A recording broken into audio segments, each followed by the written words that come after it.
Yeah.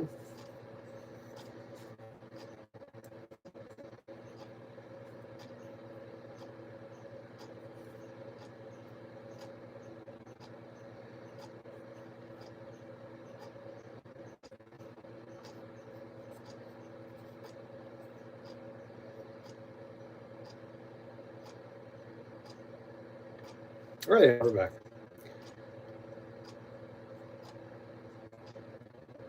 Sorry about that. Maybe that phone call messed up my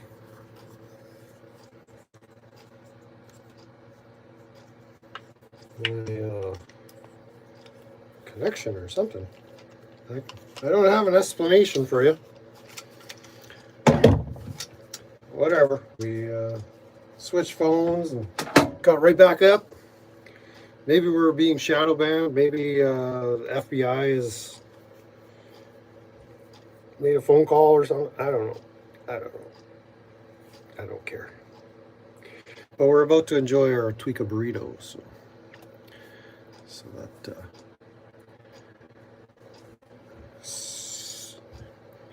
you're vicariously sad.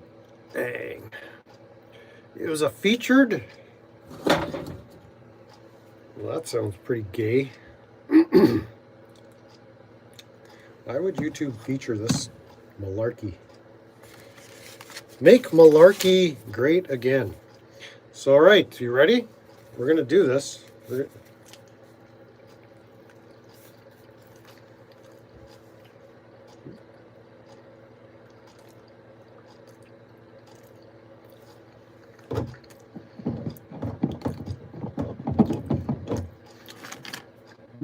My hot sauce of choice is the Louisiana hot sauce. Someone festered. Oh, okay. Someone festered. That's usually the explanation. That when you come down to it, get right down to it, it's usually somebody festering. It's caused all our problems in society.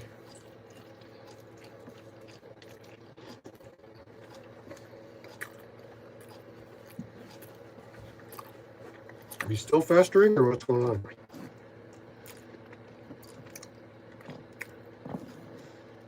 Let's see what happens.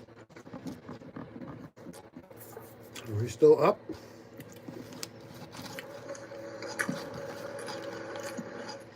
It looks like something's going on this channel. Do you guys have volume?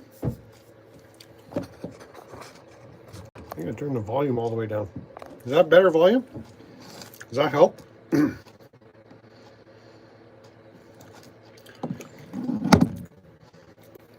Don't blame YouTube, blame the festers. And for the love of God, be kind to the Tweekahs.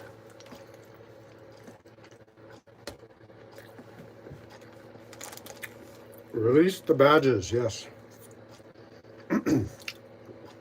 Absolutely. So there you go. For the Tweekah in your life, share this recipe with them.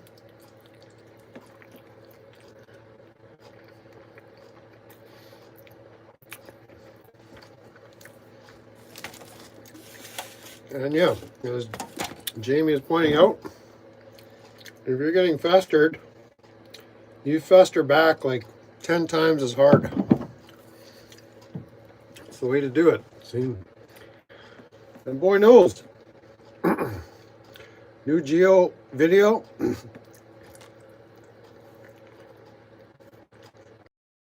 didn't even do anything.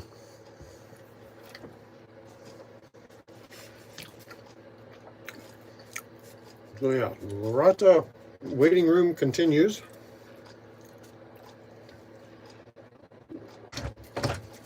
I'm almost starting to miss that Vietnamese veteran.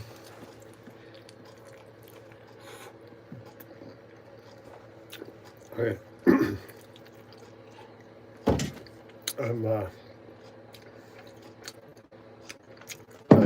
I'm jonesing for the weedy weed pecker and the fester emotes.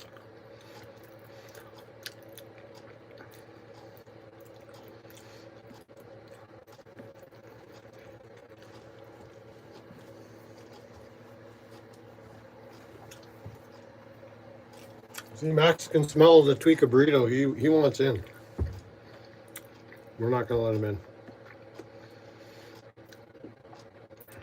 Quit stuffing my face and watch Geo?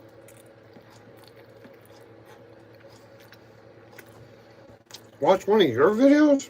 Why would I do that?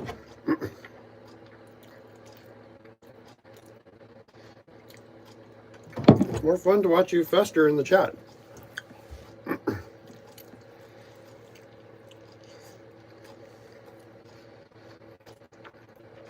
So there you go. I'm giving this recipe the thumbs up. As you can see, there's no hot dogs in here, no Tweekah scrambled eggs or nothing.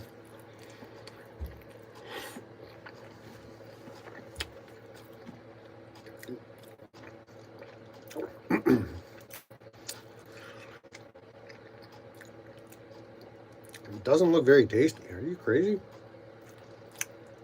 I just created a sensation in the Tweekah community. Love, welcome in. Whatever that handle is, starts. Yeah, tweak it hard here. Love XOXO. Hope you brought your appetite because we're eating Tweekah burritos.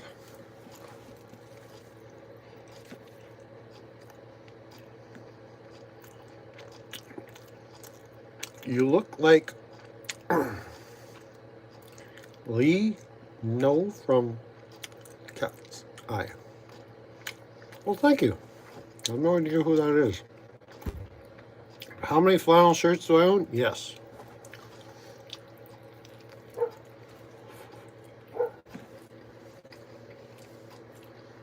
You are correct.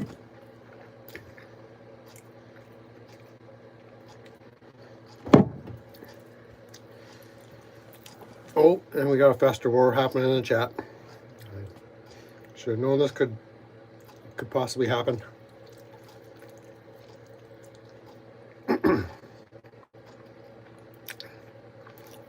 Who else did I see watching here? Ion. What? Who is it?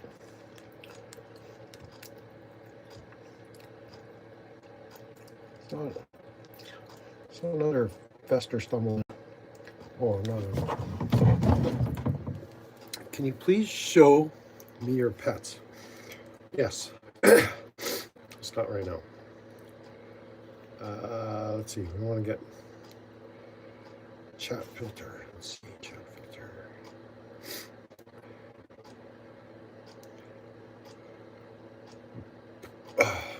Just my opinion. Yeah. The only reason I did the vertical stream was to possibly draw out a little bit more festering from the audience. And as you can see, it's working just as I planned. Should have done a little shoulder building in life. Let there be a lesson, kids. How much shoulder work you need? I mean, for the last 6-7 years, I've been hauling 5-gallon pails of feed and water to my animals, and my shoulders do fine.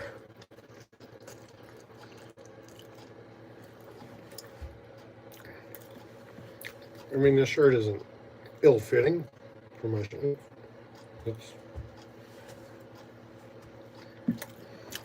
What do you want those? What do you need those things for? Like I said before, for mechanic work, if you got these big chunky globs of muscle and fat hanging off your limbs, you can't reach in and do shit.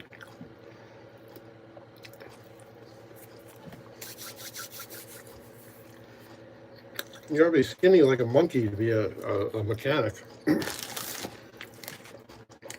I'm gonna be a 275-pound gorilla and work on vehicles? That ain't happening.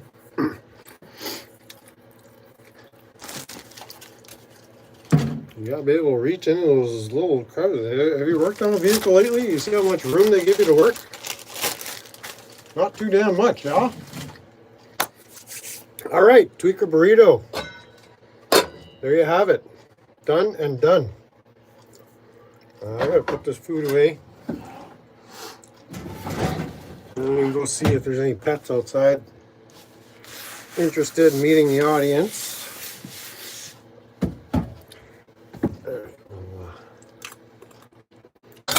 Leave that in there.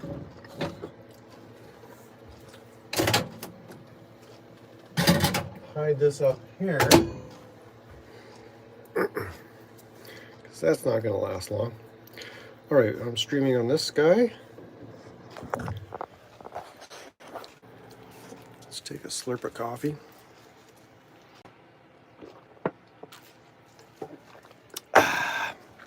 Oh, we got to put the butter away. That butter is not safe on the counter.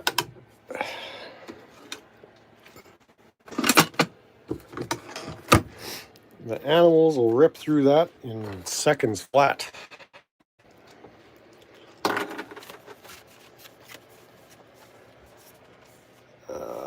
All right, so get a smoke ready if you're so inclined, which I am. And let's go see who's making all that noise out there.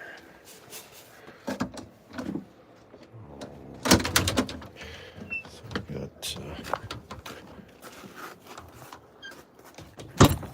one critter over here. Oh, they're both out. Let's see. There's one dude. Let's just call him Max for now. He's looking super serious. And then this disgusting creature here, let's just go with, let's just call him Pepper for now. And Pepper is ready to go inside.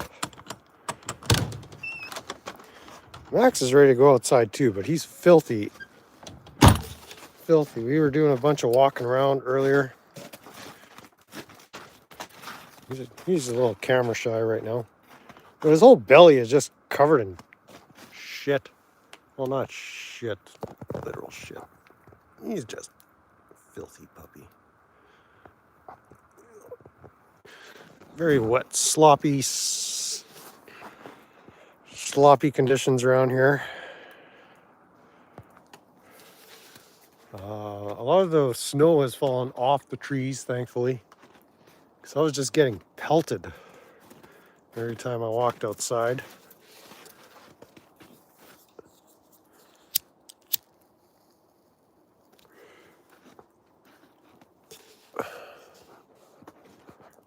You think it's too squatchy? Yeah, I could tone down the squatchiness here. I could probably move to a different site that's not so squatchy.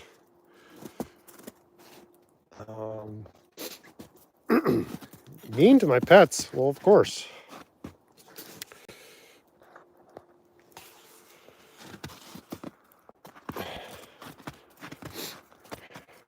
See, look, he's all just covered in who knows what. I gotta give you a bath or something, boy. I bet you could find tracks in pristine snow somewhere in that. Well, like I said, the Sasquatch, the Bigfoot guy is in the hood. I don't know if he's a local or what. Yeah, I'll hook you guys up and you can talk Squatch.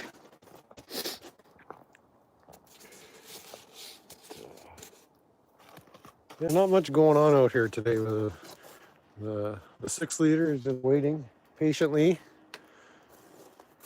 for parts. You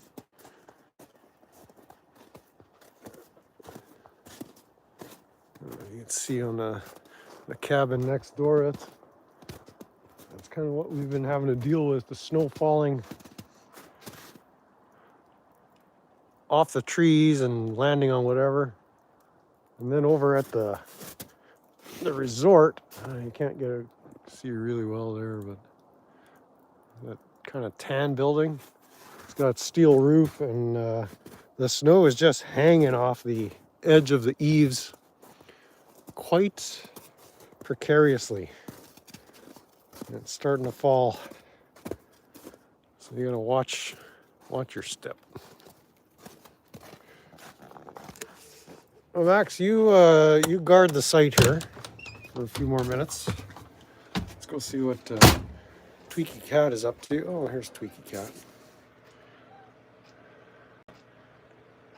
What can I do for you, boy? Tweekah Bahrritoes all gone. How about you eat some of that? Eat some of that. Those delicious cookies I put out for you. You into that? So Pepper is he's a 5-year-old male. Max is getting to be an old man. He's holy shit, how old is he? He's gonna be 8 this year? 8 or 9. He was born in 2017. Yeah, he's gonna be 9 in the fall time.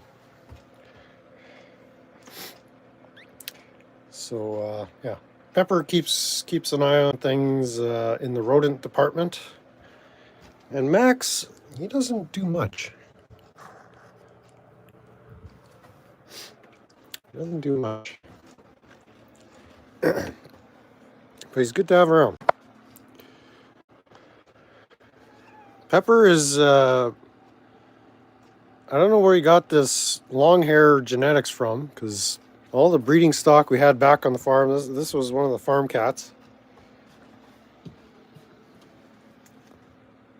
None of his brothers or cousins or parents had any kind of long hair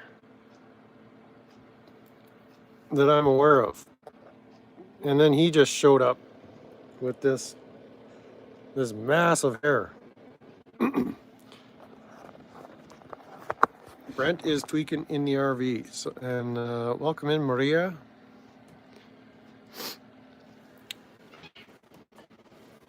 Looks like you're from some Slavic country. Oh.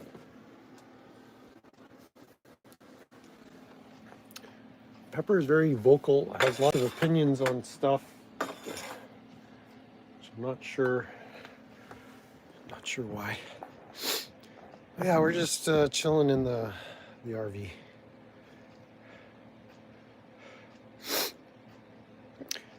And so he did have one offspring, because he was kind of the alpha male of the barnyard. There were all kinds of males and females around, but he was the one that was taking care of the bitches there. And so he had one son, not this past summer, 2025, but in 2024, a very long-haired but blonde, because we were starting to get a lot of the tabby coloring, the orange coloring in our stock. Hunter White, how y'all? We're all good. Welcome in. And so he only had another really long haired. We did have a kitten last summer that was a little on the furrier side, but nothing like this. But he's just got thick long hair, and I gotta find a way to. It's all matted up underneath his undercoat. I'm gonna have to start cutting that all, slicing through it. There's a special grooming brush you can get that breaks that up. Usually he just sheds it out in the spring,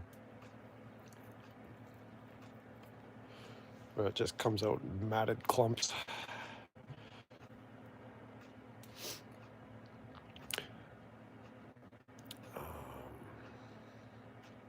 YouTube is trying to hack my stream.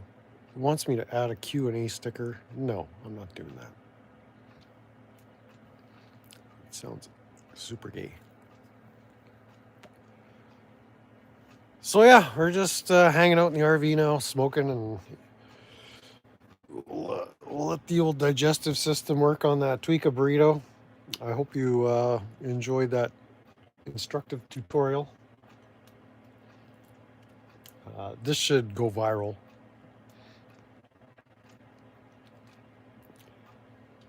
I expect to be interviewed on CNN and all the big shows, Fox.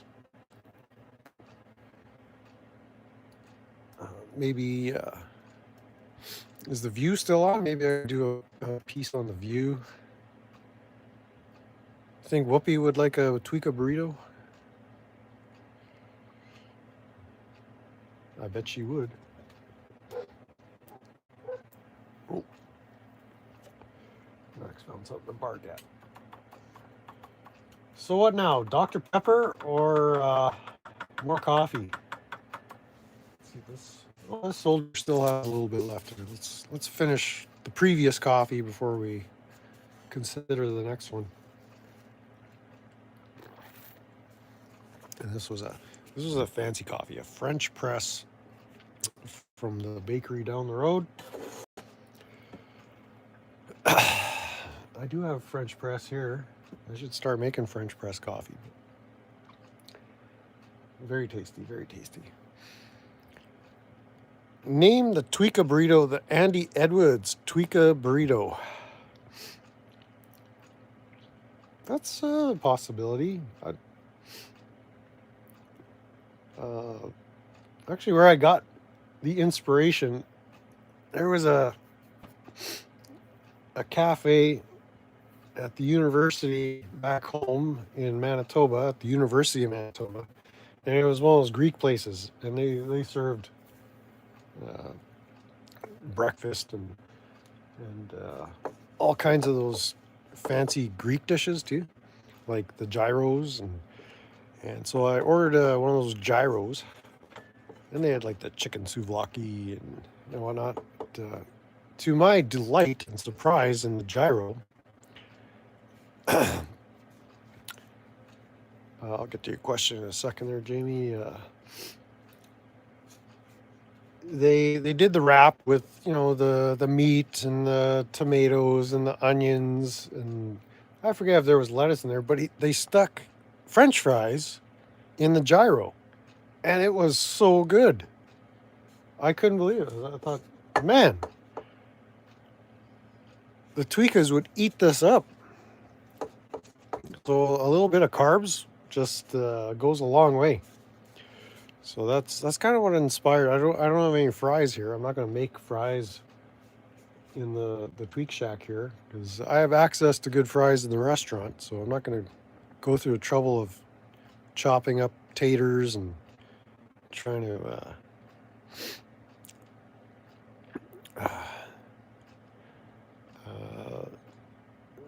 okay, so there's a real Tweaky comment there.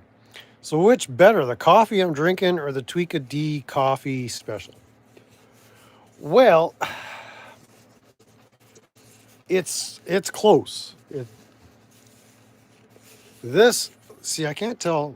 A big secret to coffee is to have good water.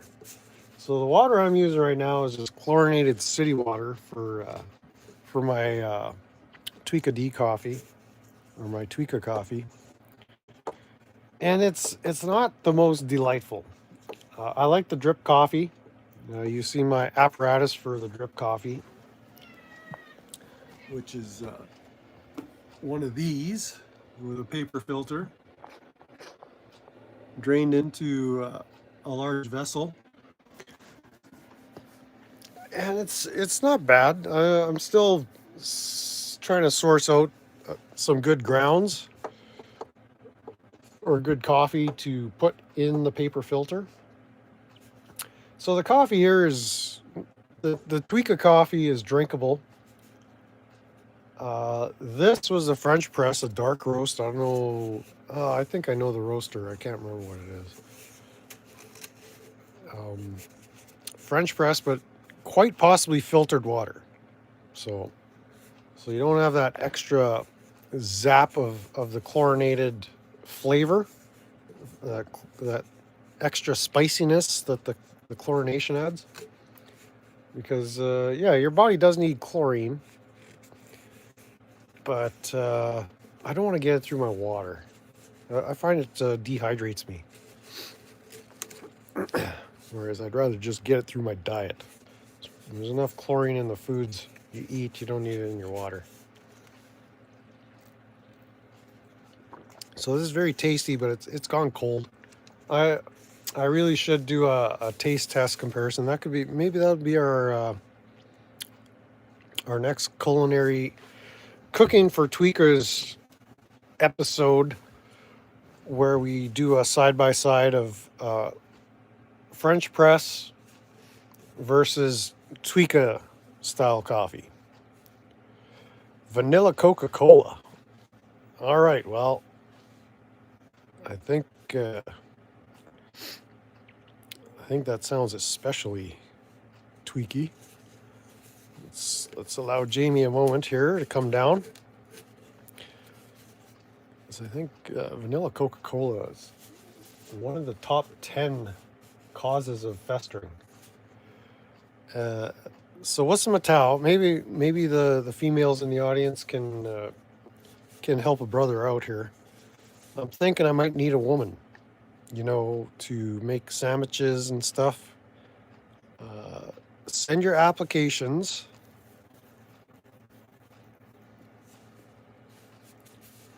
The Tweekah Gourmet. Now we're talking. Yeah. Yeah, if we were going to do an Andy Edwards style thing, I'd have to do top 10s. Top 10 worst Tweekah cooking experiences.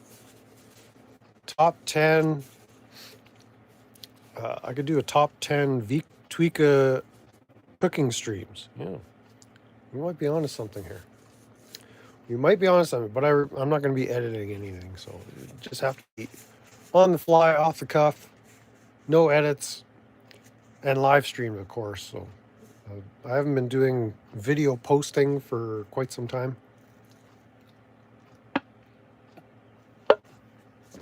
It's because I'm kind of lazy. I can accomplish on a live stream everything I'd want to do on a video for the most part, because I don't edit those anyway. And if you go back to some of my playlists or some of the older videos, you'll see some posted videos. But for the last 4, 5, 6 months, it's been live streaming. So Tweekah D is live now. Ooh, he must have got hungry. Finally got around to creating a sort of personal YouTube account. As of now, still has my name in it, but that'll change soon just to separate it from my business. And your business, I assume, is hunting whites? Yeah, we gotta control the white population. We gotta knock them whites down a little bit. Okay, let me just see what the dog is looking at there. He's being good.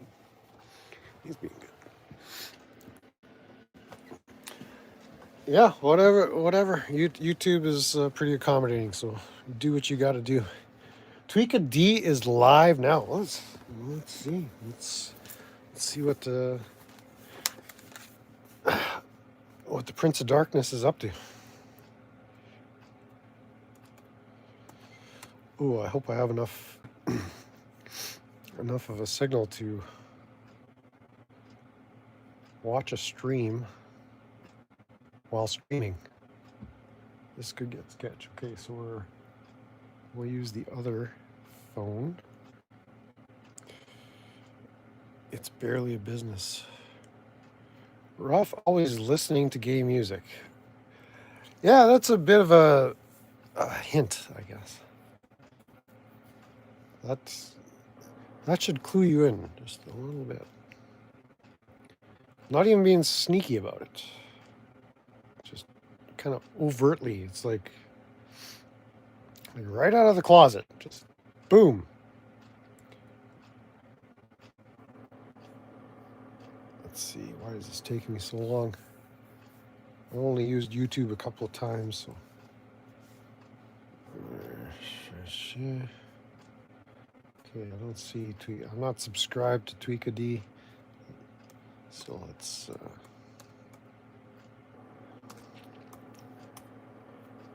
He's got 314,000 subscribers, yeah? Ooh, he is live. And now he's picking on some scowl.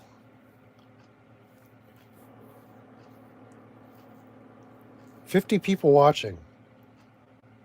319,000 subscribers, and he's got 50 people watching his sorry ass stream. So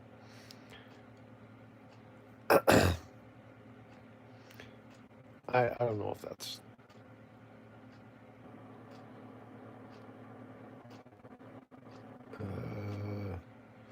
Oh, he's getting down and dirty. He called her the S word. And not scal. Whoa. All right. Ooh, he's got his email up there, his Proton Mail account. Start sending him emails.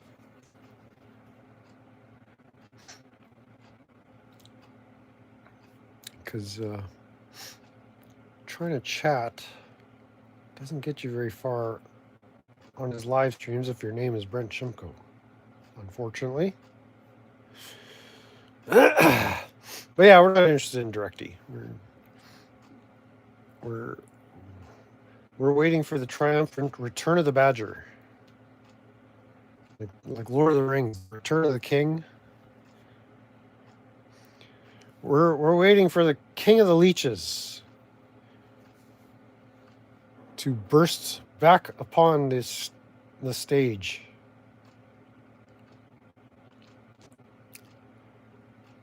And yeah, there's not much else going, so we're can't do a reaction video on Ruff because he'll steal your channel apparently.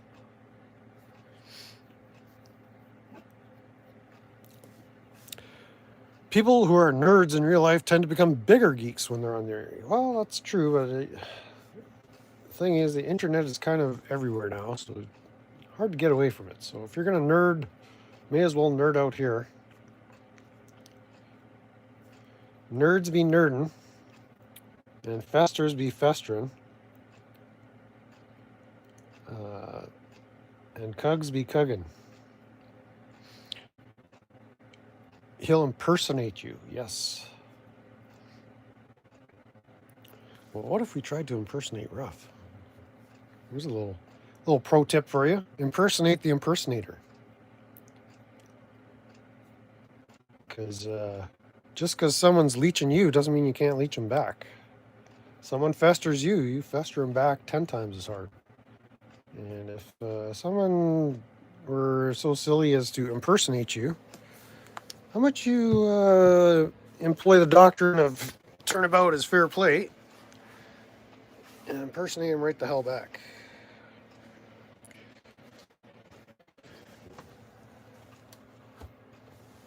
So, yeah, I unfortunately don't have anybody so inclined to impersonate me at this point in my career. But yeah, really, YouTube is a great platform if you have a business. I have no business being on YouTube. This is a hobby. I put no effort into growing this channel.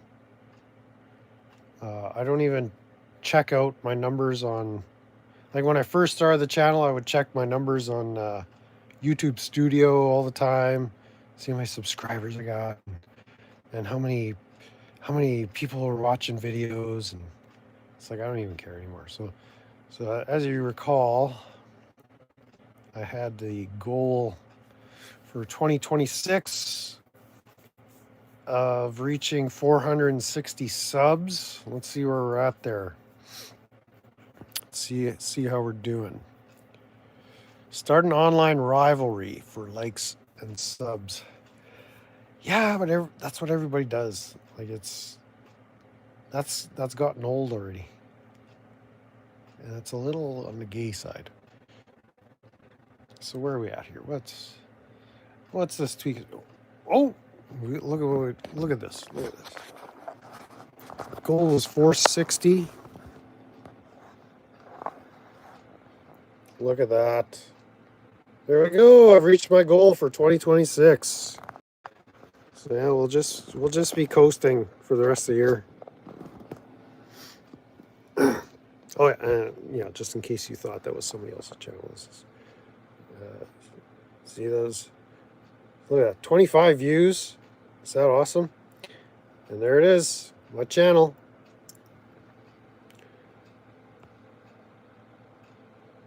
See, they give these benchmarks. Look at, I'm right on track.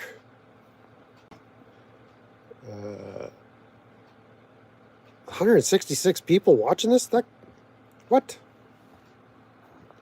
That's dumb. Well, it's this vertical stream. That's why. Yeah, I credit all the growth to Matao. So isn't that amazing? We're just crushing on YouTube here. What's new in studio? Don't care.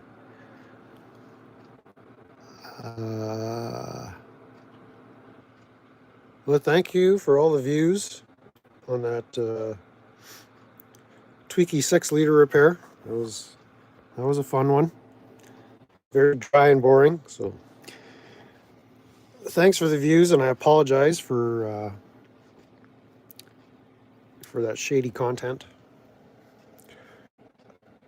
1 million subscribers before Andy Edwards and Double D. Well, Double D has kind of picked the locks on YouTube. It's called buying subs and buying views. So if you're that desperate for notoriety, I suppose you could take that route.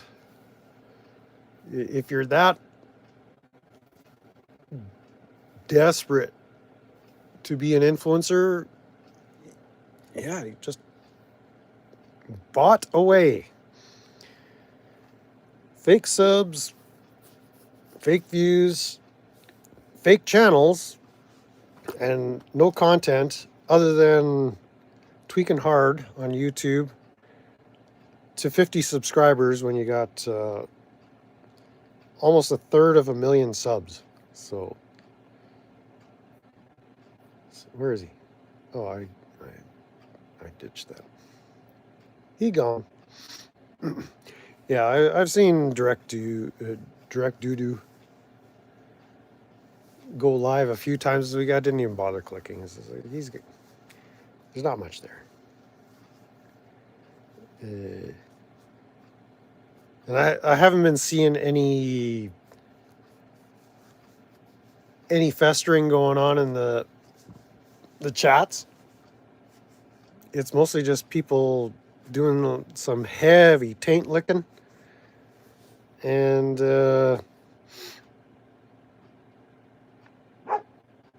that's not the crowd I want to be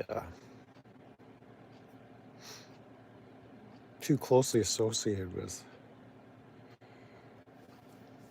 So there we go. We're at 468, on our way to 1 million. Thank you all for making it possible.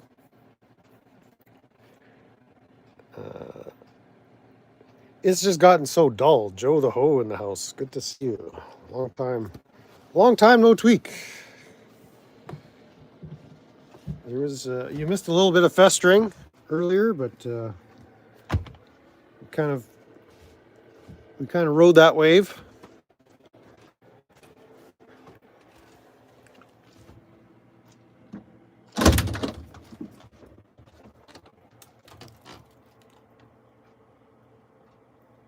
Door's open. Are you coming in? I think he's afraid of being on camera. He doesn't seem to like the camera.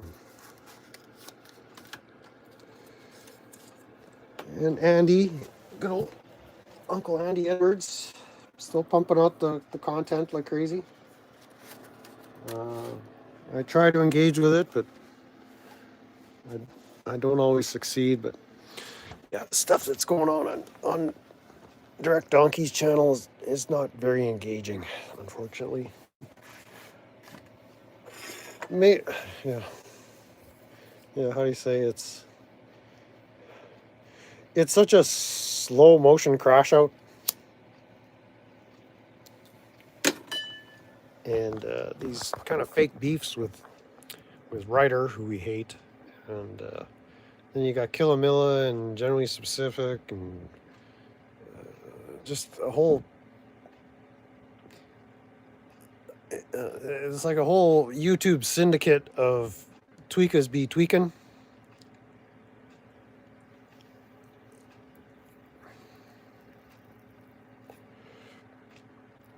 I got a sock account pretending to be him.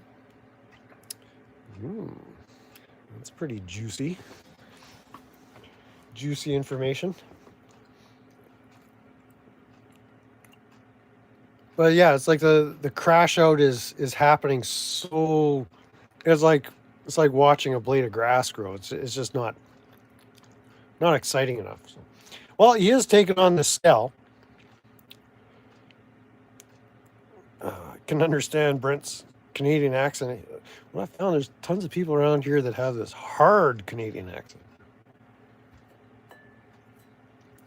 and it's a little disrupting even to me. What were we talking about? We were talking about Limey accent. No, we were talking about Direct D. His Tweekah accent is a little hard to take sometimes.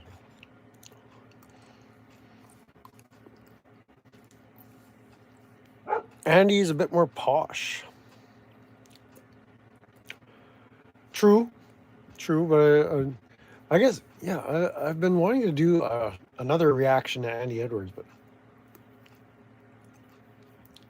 I think what Andy has going for him is a Brummy accent. Oh, got a little bit Tweekah burrito in my teeth. You got that Birmingham Brummy accent, and so that's a positive because I can actually listen to that accent. I like that British accent, the Liverpool accent, the London accent, some of those regions around London, like it just sounds so pretentious and haughty. Not haughty as in, ooh, look at that haughty. But haughty, like almost pretentious. Like Ozzy had that Brummy accent. And I could listen to Ozzy all day. His interviews, like, it's a delightful, lyrical, melodic British accent where a lot of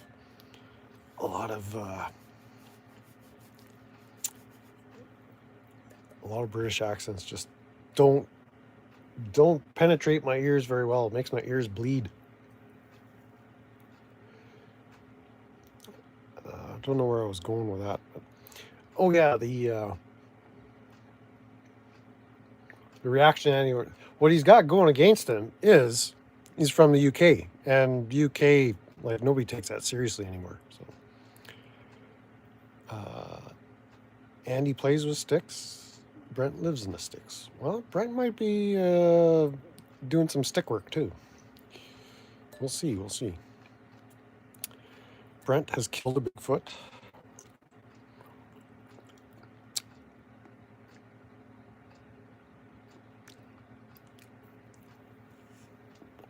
But yeah, I'm a big fan of Andy Edwards, but I guess what he's missing is that nobody takes British people seriously at this point in Western culture. So it's sort of, I'm not saying it's a vanity project or anything, but like, this is totally a vanity project. This is just for my pleasure. But if it brings pleasure to others, well, I don't consider that a success. I consider that a byproduct of just making myself happy. So what Andy's missing is that the UK is pretty much relegated to the byways of human history, at least Western civilization. So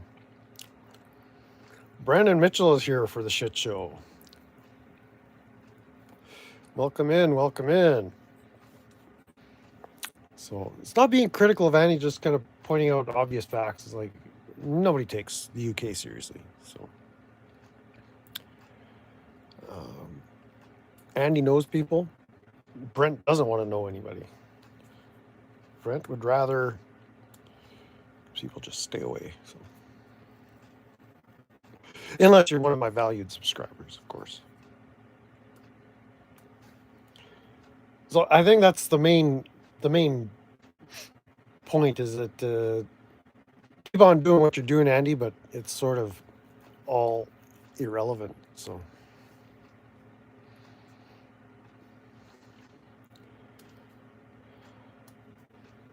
And this is coming from a Canadian, and nobody takes us seriously. So I don't attempt to come across as being an influencer or deserving to influence anybody. I'm just here for the tweak out and the festerings, and of course the smokes, which Andy quit smoking too, which is a huge disappointment. I mean, that's one of the reasons I started watching. It was like, hey, it's Brummy and he smokes, and then he went and quit smoking like a year ago. So that was a huge disappointment. Well, yeah, not coming down on Andy. It's just not even saying stay in your lane, but it's just like nobody cares what British people have to say at this point. It's like why should we? Give us a reason to find you intelligent. Yeah, the smokes might be the key to the 1 million subs.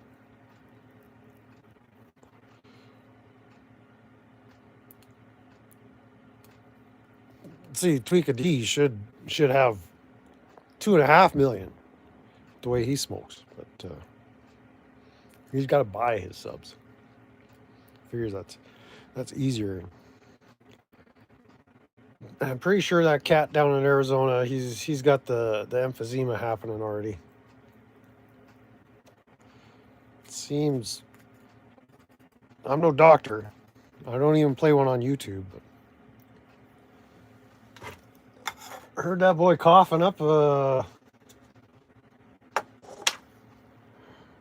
some flesh, definitely a few times. And I was surprised he hasn't been coughing up blood on his live streams, but don't sound good.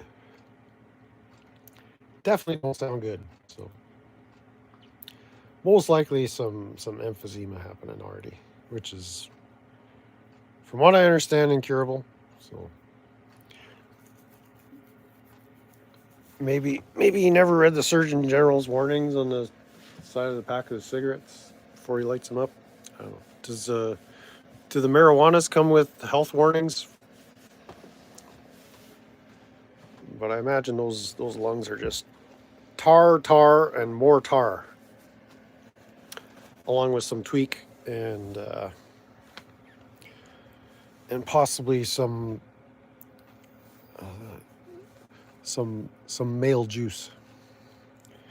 Juices extracted from those with a Y chromosome.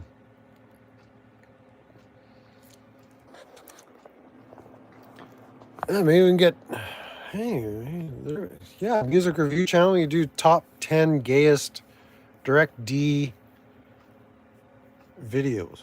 Why do you do YouTube? Because it's there. Because everybody's on YouTube, may as well. This has been my outlet. I started the YouTube channel on the homestead back when I had this hobby farm in Grunthal, Manitoba, which is central Canada. So in southern Manitoba, I had a hobby farm, 5 acres, some animals and whatnot. And I figured, people might be interested in seeing some of this content. I was doing a bunch of stuff. And I was doing some music reviews. I was doing some automotive repair stuff, and I just wasn't sure which direction to take the YouTube channel. I was just doing it for my enjoyment because I figured I had something to say, and it helped kind of make some space on my hard drive. Instead of thinking about what I wanted to say, just say it, and then it's out there for the universe to process it, and the audience, whether there was 2 people watching or no people watching or whatever it was, 100. How many did we say we were watching this? 166. It's at one point in the stream.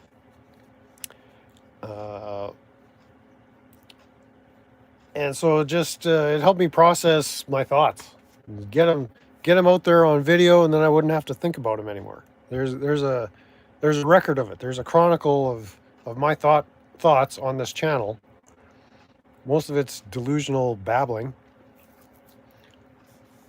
and so it was just a way to make room on the hard drive here, so I wouldn't have to ruminate on things I wanted to say and felt I needed to say. I could just say it, talk to my iPhone, and be done with it. So it's kind of therapy. It's just so rather than get a therapist, I'll just use a YouTube audience as my therapy. So that's mostly it. Just for the silliness of it all. But really, yeah, if I had a business to promote, YouTube is a great way to promote what you're doing, whether you got a book to sell or music. I don't have any of those, so if you had, say, even, I watch a lot of automotive repair videos. A lot of them are private garages, independent garages, and they go through their diagnostic processes, and they either have a course to sell or affiliate links to Amazon, or they're making money off YouTube. The only money I can make off YouTube at this point is just begging you to send me money to PayPal or whatever, and I haven't done that up to this point. So just give me money for the sake of whatever, because I have nothing to offer other than Tweekah cuisine. I guess maybe we can market that. Maybe write a recipe book for the Tweekahs. Having no subscribers, it's not a bad place to be. I see some people milling around outside. Outstairs? What kind of outstairs? Out there? What was I trying to say? Well, yeah, YouTube is just a means for me to vent. That's about it. Looked up my PayPal, couldn't find it. How many Brent Shimkos can there possibly be out there? It's just pretty much my name.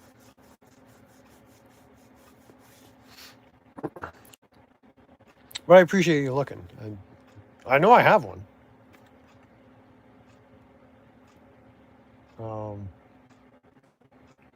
Yeah, if I'm unfindable on PayPal, I don't know what to tell you.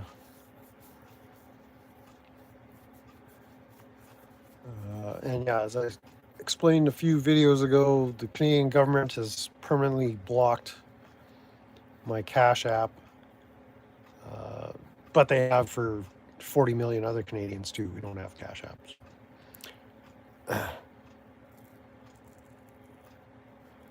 You found me, but could nowheres find PayPal. Well, I guess I'll have to take that up with PayPal. I know it's there. I'm not just making stuff up. If you can't find my PayPal, just send it to Andy Edwards' PayPal. I'm sure he'll make sure it gets to me. I don't know how to direct you, Dad, other than maybe Larata customer service. Don't go to DirectEase customer service. It's not very helpful when you call in there. Well, Rata customer service might be able to help you. That's a big might, I should say. Yeah. Yeah, I can't say. Go to PayPal first. Oh, yeah, yeah. Yeah, you would have to go on to PayPal and then search me in PayPal, and then you should find me. I don't think, yeah, there's not going to be a link to my PayPal if you Google what is Brent Shimko's PayPal. I don't think that's the way that platform works. Maybe, but I can't see that being the case. I think you'd have to log into PayPal or get into the platform, either on the app or the website, and then find me in the app. But of course, you got to have a PayPal account yourself. So. But yeah, you're not just going to Google Brent Shimko's PayPal and find me. So you've only had a phone for a year. All right. Well, you seem to be making some strong progress.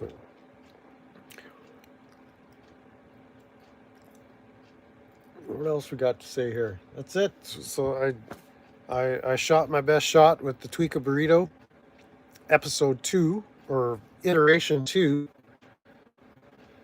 and now we've got the link to, or we got the Meals with Kug YouTube. I've been looking for a guitarist YouTuber to do a partnership with. Ooh. Well, I'm just in the process of learning guitar theory. I've been extra lazy at practice. I should be practicing guitar, not live streaming right now. But I just can't get into it.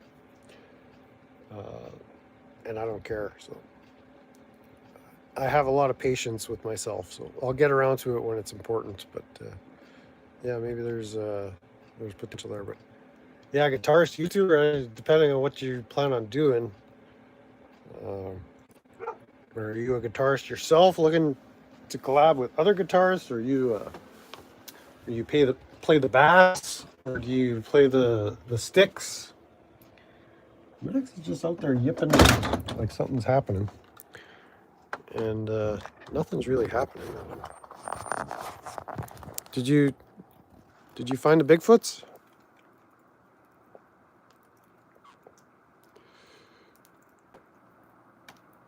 Brent Shimko product or products like Tweekah Bahrritoes? Yeah, like I say, I don't have a product at this point, so it's kind of irrelevant. And I have no product ideas at this moment, but yeah, it would be comical, or I'd make it comical. I guess we could leech off other YouTubers and maybe make a smoking kit or something. What was the other scam on the Dookie channel? He was gonna sell Kona coffee to his Tweekah following for like $50 a pound coffee.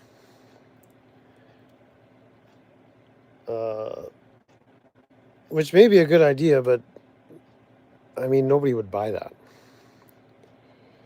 I am the product. That's right. So I couldn't very well sell myself. I'd be like selling my soul. But yeah, some merch. I can't unless it's smoking kits. Maybe I could make some mugs, some handcrafted mugs. With because yeah, we got this here custom mug. Let's flip this around. Y'all remember the custom mug, right? Happiness is a cup of coffee and a good smoke.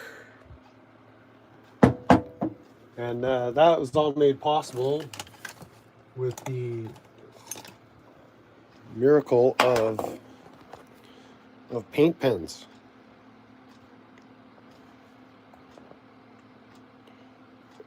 Lighter with leather butt case. Now Justin's talking, yeah. Oh yeah, here's one of the Secret Santa gifts I got from the Christmas parties. It's one of these old Nokia phone holders.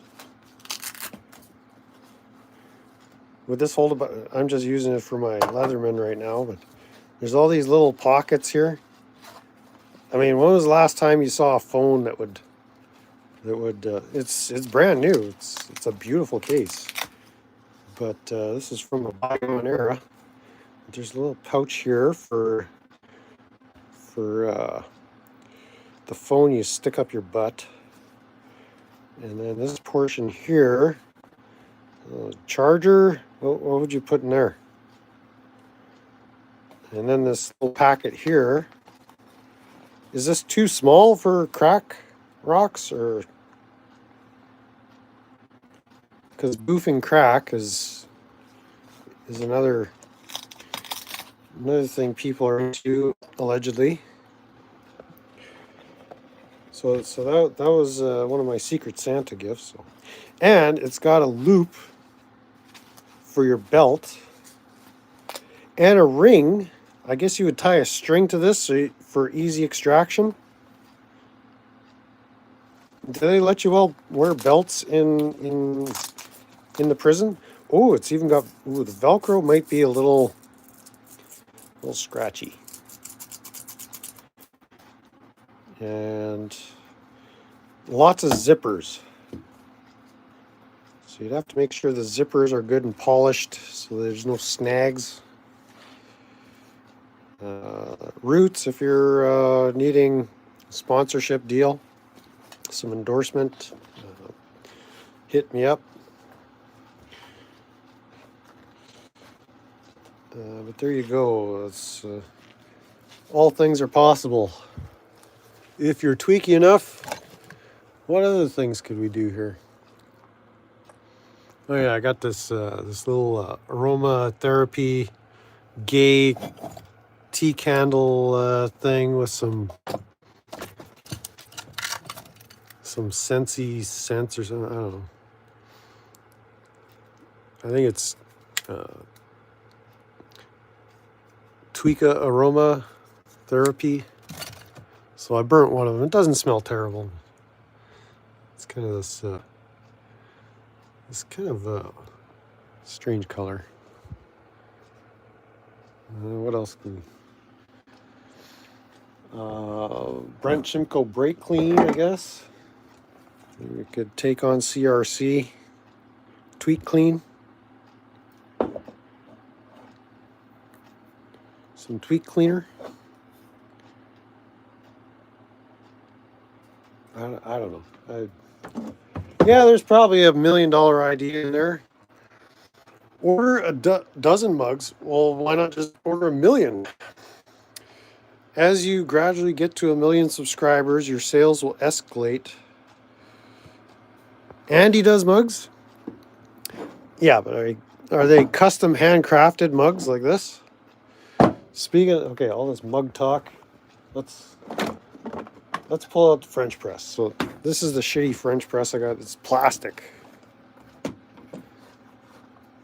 I've got another one too. Yeah. I don't know how I feel about doing plastic French press coffee. Sorry about that. Let's get you set up here. So this one's a good size.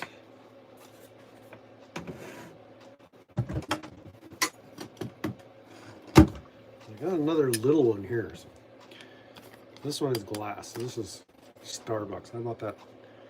I bought that back in the day when I mean, this is probably $75 at Starbucks now. I think I bought it for $10 back in the day. Let's give this a try.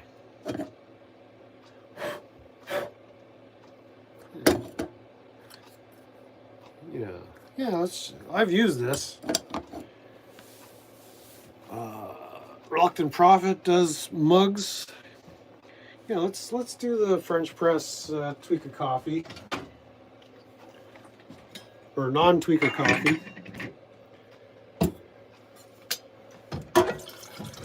Let's see where we have to go with this. As you can see, I got some ceiling repair to do here.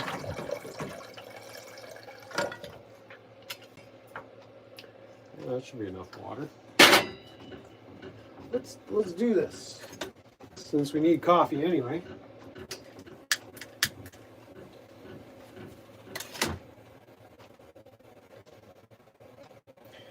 Maybe I'll just reuse this. I'll do it in the paper cup. You know, that's what I found too. A paper cup gives coffee a different flavor than a ceramic cup. I actually like the paper cup. I like those paper fibers. Maybe it's the bleach in the cup that gives it the good flavor. I don't know. But yeah, let's try this here. Don't even know what I'm watching now.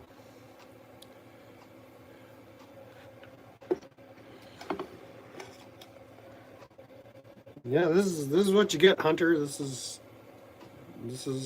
all we do is just a whole lot of nothing. I was bored this afternoon because I'm waiting for parts to fix my truck, but I guess it's coming by camel train or something. It should have been here a couple of days ago. So what we do here, more Tweekah cuisine. So we put some coffees in here, and a coffee of choice for today. Get a little more product placement here. Where do I put it?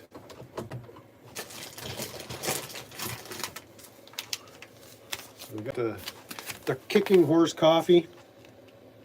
Let me read that. I'll flip that around.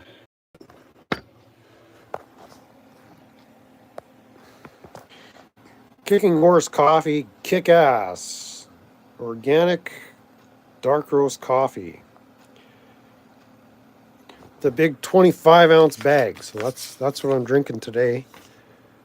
And this is roasted in. See, there's the Francais. This coffee kicks ass. It's sweet, smoky, and audacious. Unlike the Kona coffee that Tweekah D was gonna some fair trade Rocky Mountain roasted. So right here in the Rockies, roasted by real Sasquatches.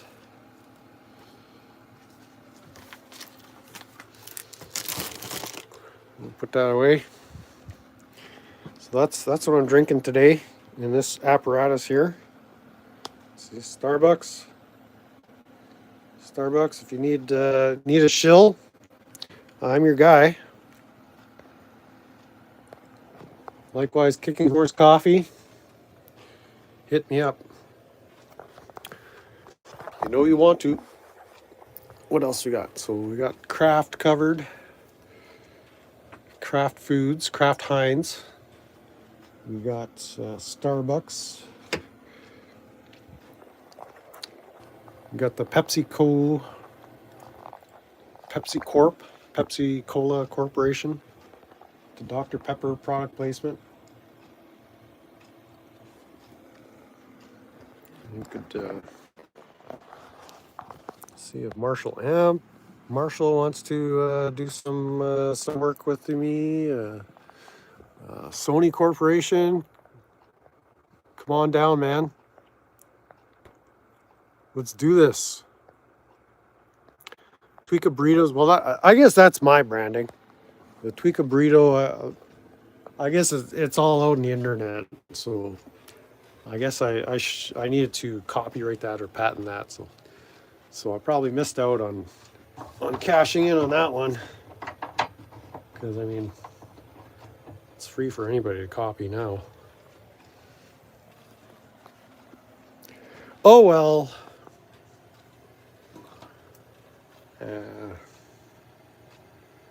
But yeah, I'm liking the mug idea.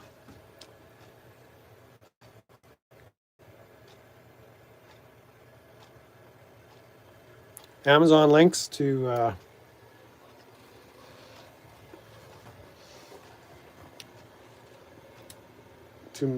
my affiliate site on Amazon. Yeah, the gears are turning. The gears are turning. Definitely, we're gonna turn this into a financial powerhouse. We got the Dodge Winnebago sponsorship pending. Ford 6-liter Power Smoke.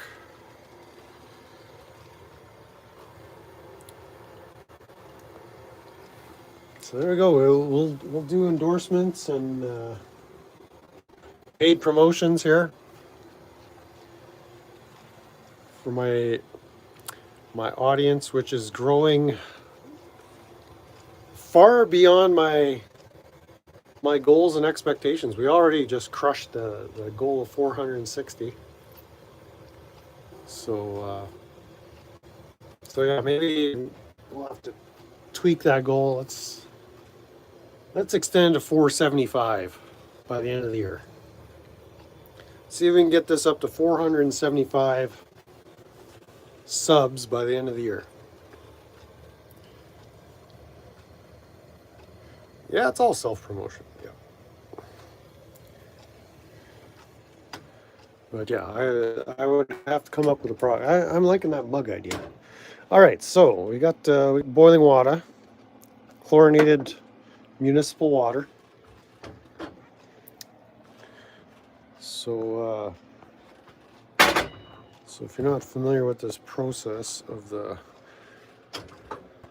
French press coffee,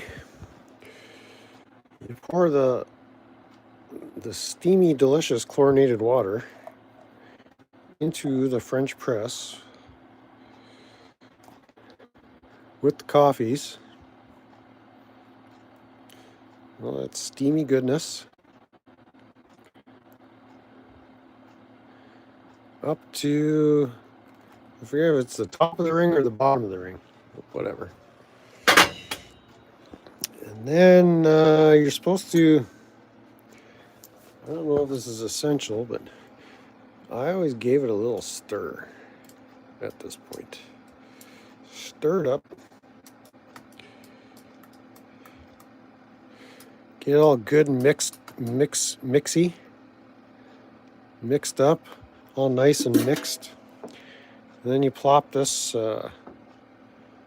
gadgetry on top, and then just let it sit there for about 4 or 5 minutes. Clean up the mess we're making here. Look, it's just filthy.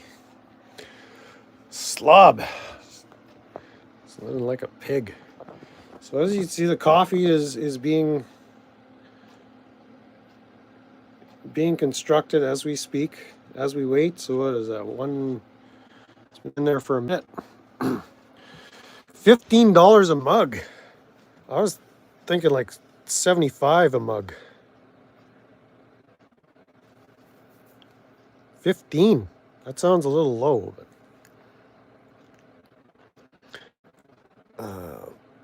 Tweekah Ford. This is, Jamie suddenly woke up. There we go.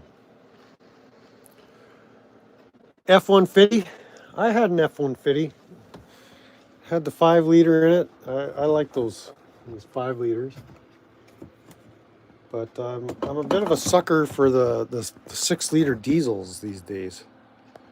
That's what I'm thinking I should do. I should open up a shop because there's so many Power Strokes around here. Yeah, but RPs aren't handcrafted with paint pens. So there's the price point has to be different because of the love that I put into each cut. You think I just and the time like you think this you think you just do that in 2 minutes? Like no, you got to write the yellow paint, and then you got to let it dry. So that takes like forever. And then you got to go over it with a second color. Like it's very, very time consuming. 75 sounds fair. Well, thanks for coming in, Hunter. If you got to go, you got to go.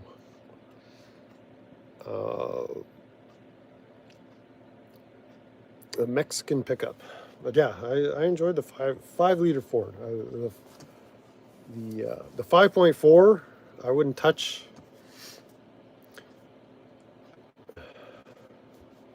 How's the saying go? I wouldn't screw that with your dick.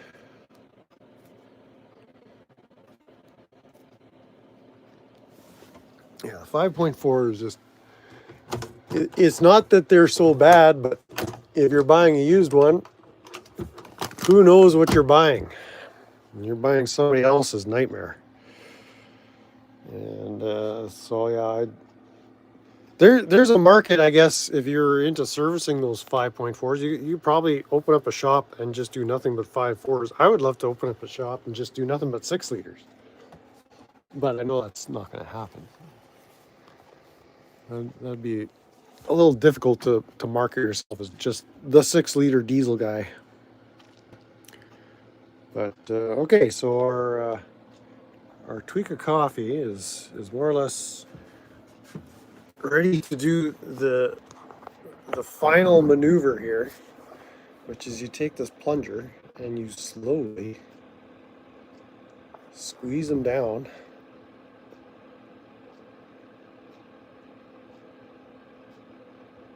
And so that screen is pushing all the grounds to the bottom. You can see that screen just making its way down.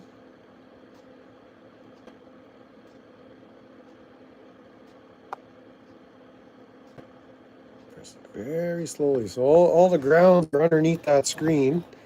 And on the top, you got nothing but coffee left.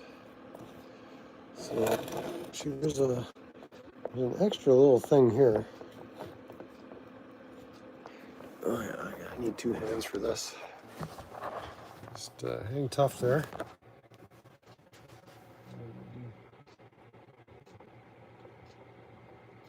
Oh yeah, okay, so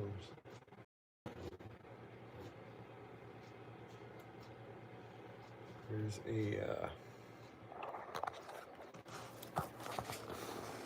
a little strainer there. You can see a little straining screen. And we'll let it rest for another little, not even a minute, another 30 seconds. We'll just let it rest. And we'll put a little bit of water in the cup just to warm up the cup. Get the cup receptive and ready for what's about to come.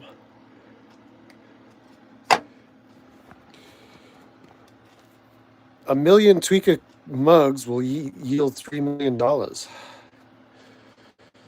See, right now I can't even wrap my head around 1 million mugs. Because I don't have room in my RV for 1 million of anything. So okay, we've let that rest. Let's do the pour. There we go, pouring. Don't want to get too crazy on the pouring. Nice and slow and steady. That's the ticket, she. Don't want to go too fast, she. See, as you can see, there's a little bit of A little bit of ground's trying to sneak in. So that's what we're left with. A nice. That looks pretty dark. I'm going to add a little more hot water just to take the edge off. So there you go. Our brewed French press. Laurata logo. I think, is Justin still in the chat? Laurata Marketing, I guess, would have to sign off on that. Laurata Marketing and Merchandising. So there you have it. We repurposed a paper cup. Give old Faithful there a little rest. And there you go. All ready to drink it up. Laurata, oh, I see this friendship sprinkles, so it looks like Laurata Marketing is giving their blessing.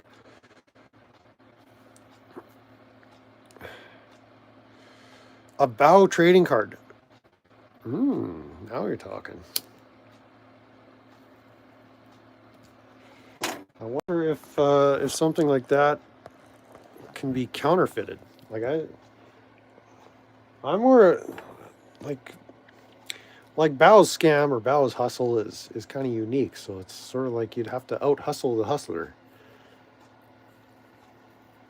So rather than let Bow benefit off of Bow trading cards, like I'd rather benefit off that. So it's like make some knockoffs, counterfeits, some unauthorized merch, I guess.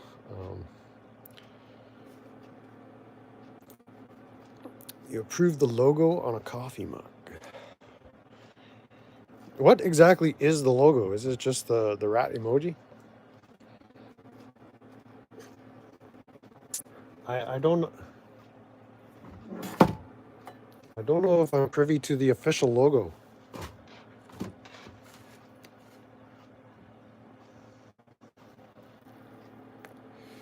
So okay. Laurata is signing off. I guess Laurata Corp is assuming all liabilities and obligations associated with such a scheme, so that's good to know.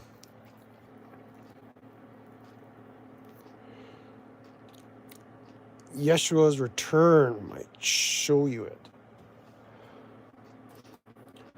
Yeah, I'm just wondering what the official version would need to be. So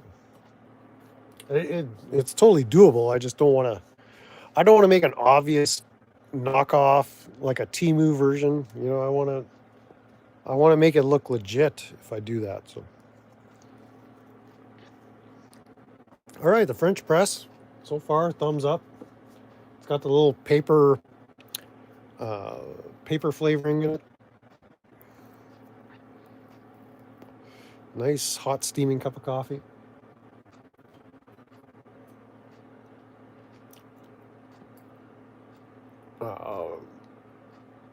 Yeah, you don't see this on Andy Edwards' channel. So you get other stuff. So okay, the mugs are a pending project. What else? Keychains. Oh, whatever happened with the rolling paper benches?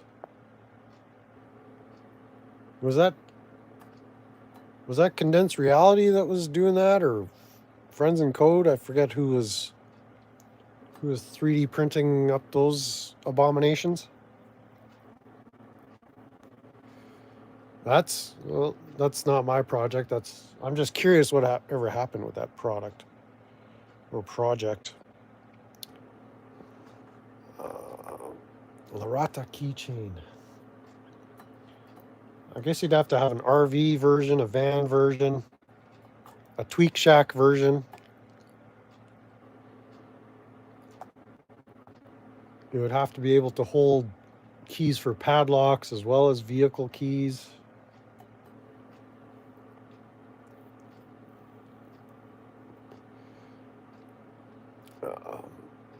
What other kind of Laurata knockoff products can we scam here? I guess we could actually mint some, scare quotes, fake Bad Badger tokens.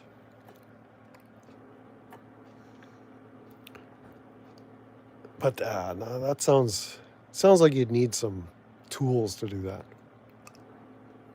And some know-how. Laurata bottle opener. Sure, the lighters would catch on, yeah. A lighter of sorts. Well, that would be a part of the smoking kit, but that would be a Brent Shimko product, not a Laurata product. So yeah, the merch store is coming together. Laurata winter sleeping blanket. Laurata burrito wraps.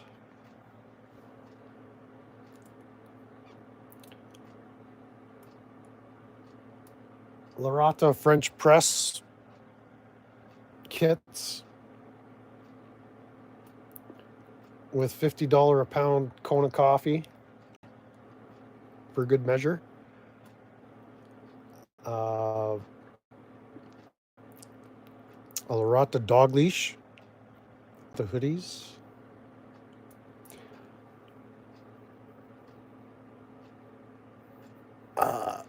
Laurata velour leisure suits. You know that's a winner. You go out clubbing wearing one of them burgundy leisure suits with some paint pen marker across the back proclaiming Laurata is in the house. Laurata is in the house.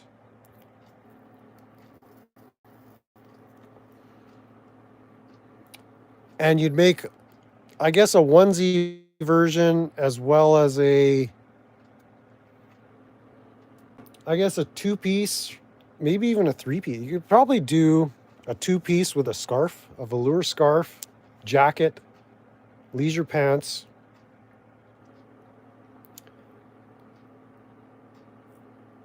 It would almost fit with the smoking kit. The deluxe smoking kit. With the velour leisure suit. Yeah. Yeah, we're getting some good brainstorming happening here. And yeah, you'd have a pocket for your keychain, another pocket for your bottle opener, velour hats, caps. Yes.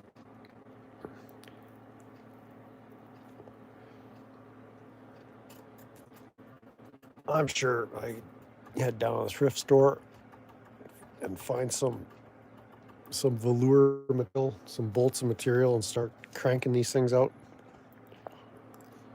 But then I'd have to come up with a pattern, different sizes. You could probably make them one size fits all.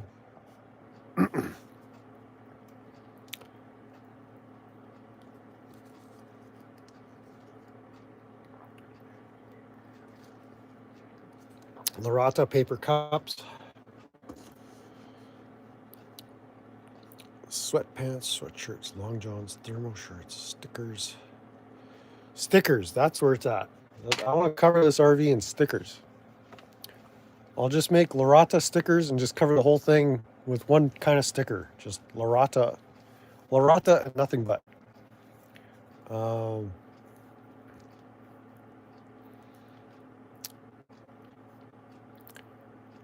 Yeah.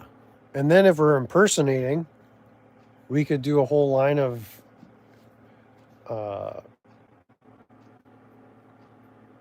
stuff like Direct Donkey and Associates Law Firm. I don't know who'd buy that though.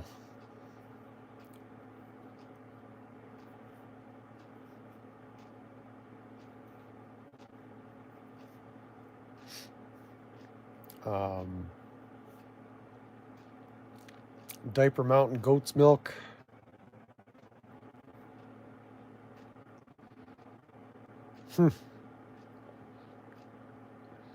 Yeah, there's a lot of scamming that can be done out there.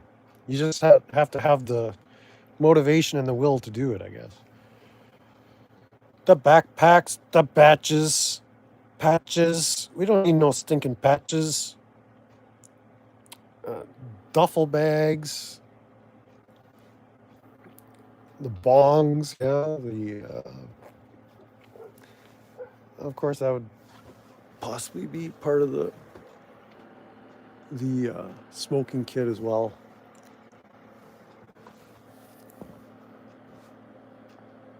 Uh, Here you go, Larata flip flops.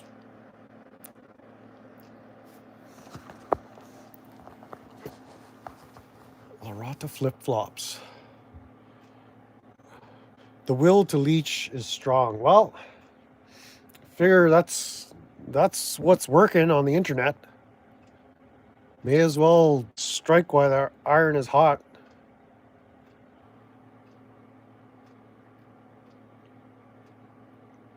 I mean, other than that, I'd have to do reaction videos, and I don't have the stomach to do that. Then I'll be like, I don't want to do a knockoff on Killamilla's channel or something.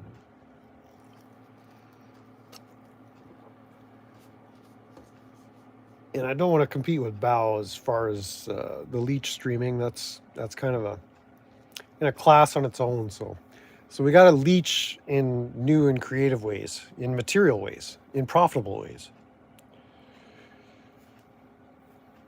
in maybe even unethical ways. Larata guitar picks. Larata.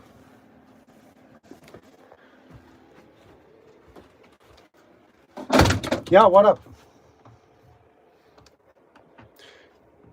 Scratching at the door, barking. What do you want to do? Come on in. You still all filthy or what? Yeah, still all filthy. Maybe we should give you a little wipe before you start jumping up on everything.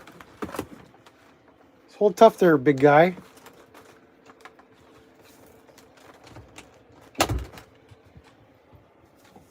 Let's see. See the filthy puppy. See the filthy puppy. Yeah, I don't want this. I don't want you jumping up on the bed. Don't this. Give you a little bit of a wipe down. What is that? Ugh. What? Seriously, what is that? See the other side. It's wiping my dog's ass. See your paws. Your paws are probably disgusting. See them disgusting paws of yours. See your stinky feet.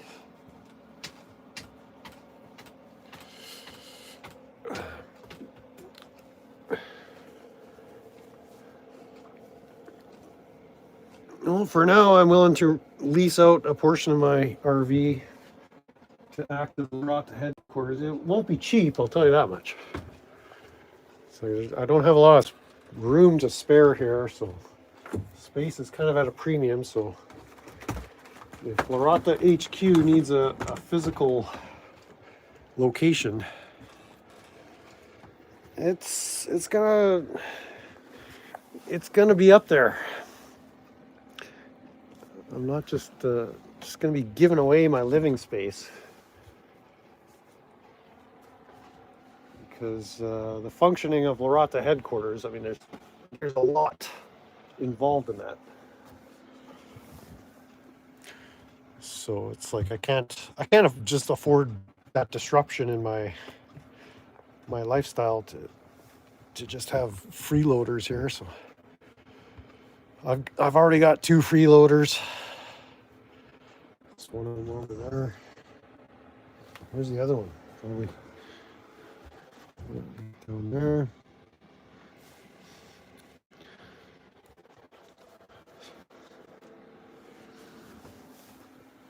So yeah, I can't just allow leeches to move in because I'm at my limit. So anybody else that wants to take up tenancy here has to pay.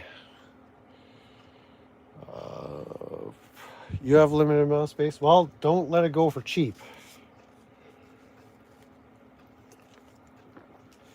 Probably like $50 per square inch or something like that. Forget the square footage. Charge by the inch.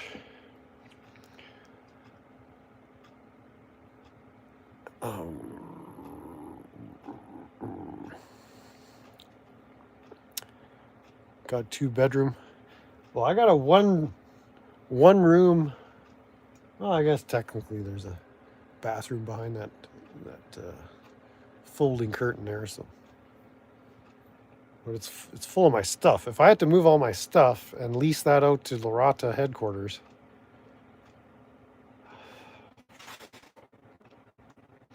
I'd almost be better off just building a separate tweak shack for Bahrritoes headquarters. I probably have enough cardboard boxes lying around to do that.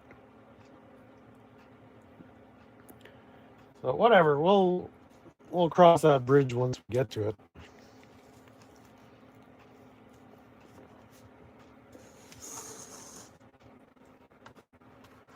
But yeah, this is my day, just bored out of my brains, and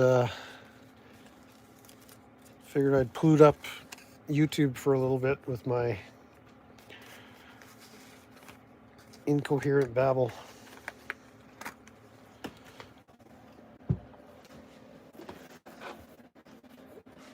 What else can we do for the line of merch?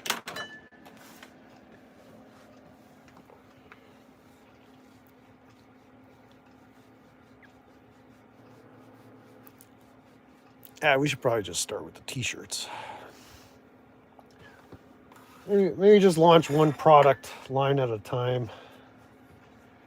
Mugs and shirts. Then we can branch off into all that other stuff. I don't know. You probably should have a business plan instead of just spurring out on the internet with all these ideas and nonsensical dreams.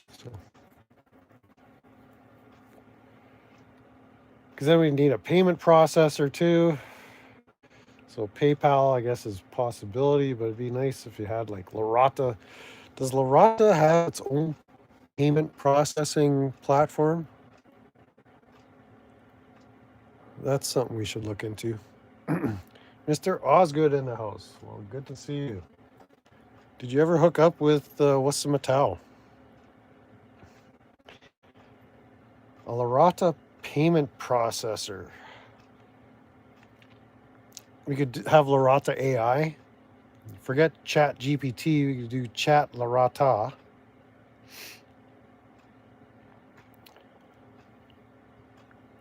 You found Bigfoot's cousin. Well, very nice, very nice.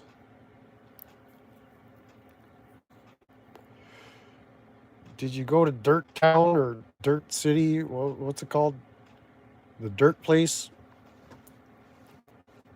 It seems that Wassamatau would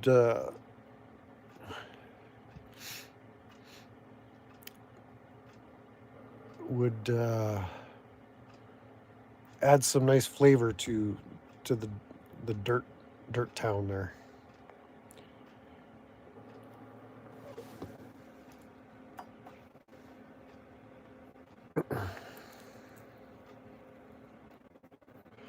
Well, we're just brainstorming ideas to leech off of other YouTubers and especially the Bahrritoes brand. What else can we come up with as far as sensical ideas? Because the Bahrritoes AI, I don't know if we have the. Maybe there's Friends in Code might be able to do it, but he's working on his thing. There might be some programming involved. So maybe the tech bros. if you're watching, we could do a Bahrrito AI. Not Bahrrito FM, but Bahrrito AI.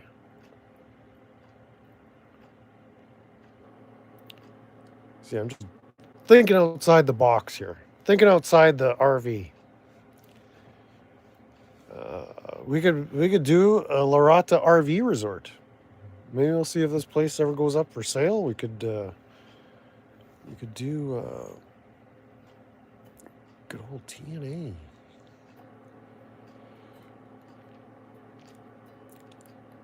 You went to dinner with Lara FM. How did that go? Did she sing?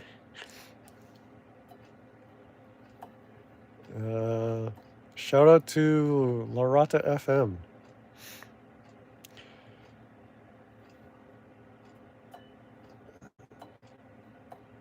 There's probably a whole line of merch there.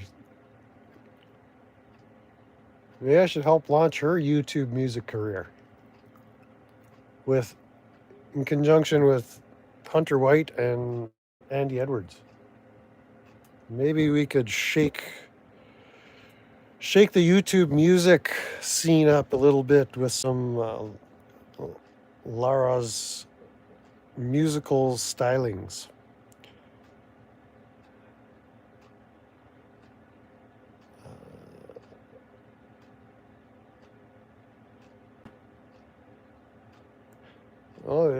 It was a sushi fest. So it wasn't a sausage fest, it was a sushi fest. Okay. Good to know, good to know. Bahrrito FM, Lara, if you're watching, bring some sushi and bring a guitar and your microphone. We'll plug in the old Marshall amp. She had some other girl with it. Oh, so it was a sushi fest. Potential sushi fest. So.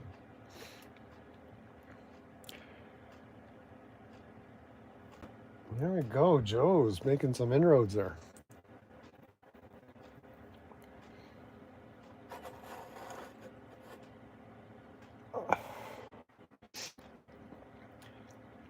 Well, yeah, there could be a musical career we can launch. Have you ever seen the channel Playing for Change? Never have, no. I've only got a few things that I watch regularly, so I don't. She was with DOA then. Oh. Jessica. I have no idea. If you say so, Jamie. Unfamiliar with that name. I'm assuming it's attached to some scal, possibly on YouTube.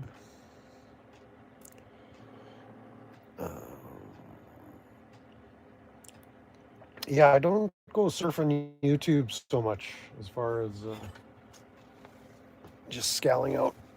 Wherever I've got this guitar program that I've been watching, a lot of heavy on the theory.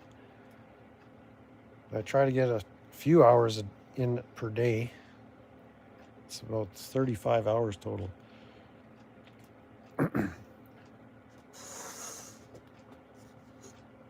Like I don't even click on DirectD anymore. So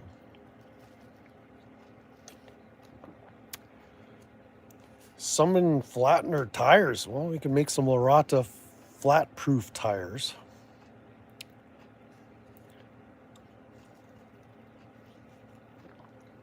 Like they let the air out of her tires or slashed them. That seems like a pretty dick move.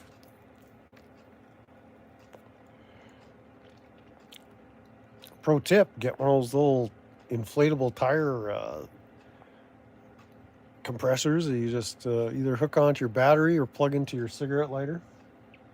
And away you go.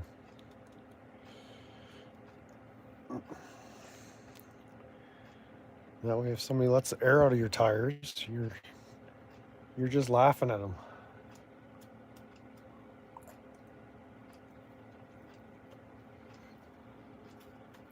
Which reminds me, I need to pick up one of those little compressors.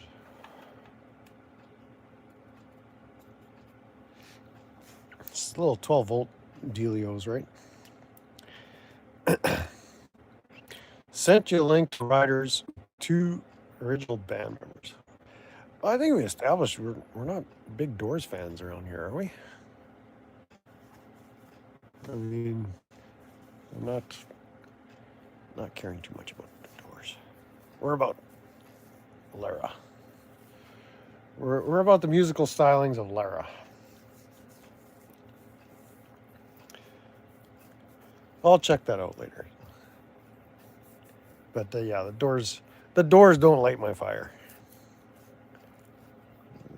Never liked Jim Morrison's voice.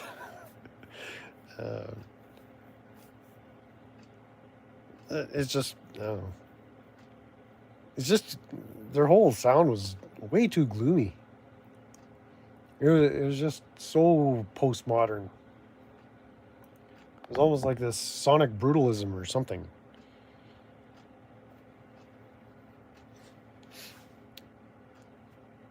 Maybe if they do AC/DC or something, that would be cool. That would be fire. But I'll check it out later.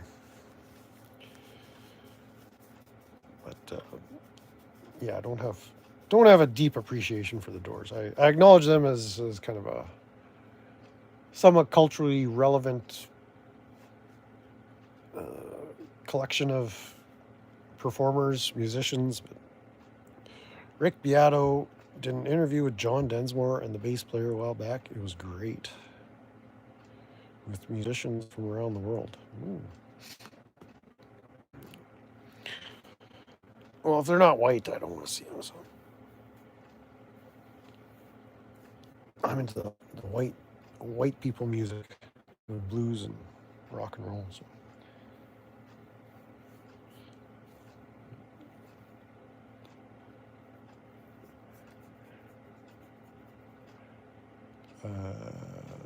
What else we got here?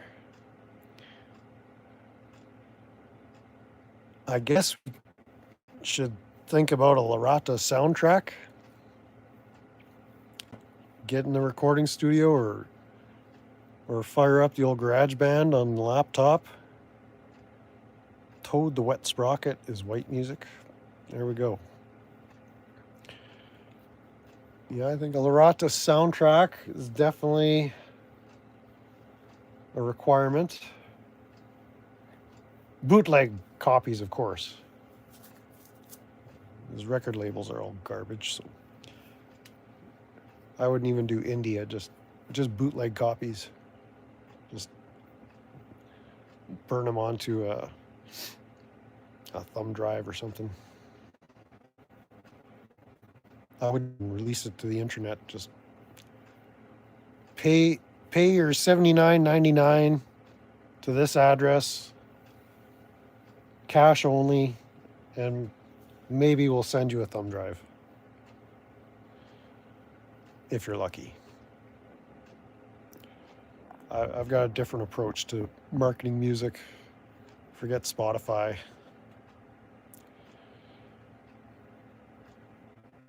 Forget the internet. I would just use the internet to blast it out there of where to find the address to send your money. Again, levee breaks. I used to love Led Zeppelin.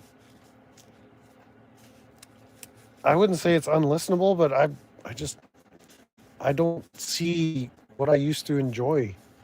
Why I used to enjoy it so much. I used to think Jimmy Page was a fantastic guitarist, but I don't hold him in such high esteem anymore. Yeah, Levee Breaks, it's got a groove to it.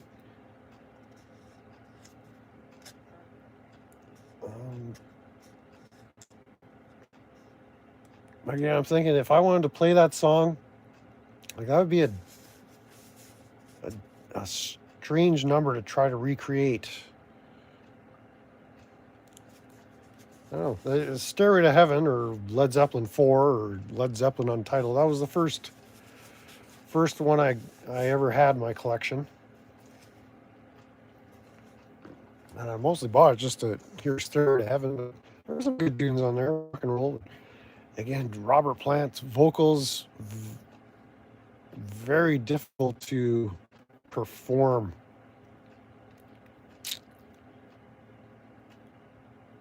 Maybe Lara could take a whack at that one. Rock and roll with a little bit of Scientology protest twist in there. Just tweak it a bit. When the levee breaks, when the Larata breaks, Larata can never be broken. Larata owns Led Zeppelin. But yeah, it's just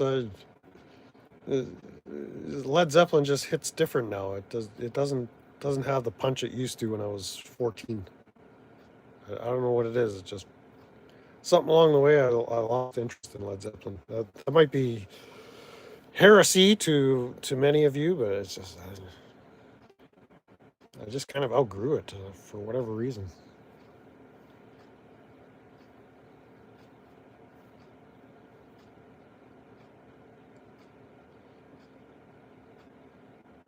It's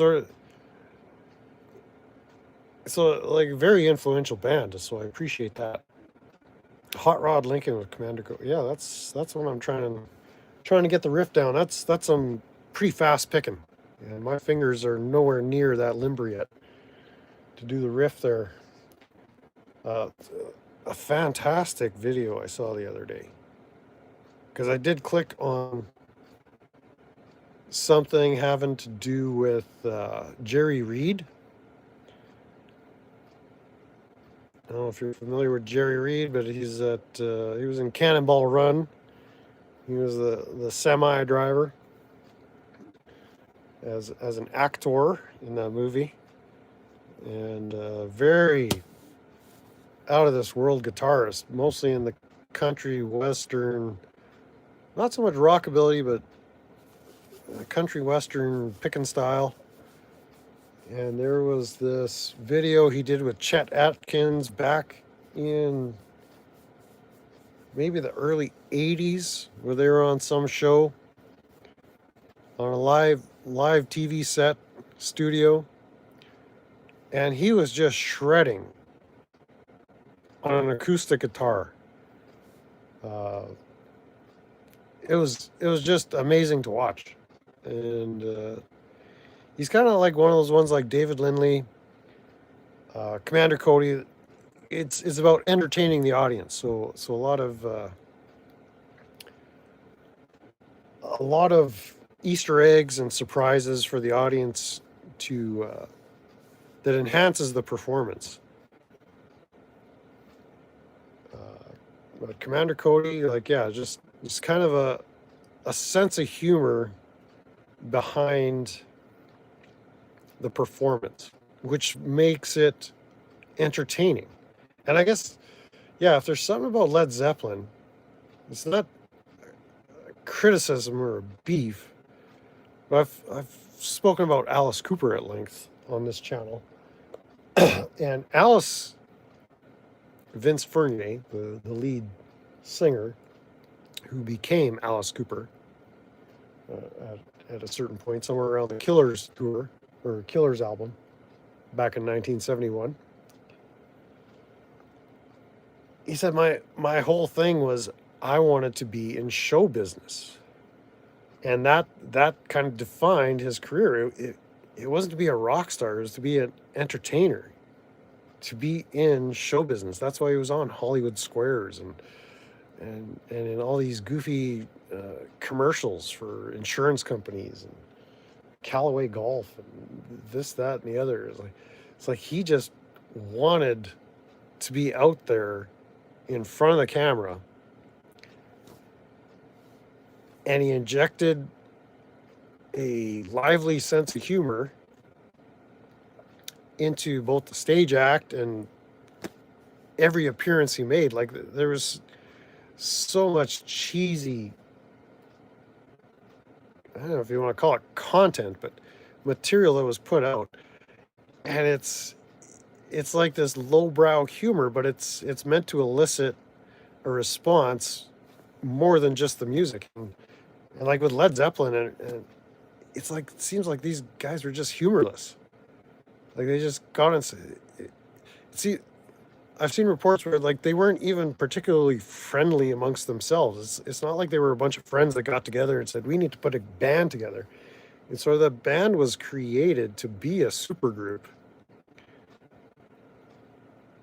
And because Robert Plant and John Bonham, they were with what, the Band of Joy back in the day, and Jimmy Page was with the Yardbirds, and John Paul, as well as a session guitarist. And John Paul Jones was a session performer, and it's sort of like they just found the talent, put them together, and they came up with, incredibly impactful music through the years. Like again, very influential, but it's not like they were a bunch of mates, like Black Sabbath or AC/DC.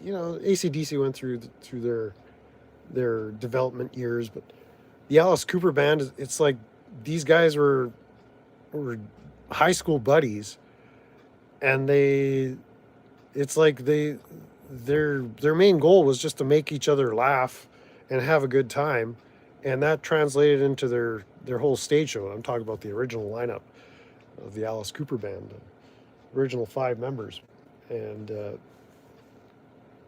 there's something about that came through in the recordings and the live show, because they were trying to entertain people, not present their musical compositions.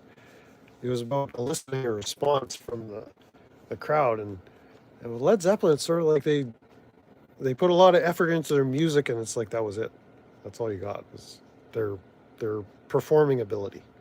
It's like there's low entertainment value, and it's like they just came across as like they weren't particularly fond of each other. So it's like that comes through in the performance. And so as technically perfect as you can make your musical composition, it's like it's lacking that extra bit of spirit, that extra bit of zest for life that pushes it through, where you get a little bit of that goofiness of the Commander Cody's or various acts that are entertainment driven versus just come listen to our songs. And so that maybe I'm just being a little too particular, but it's like Led Zeppelin, the individuals within Led Zeppelin, it's like they weren't characters. They didn't have the ability to turn it on and leave the audience with an experience other than the music. So it's like their personalities didn't shine through. And so it's sort of maybe I'm asking for too much, but like Lara, I mean, her personality shines through on every musical performance that I've seen, which isn't that many.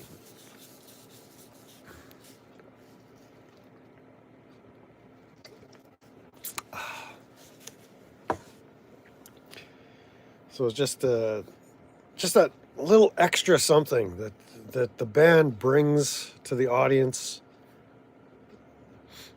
Like even Motorhead, like Lemmy,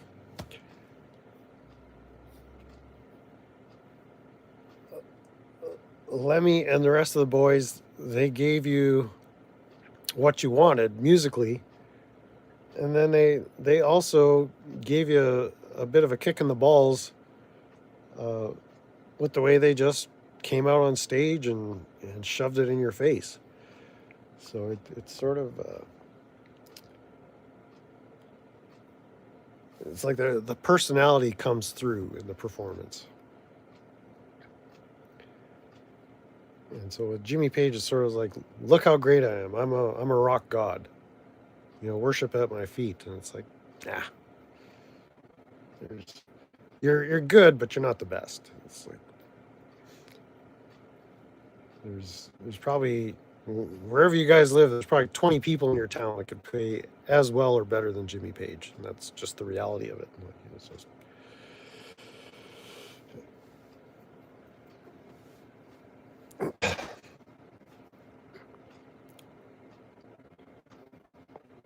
but yeah, so we're gonna go ahead with the Lorata soundtrack.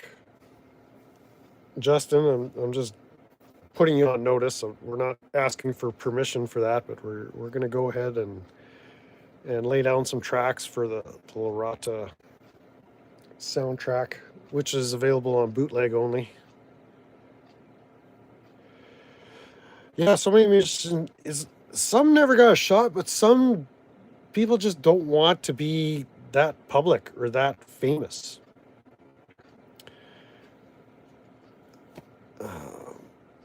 Turned my 10-year-old grandson onto Led Zeppelin. He loves him. His favorite song is Immigrant Song. Today it's a timely reminder of Iceland and Denmark Odin. Yeah, it's like there's some interesting stories that Led Zeppelin tells through their music, but it's just, I don't know. I just can't connect with it anymore. What was I just about to say? So Joe said, yeah.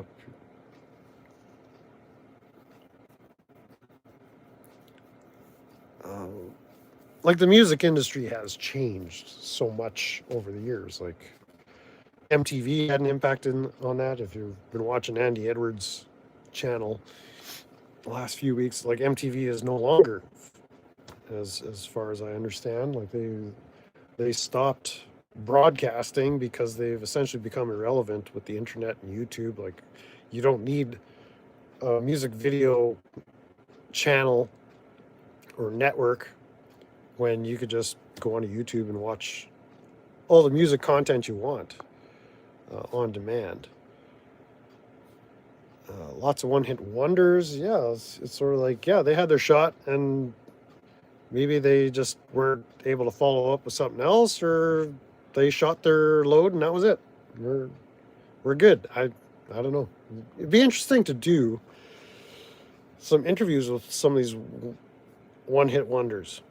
That would be a conversation. It's like, okay, so you guys did it. You were on the radio. You were doing this. You were touring, and then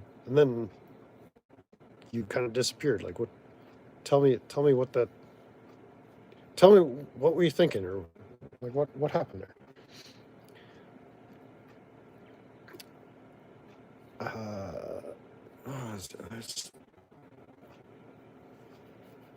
Oh yeah, I was gonna bring up Pink Floyd. Like once Roger Waters took over the songwriting, it's like it was all his personality coming through, all his angst, all his raw emotion.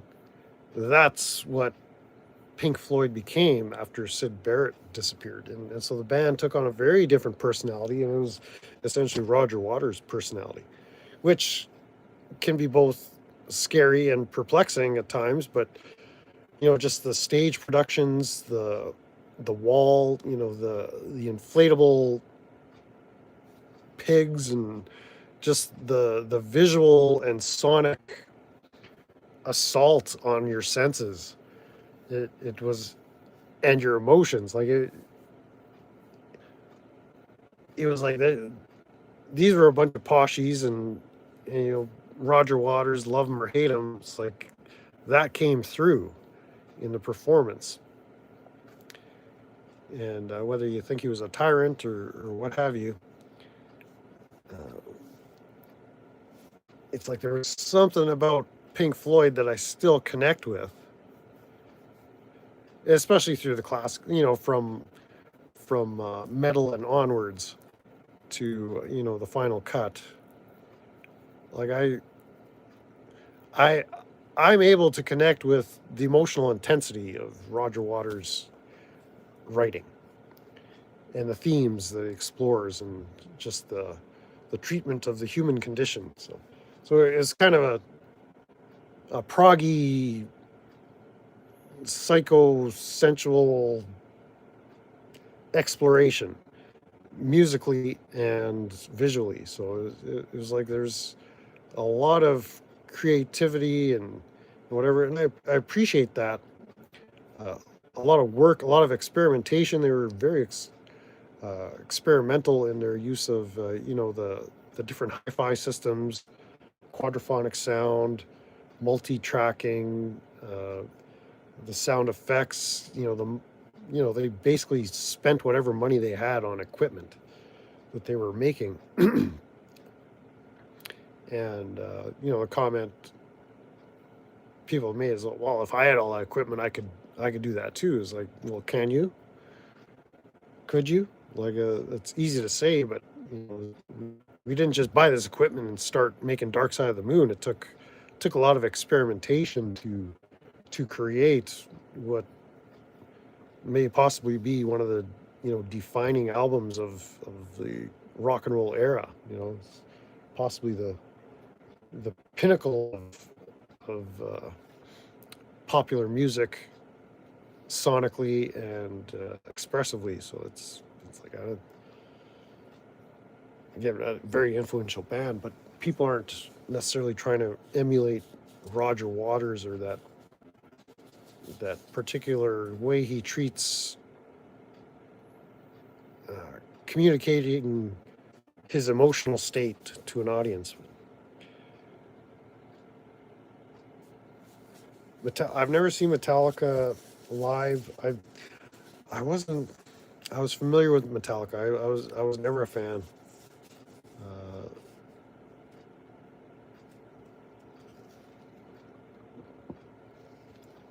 I mean, they would have toured and come to Winnipeg, my hometown back in the day, but I just never had the willingness to part with my money in exchange for 75 minutes of my time.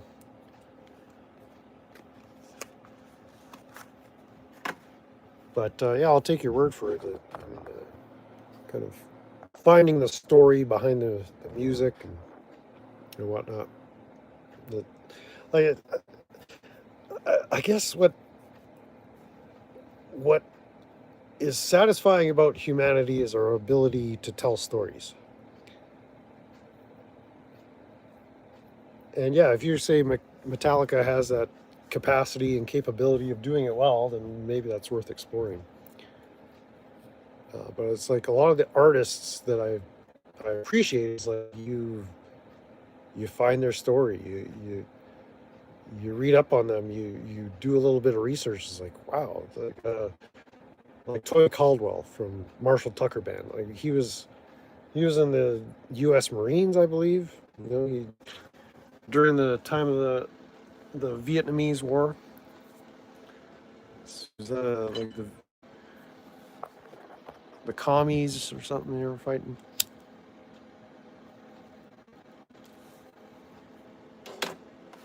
And he came back after his deployment, and like he's got a whole story. Like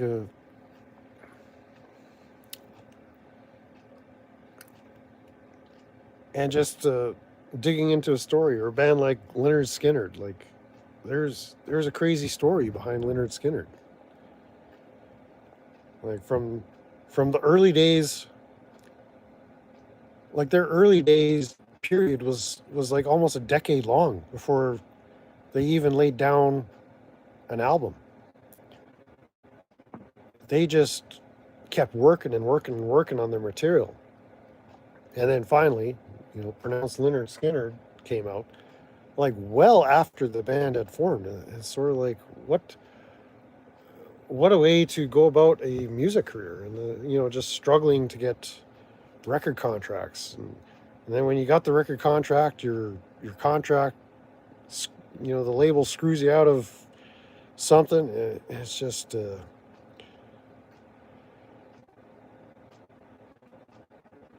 what's dissatisfying about humanity is their ability to tell lies.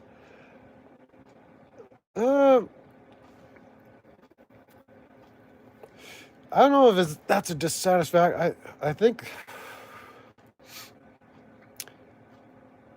I agree in a sense, but it's sort of the default position is liars be lying. And we all have the propensity to lie. I might be lying to you, for all you know. But I think the dissatisfaction comes in either believing a lie or falling for a lie when you could have, should have known better. And it's not. I'm not saying you ought to know better, but it's sort of, there's a deep satisfaction when you know you're being lied to, and you're impervious to that. So it's sort of like there's a solution for that. It's to become not so jaded or cynical, but it's like when you could spot the lie, it becomes powerless, because it's sort of a given that people lie. So it's just a matter of maybe acquiring a skill to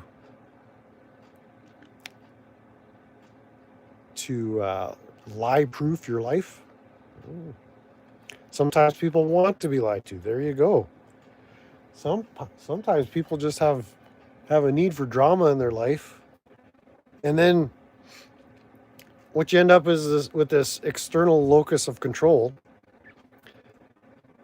where it's not your fault. I was lied to. It's like you always have a built-in excuse. Well, somebody did me wrong or something. Like, where have you heard that before?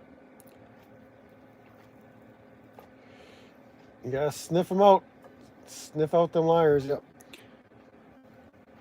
But yeah, some people have just a need for drama in their lives. They both gravitate towards the liars and invite the lies into their life to stir up that drama.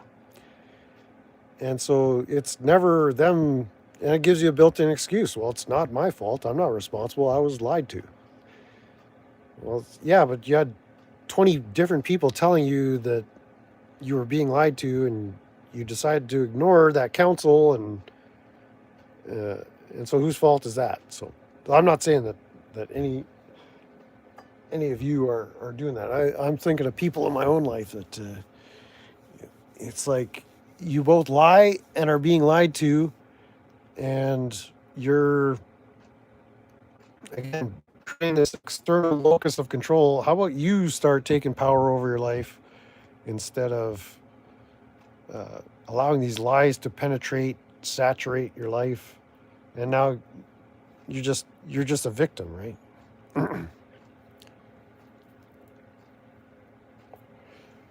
Drama is born. Yeah, my drama is just saying shit on the internet. That's what this, to answer Hunter White's question from an hour ago. What am I YouTubing for? To talk shit on the internet. That's about the only thing the internet is good for nowadays. So it's not.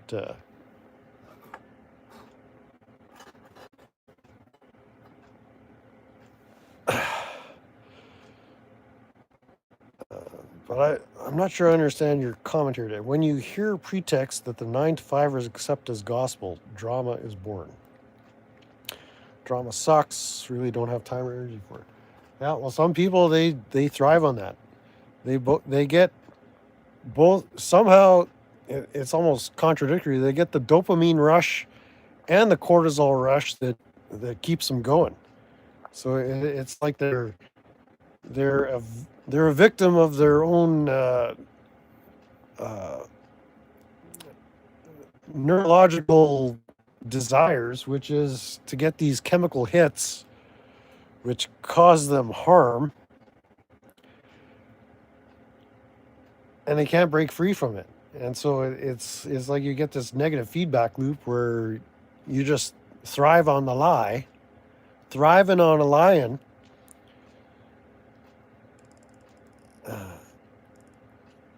Yeah, that's your dopamine hit. Got him. I got him good.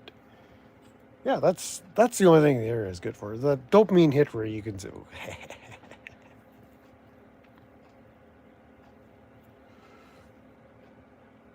So that's what this whole channel is going.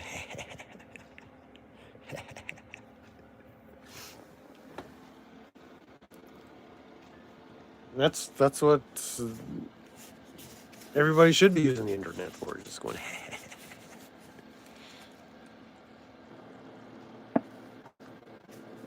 And drinking coffee and smoking cigarettes. So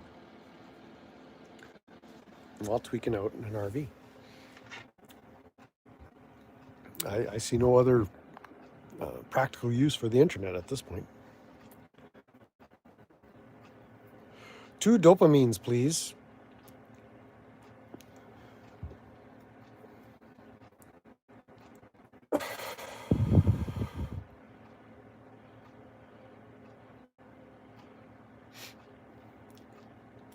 Yeah, you can't even do that with Direct D anymore. Direct doo-doo, because you're blocked. So you can't even get that dopamine hit. Direct dopamine. That'll be my knockoff line of Dookie merch. Direct dopamine. Oh yeah, I was puzzling over what the D and Rex D. I think he said it's from his middle name, Dane. Dane. Would you believe anything that has to come out of a guy whose middle name is Dane?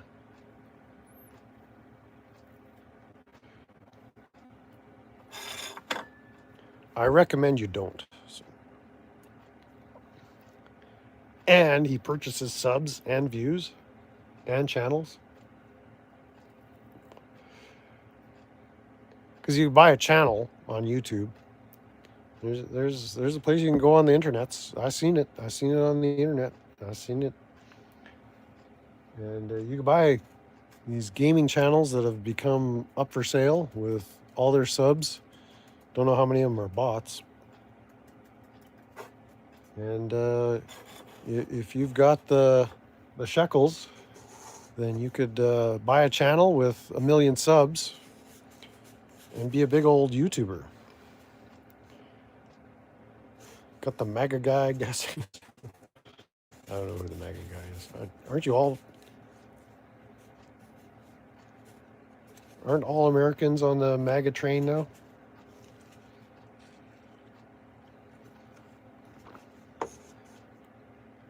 Who are we bombing next? Canada?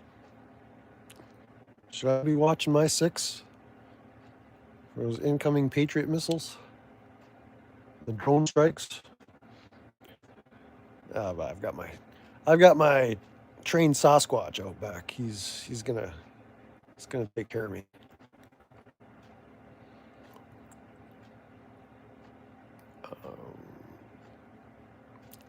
Yeah, I don't know who the MAGA guy is. That's a little too general of a description. So Minnesota's joining Canada. I hope not. We don't need Minnesota. Good grief. We have problems. We don't need Minnesota. Hell no. Jose Sanders. Never heard of him. That was probably Wasamatau outside making creepy noises. He was just messing with you. He's harmless. Nothing to fear, Mr. Osgood.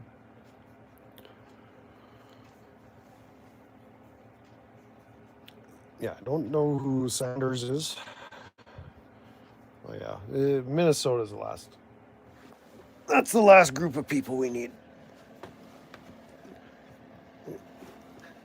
Like that'd be like kicking us when we're down. I mean, it's just for the love of God, just let the poor Canadians die their death. We don't need to throw Minnesota in there and like, no. I don't know. Minnesota and North Dakota are basically Canada.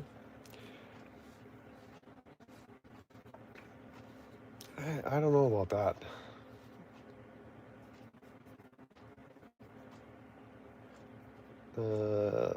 North Dakota is much, much, much more conservative than even the most conservative pockets in Canada. And I don't want to go into the whole left-right political spectrum, but it's like there's something uniquely American about Americans. And it's like, even the Minnesotans, I would say take the Minnesotans and just stick them in Scandinavia or Pakistan or something.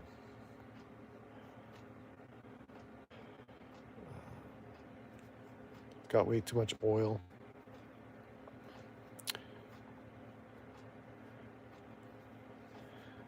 Oh, the Minnesota accent is much more Minnesotan, yeah. You know, I don't know if there's a lot of Canadians that talk like Minnesotans, yo.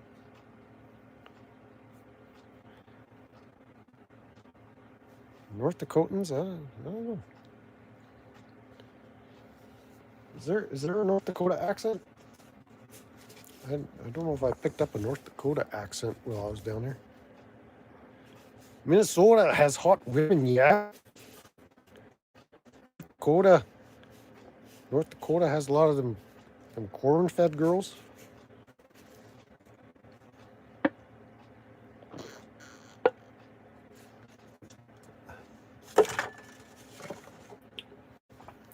Yeah, I'd say Minnesota. My vote would be ship them overseas somewhere. Dakota.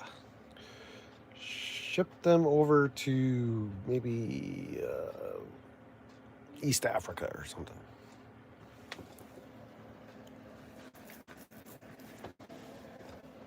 And North Dakota, we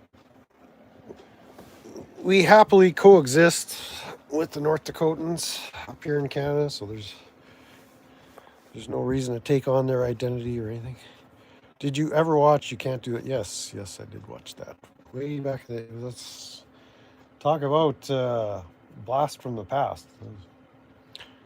Was that 70s and 80s children programming? That was pretty demented stuff. That was pretty whacked out stuff. Minnesota reminds me of Ontario. North Dakota reminds me of Saskatchewan. Yeah, it's pretty undifferentiated to travel from North Dakota to Saskatchewan. It's very, very similar, correct. Ontario. Tracy Ullman show, yeah, I remember that one. Ontario is more like California, really. It's just fucked right up. So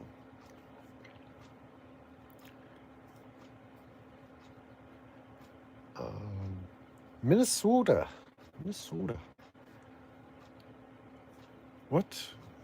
What is comparable to Minnesota? Yeah, it's kind of this.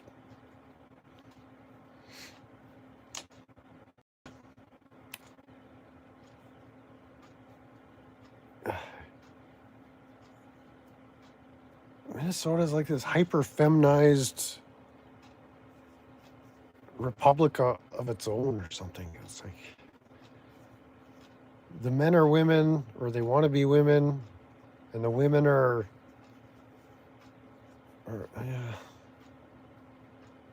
I guess Minnesota is unchecked feminism.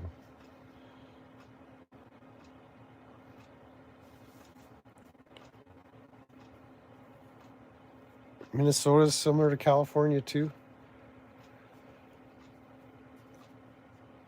Yeah, but it's like covered under 3 feet of snow right now. So it is and it isn't. Like it's like Minnesota thinks it has all this stuff going for it when it really doesn't.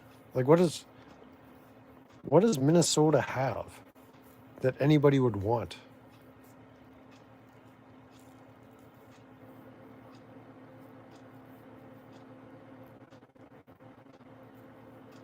Like it's such a mediocre locale. Like there's like I'm just trying to think of because people are flocking to California,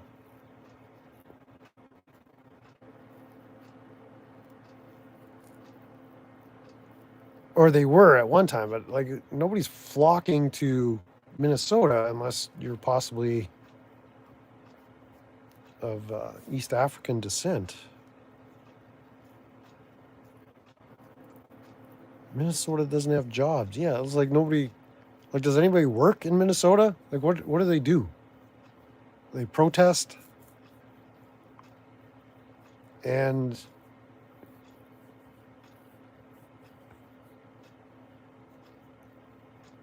like what? I don't even know what. Like what? I should probably have a laptop going. It's like looking at like what is Minnesota's economic contribution to the whole of the American economy? It's like, do they have male tampon factories or something that they're dominating in? Like, what are they? What are their exports? Feminism? I don't know.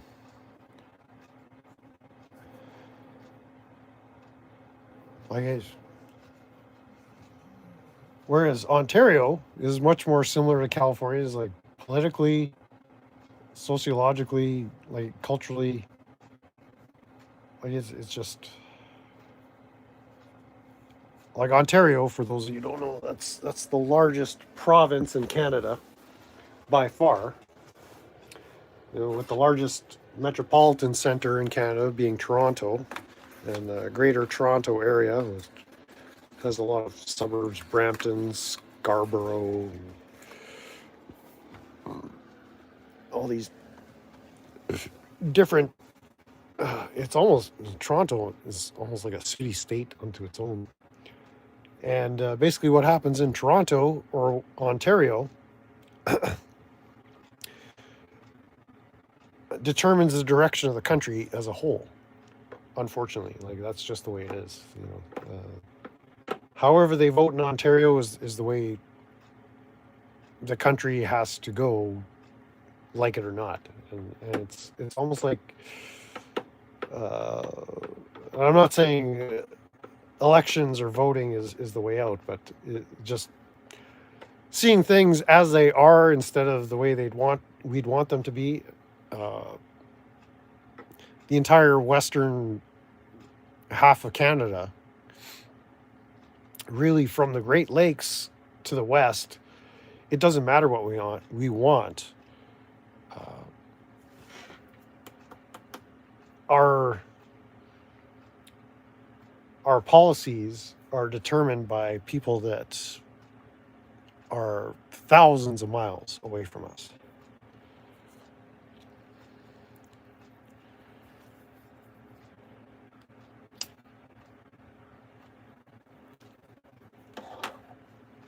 Now, that kind of it's like California doesn't have the ability to sway elections the way say Ontario does, but as an economic powerhouse and just culturally, California is quite possibly one of the largest influences on the rest of the country. So, like there's that saying, as California goes, so goes the rest of the nation, and it's sort of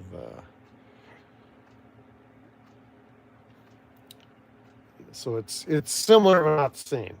So it's like people in the Midwest are having to deal with policies that were the brainchild of California policymakers, and there's no say over what's happening because California wields that much influence culturally and socially, politically, for the rest of the nation. So it doesn't matter what Governor DeSantis is doing or this region, as a block, how they feel they're getting a short end of the stick. It doesn't matter how farmers feel or pipeline workers or if California is going in a certain direction, and everybody kind of gets dragged along. So,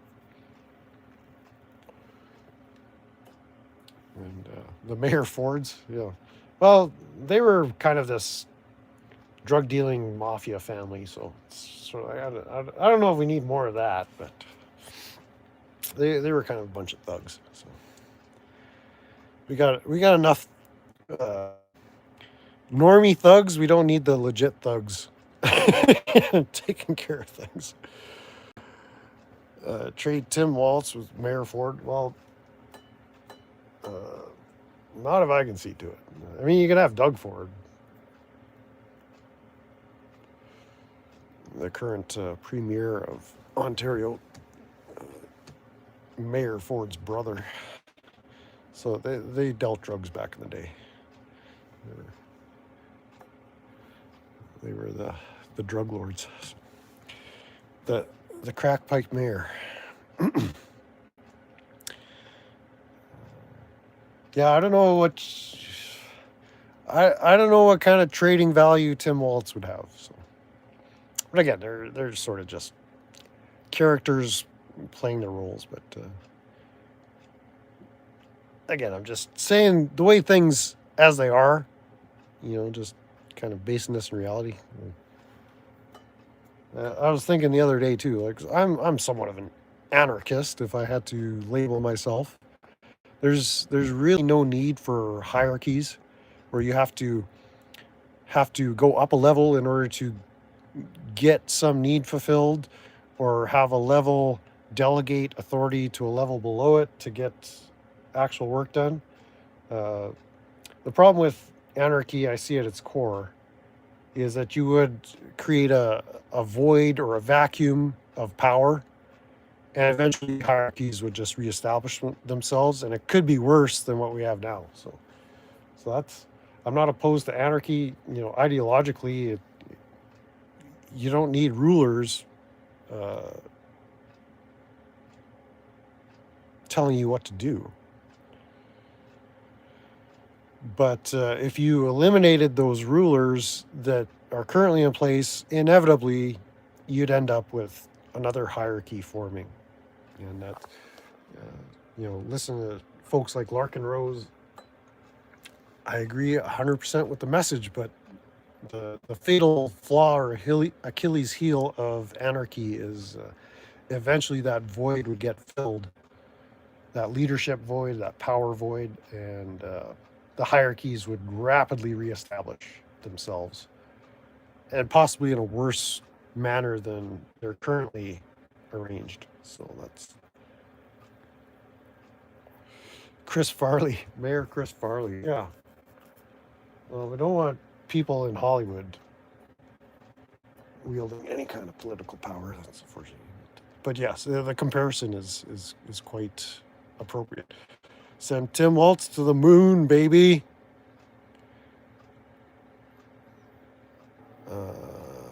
Kathy Hochul, Zorhan Madmadumi.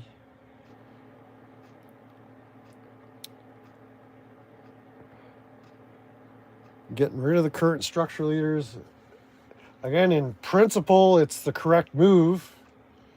But again, thinking 3 or 4 steps ahead, like people aren't going to embrace a society without hierarchies. At least people that can't self-govern or are self-directed or self-aware. And this is, I guess, where you get the normie NPC zombie trope stereotype. And so the hierarchies would inevitably return.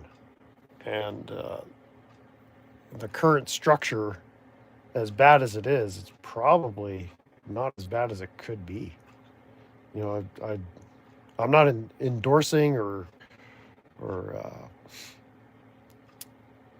showing any appreciation for the current structure. It's garbage. It's a dumpster fire. Maybe when the baby boomers are all gone, things will kind of uh,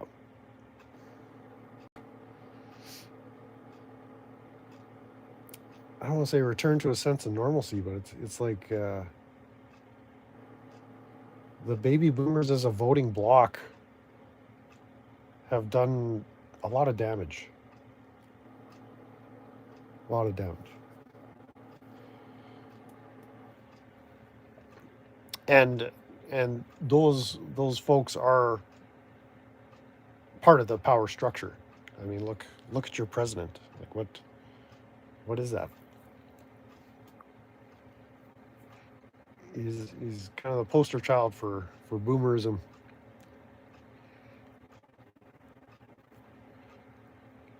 That's unchecked boomerism right there. So.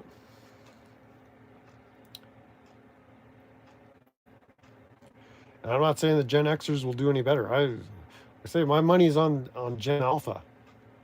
I cannot wait. I hope maybe I should quit these. I want to live long enough to see Gen Alpha take over the reins of power and see what that shit show is going to look like. That's what gets me excited. And I have no intention of influencing Gen Alpha or offering direction or advice. I just want to let it play out and see what happens. That is going to be the greatest show on earth. That is going to be. I'll buy a ticket for that.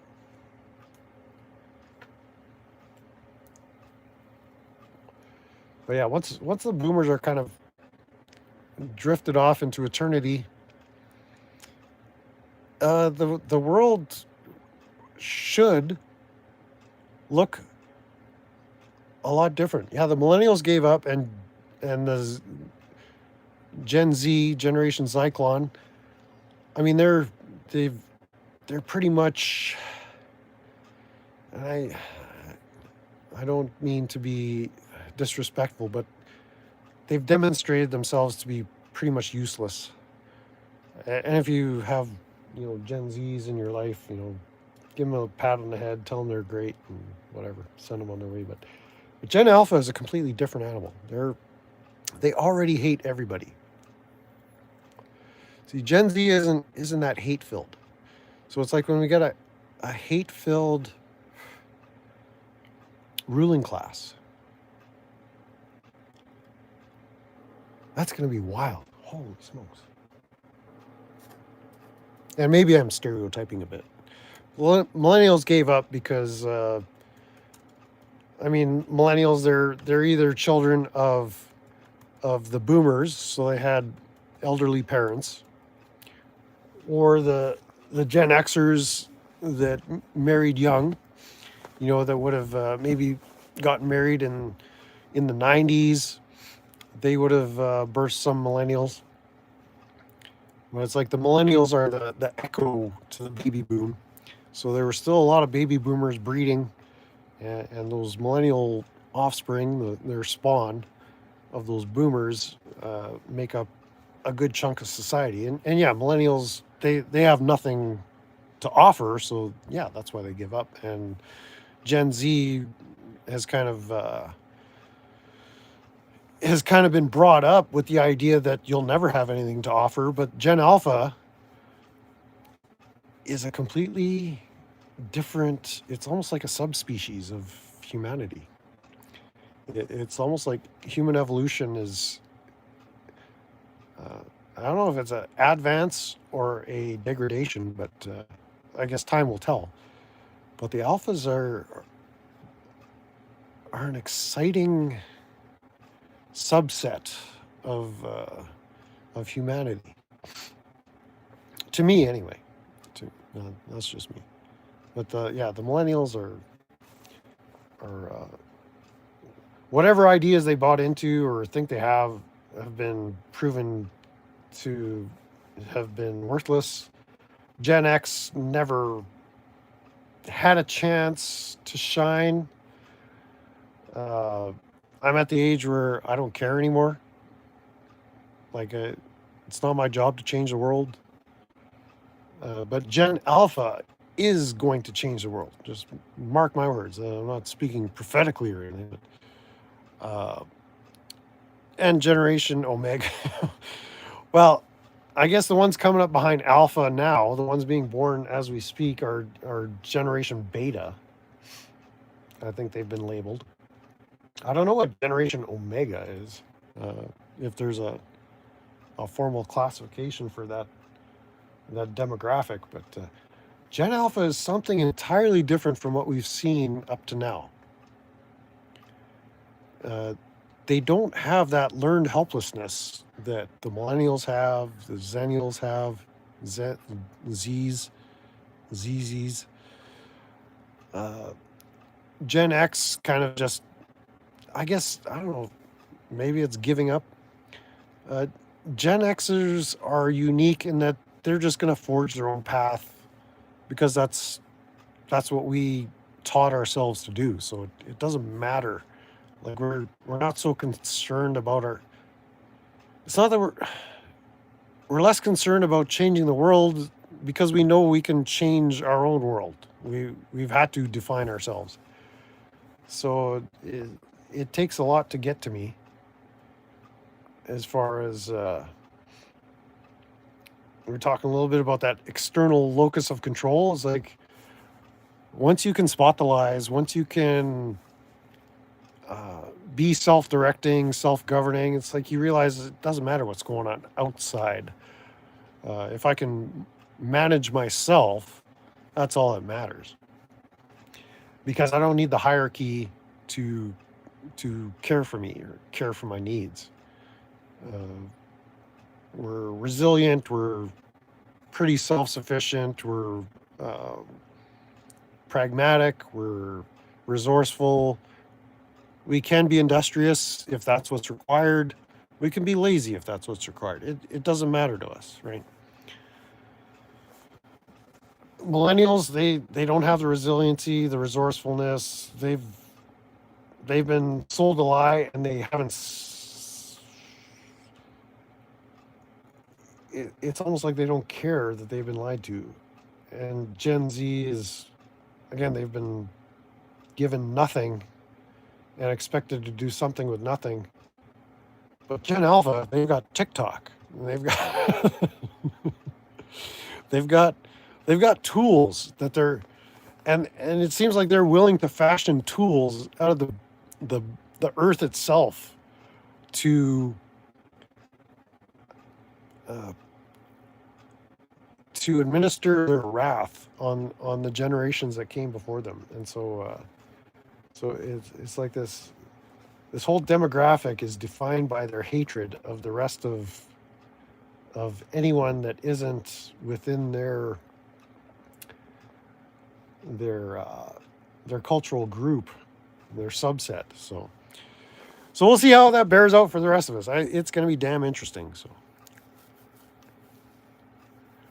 love will change that. There's no such thing as love. So.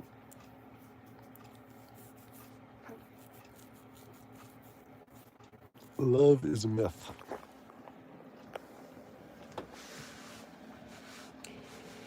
And you're not going to love. You're not going to be standing in front of a Gen Alpha and love them through the chaos that's about to descend.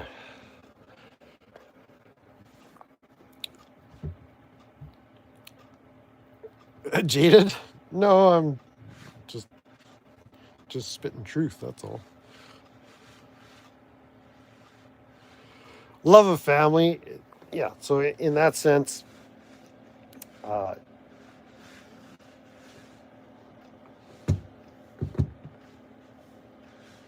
it's all, again, it's love is a word that's thrown around there.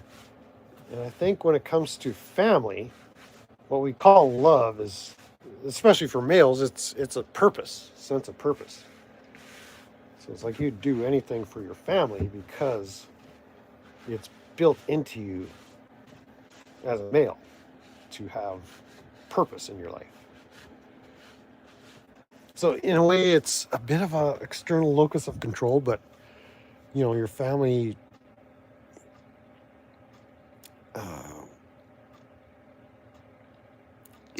that's a good externalizing of a locus of control. Family is a virtuous endeavor in which to pour your life out for. Absolutely. Is that love? Possibly. But there's something ingrained in the male, in the Y chromosomal of the species, that gives you a sense of purpose and drive, and like those that lack the Y chromosome, it's different. It's different. It's I don't want to go into it to start a whole war of the sexes here, but you love the weak. Why?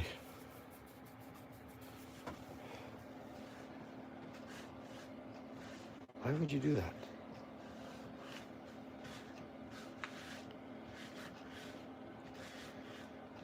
I said my gospel, or my ideology is cowboy Christianity. Love those that aren't. Okay, no, it's love God. This is the gospel, not according to Brent, but this is the cowboy Christian credo, I guess, if you want to call it. Love God, love your neighbors, at least those that aren't trying to kill you, and kind to animals. Have I been kind to you, Max?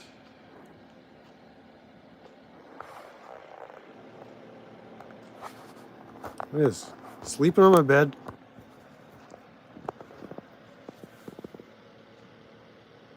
Have I treated you kindly?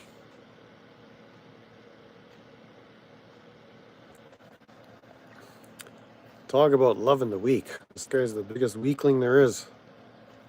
No, I don't want to press that button.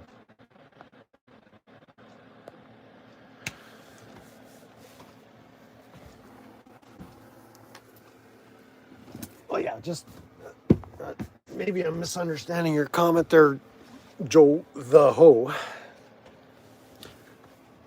But loving the weak just because they're weak, I don't understand that.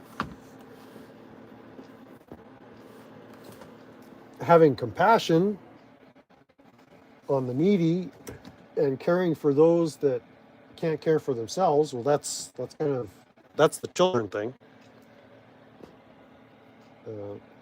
But that's on the parent.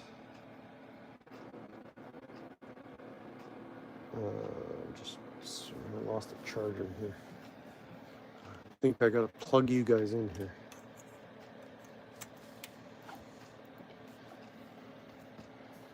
So I love children. Like, don't get me wrong. I think children are amazing. But there's a limit to the love I can have for children, because that's the parent's job, is to love them. I'd rather entertain children than love them. So, remember when the Rottweiler attacked Max? Well, I was doing everything I could for him. What I lacked then was the quick thinking skills to know how to stop the attack in a much more timely way. So now I've changed my approach in that I don't go walking without a stick. Lots of children don't have parents. A good point.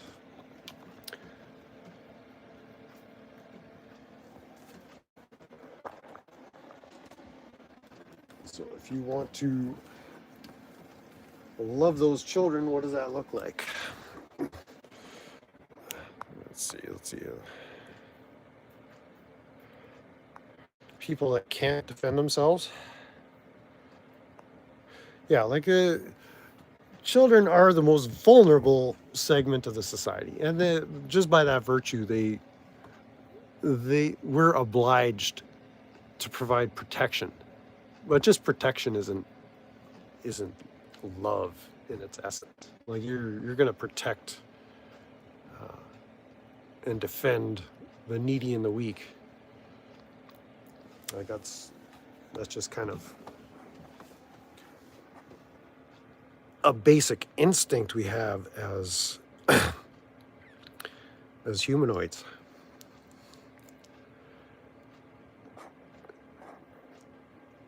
Like nobody wants to see harm come to the truly needy, if there is such a category. Egregious actions by police. Yeah, well, yeah. See, there's a whole not a rabbit hole, but a whole thing to unpack. There it's like getting back to what Dad said about people be lying, and so is the beauty of the internet and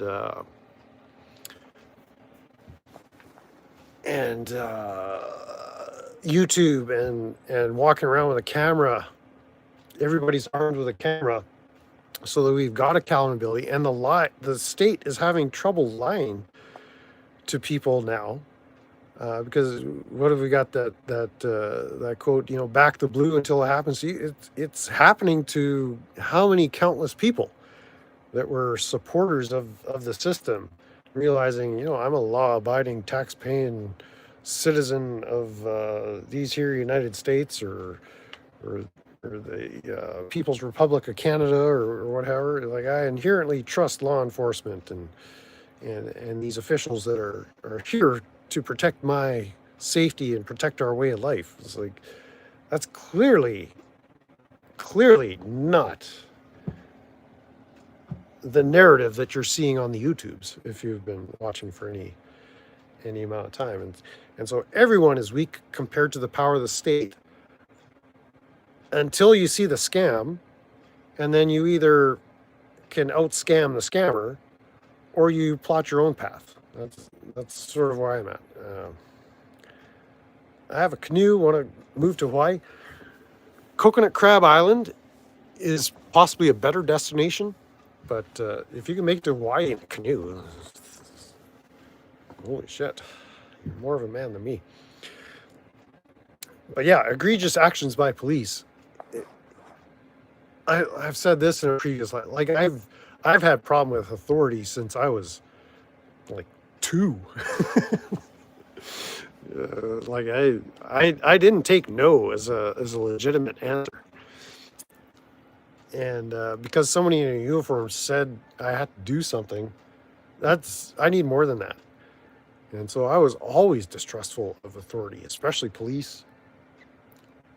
Because, yeah, why do you get to walk around with weapons?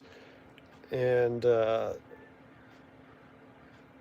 like, what's to say you're not going to turn that weapon on me for reasons? And what we're seeing is, yeah, people are getting weapons turned on them for reasons that are completely egregious and illegitimate. And so, yeah, the power structure in place is illegitimate. So the power of the state is a state of mind, yes. That's kind of not the conclusion I've arrived at, but it's sort of, if people want to be involved in that statist cult, I'm not obliged to participate in that cult behavior. And so, again, Gen X, maybe it's an inherent skill we have. Is like, we're not feeling the pressure to comply just because you say it's so. So there's obvious limits in which you can take that. Like, I'm not talking about abject lawlessness. Like, to have an anarchist society, as I was saying before, is You need highly ethical members of that society. And most people are, unfortunately, not terribly ethical. And I'm not holding myself up as an example of proper ethics. But as far as the ability to manage one's own affairs, to defer that to the power of the state, to feed you, clothe you, provide for your needs. I mean, that's, again, we get to, the Larkin Rose, boiling it down to its bare bones is you're robbing your neighbor through the power of the state, who, through forcing you to make payments in the form of taxes, will give your neighbor the ability to fund their lifestyle at the detriment of your own. And so that's just not ethical. And people want to vote to do that very thing, where you'll be threatened with violence if you don't help subsidize your neighbor's way of living. Like, that's just wrong. But your average person is not going to see it that way. Loincloth time? No, it's yoga pants time. Who's got the yoga pants? Yeah, hypocrites. I mean, I don't know if it's just me, or, again, I don't want to ascribe the superpower to Gen X, but it's sort of like, yeah, we don't suffer fools, we don't suffer hypocrites.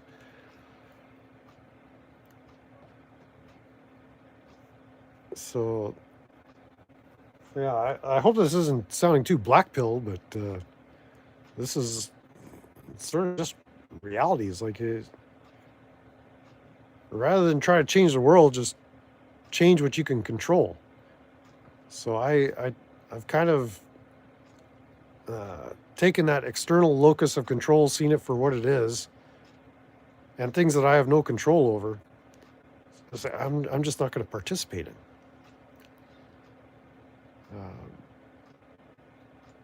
Because I'm not obliged to, and neither are you. And so I'm not giving advice. I'm just trying to share a little bit of my mindset here, indoctrinate you into my cult, where maybe I've just reached an age where I just don't care about things that I have no ability to change, because it's not my job to save the world.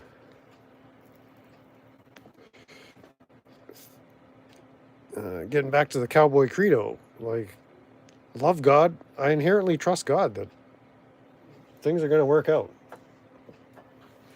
both for me and for society at large, and for Joe the Ho, and for Mr. Osgood and Dad, and anybody else who's unfortunately still watching this. But it's like, it's not up to me. And I still see people around that are attempting to change the world, and I'm not saying anybody here, but it's like, get your own shit in order before you venture out into changing other people's shit. So, because that's,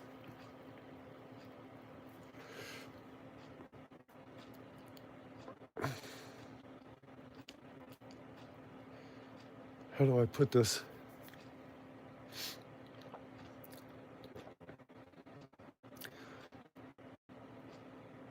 It's like the feminization. It's almost a feminization of culture and society as we know it. It's like, we'll change the world if we just vote hard enough.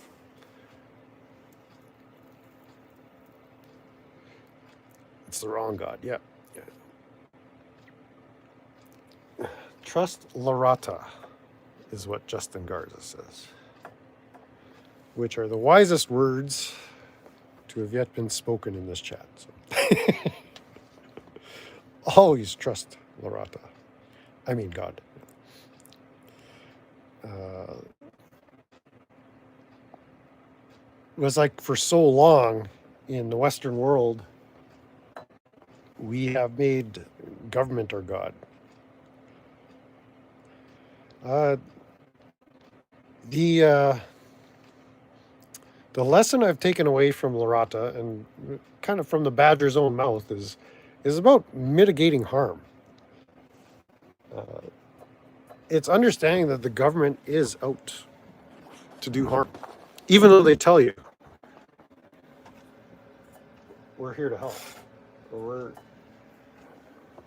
The last thing in our mind is to harm you. But just once you understand that I get to define what's harmful to me. And so I can control and mitigate the harm that I experience better than my neighbor can, or my representative in government, or even any of you. So some of it comes through life experience, some of it comes through just trial and error, or same thing. Some of it comes through knowledge, some of it comes through, I guess it's wisdom is the word. Just overall, you build wisdom into your life. I'm not claiming I'm wiser or have wisdom, but the wisdom I understand is if I can mitigate the harm in whatever ways is required, then that's half the battle. Because yeah, while I'm trying to do me, there are forces or factions out there that are trying to do me too, in a way that I'm not willing to authorize. So it kind of comes down to boundaries, understanding what are appropriate boundaries, and just mitigate that harm. So, like, there's enough First Amendment and cop watching videos. Like I was watching. To me, one of the OGs was Gavin Syme. Back in the days when cell phone cameras and hidden cameras and vehicles, and it used to shock me back in the day where the police realized they were being recorded and they went for that camera and they basically destroyed it. And now they can't do that. So it's like almost we've been given tools to help us with our freedom, but it's like, if you've watched 1A audit videos or cop watching videos, after the third or fourth hour, you kind of get to see what's happening out there.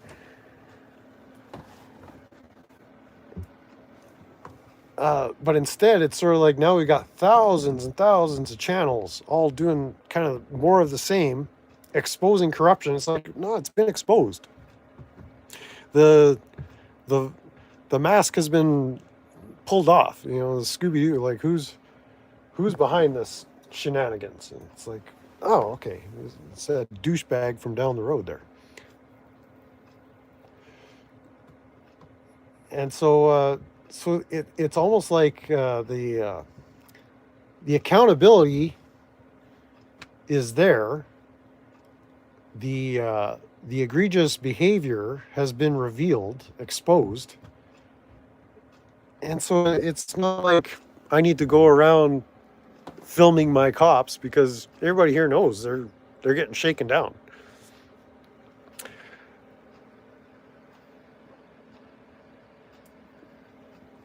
Like I've seen it. I've seen delete laws. I've seen here's the deal. I've seen them all.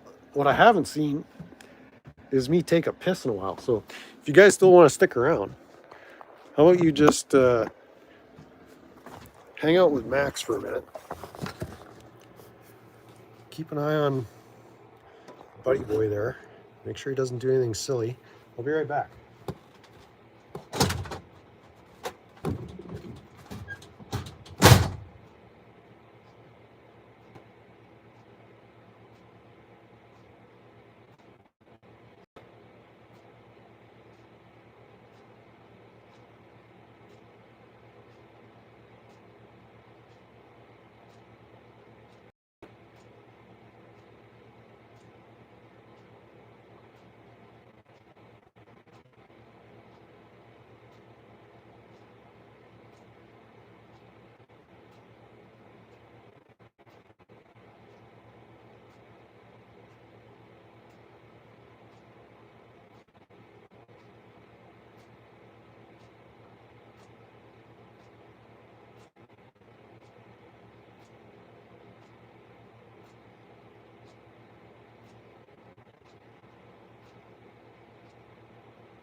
Let's plug you back in here.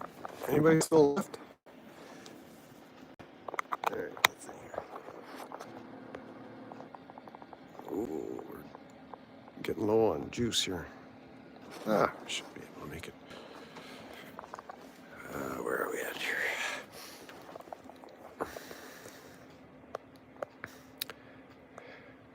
Stuck. What does that mean? You still on?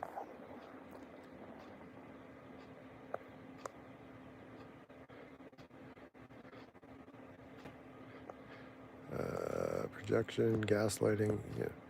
Yeah. Once you realize the whole world is about gaslighting, then you can protect yourself against gaslighting.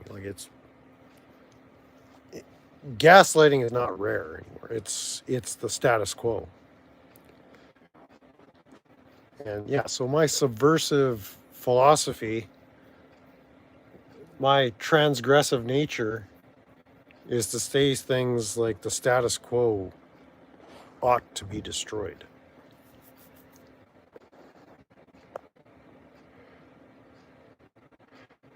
The premise is, who are you afraid to criticize? Well, this interesting comment. This goes back to what I was saying about the UK. You can't criticize anything there. They'll throw you in a cage for saying something. So, but even the idea too, criticizing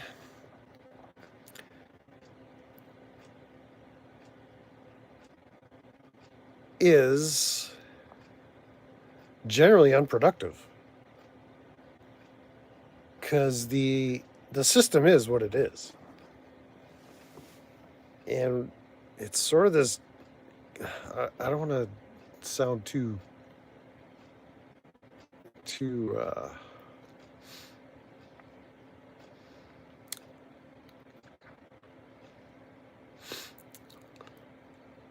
full of myself, but it's like the system. You can't change the system. The system's unchangeable.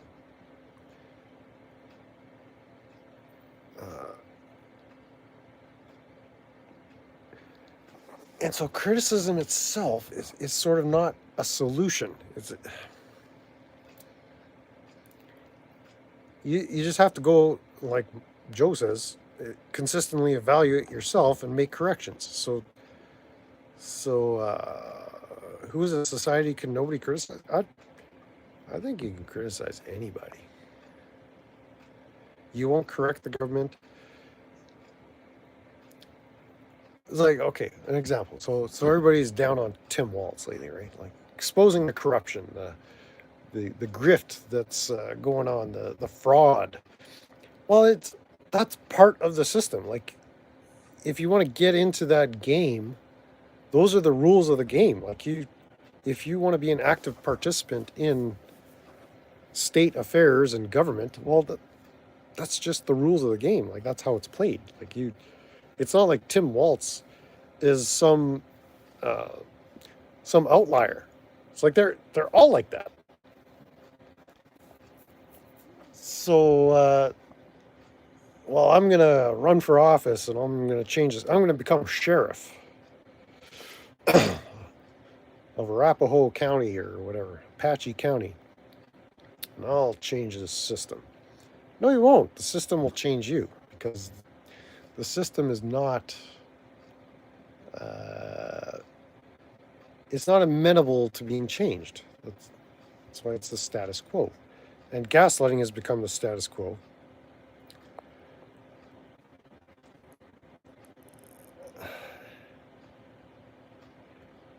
Invented words so you can't criticize them. Well, that's a byproduct of the feminization of the whole political process, really. And early on when I started this channel, I said, like, I'm taking back the word gay. I'm taking back the word retard. And I mean, it's not like I'm an influencer, but that trend is the same attitude of people. It's like we've had enough. Like we're walking away from this malarkey. The gaslighting doesn't work. Like calling a person racist or a narcissist or like that doesn't work anymore. If everybody's a narcissist, then nobody's a narcissist. If everybody's gaslighting, then gaslighting is just the status quo.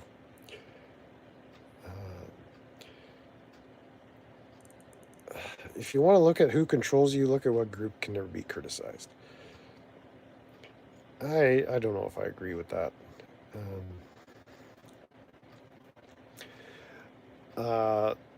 There's certainly political organizations in place that are a subset of the power structure in the Western world that are controlled by lobby groups that have an interest in the state of Israel, most certainly. Like it's, and like I know I'm all over the place here, but like Gen Alpha is not going to be susceptible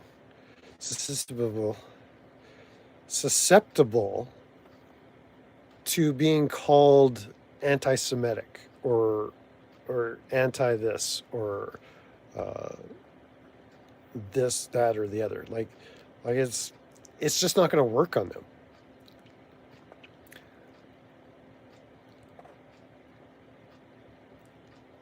Like they're going to reject all that outright.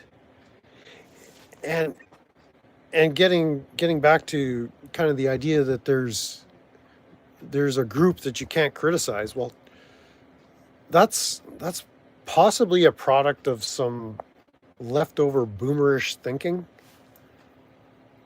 In that, not that you're thinking like a boomer or you've fallen for the boomer spells, but it's like that spellcraft. The wizards that are casting these spells, they're going to be dying off soon. And it's like there's going to be a shift, a major shift, ideologically, culturally, socially. If you want to know who's controlling you, look at who's restreaming you. There you go.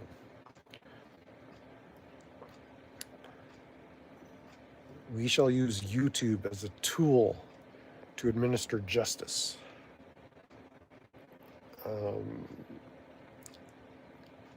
Taking the swastika, combining with rainbow. Yeah, like an example, there's a fine little restaurant. Well, I call it fine. I have no idea. It might be trash. But they've got the gaybo, what do you call it? The flag that nobody wants to look at outside the door, saying everyone welcome here, and then policies, we don't tolerate discrimination based on blah. Guess what? I'm not spending my money there. I'm just not. I'm not giving my money to people who hate me. And that's kind of a good policy. I got that from Aaron Clary, Asshole Consulting. Check out Aaron Clary on the interwebs. I refuse to give my money to people who inherently hate me. I'll patronize establishments, businesses that aren't in my face showing me how much they hate me. And I'm criticizing that ideology, that policy. If that makes me a hater, well, I'll say you started it. You hated me first.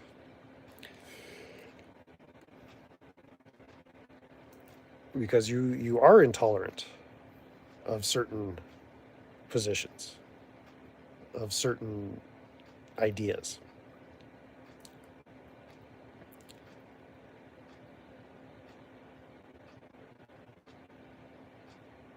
I don't know one person that has lost $1 billion in one night criticizing a group except one. What group did he criticize? I'm not familiar with the situation you're talking about or the individual you're talking about.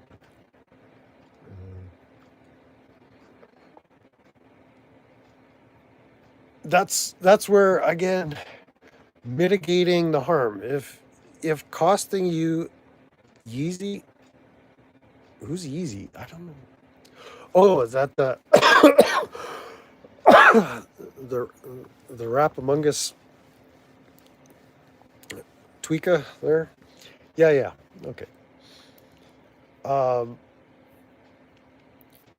Mitigate the harm. Like, again, if criticizing is the solution, then everybody'd be doing it, and it would actually cause change. But it doesn't matter. Like, there was an incident years back, not too long ago, uh, of a restaurant in Winnipeg, and they were vandalized with a lot of anti-Semitic slurs. There were windows broken. The restaurant got tagged, and the owners were of a people group that some people feel can't be criticized.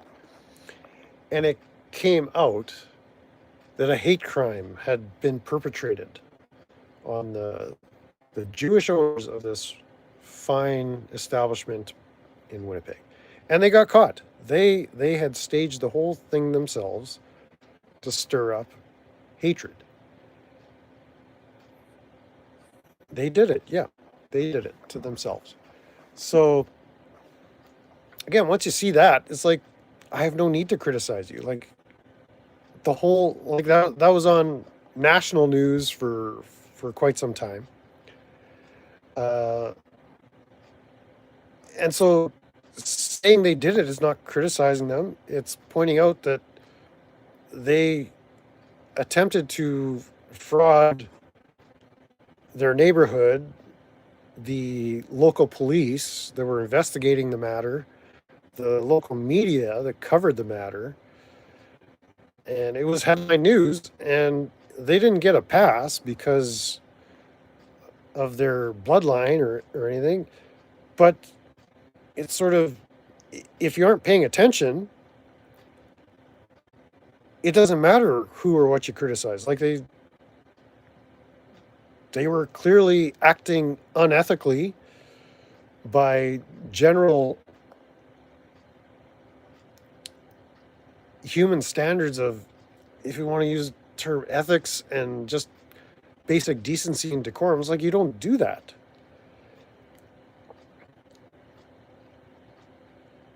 And their motivation for doing that, I don't know. It would never occur to me to do that to myself, to claim victimhood. But uh, again, maybe they got that dopamine rush that comes with inviting drama into your life, not only inviting in lies but perpetrating lies. But everybody's seen them for what they were, as liars, and so I don't know whatever became of that. Like they faced criminal charges for the deceit they perpetrated. But I don't know whether they got fined or I don't know if it was criminal charges or whatever. But there were some repercussions, and so it's like, what need is there to further comment on that? Like they just showed you everything you need to know about them. Like, would you do business with uh, these owners that clearly show they hate you, they hate your business to the point they're willing to self-sabotage that business? Like, as far as I'm concerned, it's like I'm not patronizing anything that family, those owners, have to do with. Like, that's, sorry, you just lost my business. So I guess another basic maxim, if you will, is the way to vote is with your dollars. Like in this economy, money is power. And so I don't have a lot of money, but I do vote with my dollars. And I'm not going to give my money, which represents your time and your energy,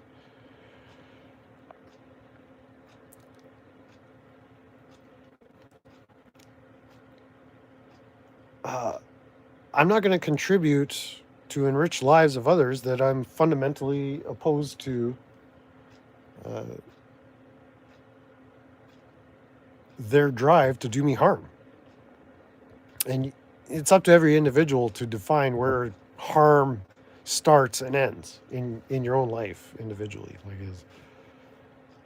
some things I'm willing to just turn the other cheek or just brush off, but for a person who's person in, it's typically individual to individual. Where you get into stereotyping and generalizations, that could be problematic. But if someone is demonstrating overtly that they're attempting to lie to you, defraud, lying to me causes harm to me. So if you're a proven liar, I'm going to cut you out. You don't have my permission to continue lying to me without consequences. And that's what it comes down to, consequences. You're going to take responsibility for your actions. And if you do something bad to me, you can't complain about the consequences because you're responsible.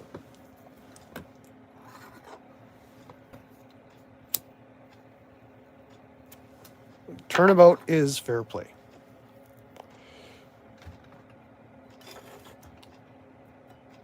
The giant circle?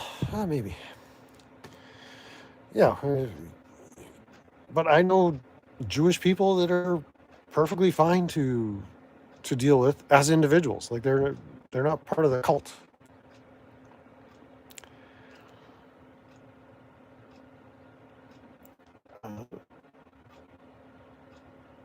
You can say, well, that's anecdotal, but it's sort of like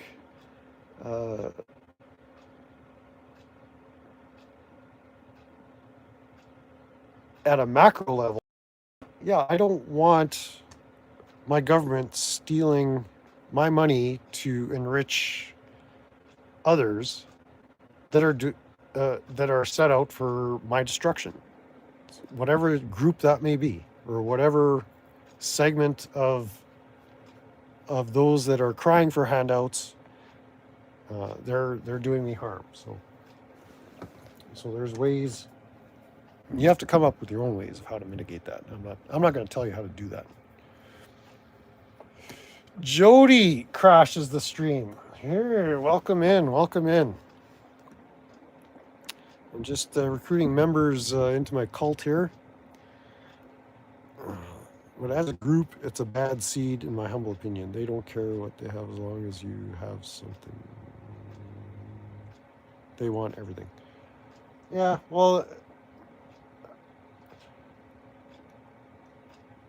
again, you put up a wall of separation between you and the entity that's attempting harm at you. I mean, and that could go across many ways of thinking, whether it's spiritually or emotionally or physically.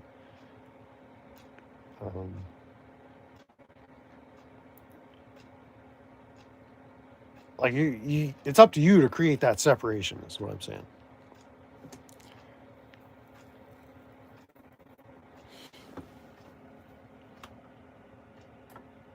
If you continue to allow it into your life, then it's going to become uncontrollable. So if you're not actively exercising control over the situation yourself. So again, there's limits to what you're empowered to do, but on a micro level rather than the macro level, I can avoid a lot of the drama and do what I want to do and do what I need to do for myself. Because if I can't deal with myself and my shit, I'm not going to change society or change the world. Yeah, that's above my pay grade.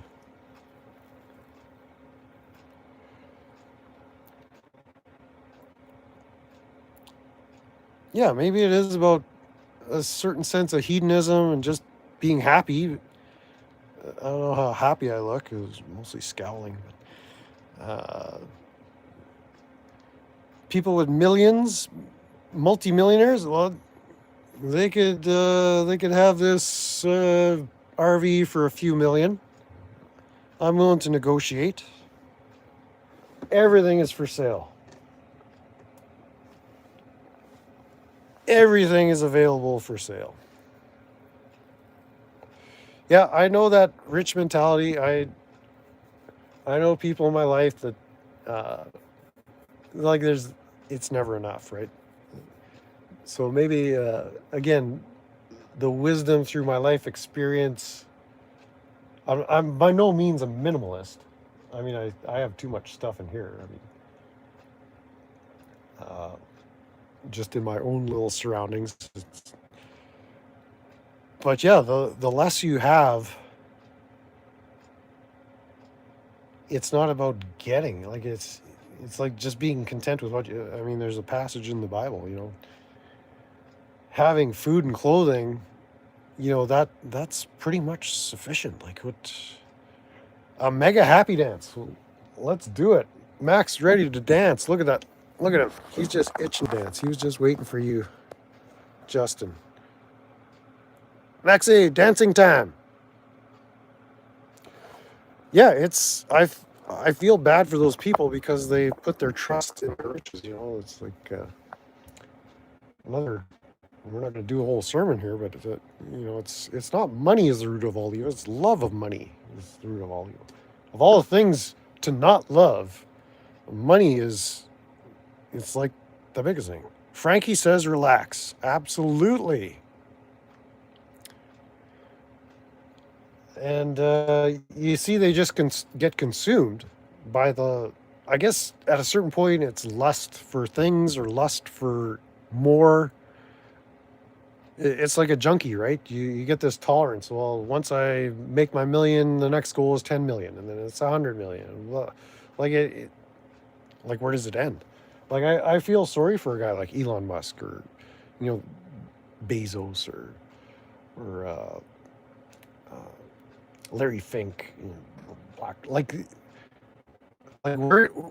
What do they think they're gonna find when they climb to the top of the mountain?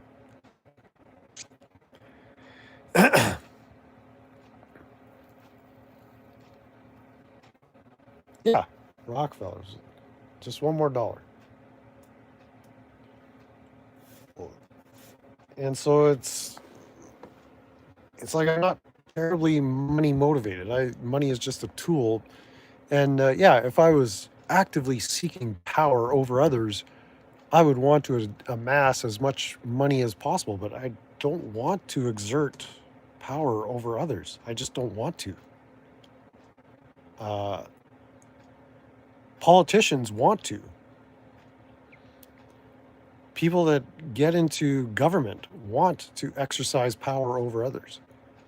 People that get into law enforcement enjoy the power they have over others. Whether they think it's for noble deeds because they're fighting criminals and making the streets safe, but it's like I have no desire to exert power over anybody. I can barely exert any power over my freaking pets here.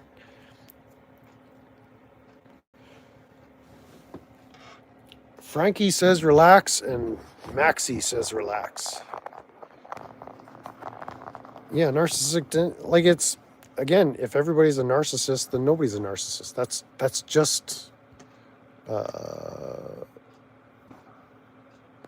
that's just the system.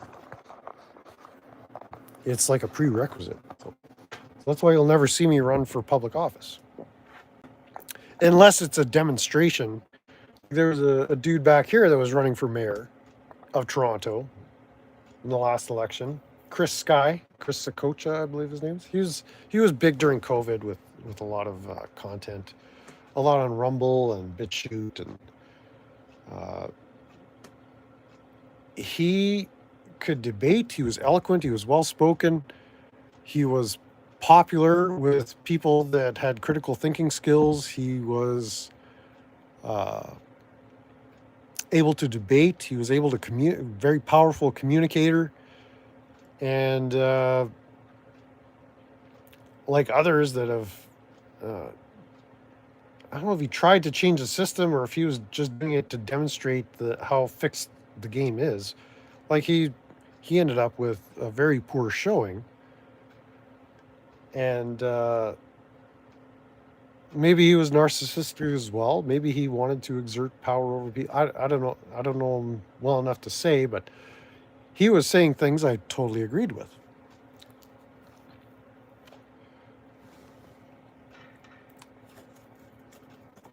But in his run for mayor of Toronto, it demonstrated that the system just is not going to tolerate common sense. It's not going to tolerate truth. It needs the gaslighting. The system doesn't want to take the red pill. And so it wasn't like a black pill for me to say, see, he tried it and it's not doable. It's like, no, if you want to participate in that system, like, you have to accept the terms and conditions that come with the position. And I'm just would never be willing to do that. And it gets down to my motivations. Like, I'm not interested in exerting power over another for whatever your motivation is. It's just that just doesn't occur to me. Maybe, I don't know, maybe it's not that I can see the bullshit. It's just everything is bullshit. So it's like you just have to open your eyes and say, okay, am I contributing to the? Am I a net contributor to the massive bullshit, or am I trying to mitigate the amount of exposure of bullshit that I'm willing to tolerate? And it's like I'm allergic to bullshit. I can't be around it. The largest oligarchical power pooled his resources. Incipio formed an army, appointed Pompey as general, and conquered the known world like BlackRock.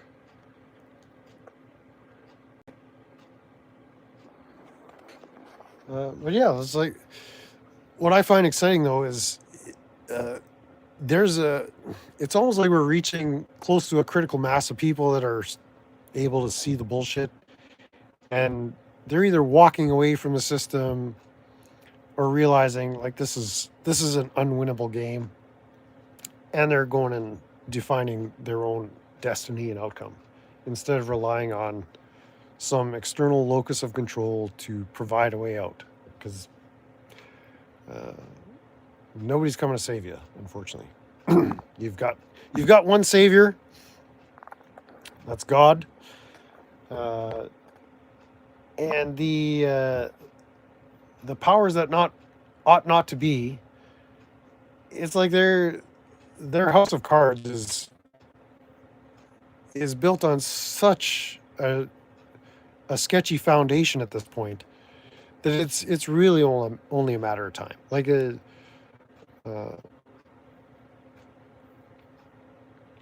sort of like the Bond villains. Like, do you really think the whole world is going to cow to your intentions to enslave everybody? It's like, no, at a certain point, people are not going to tolerate that.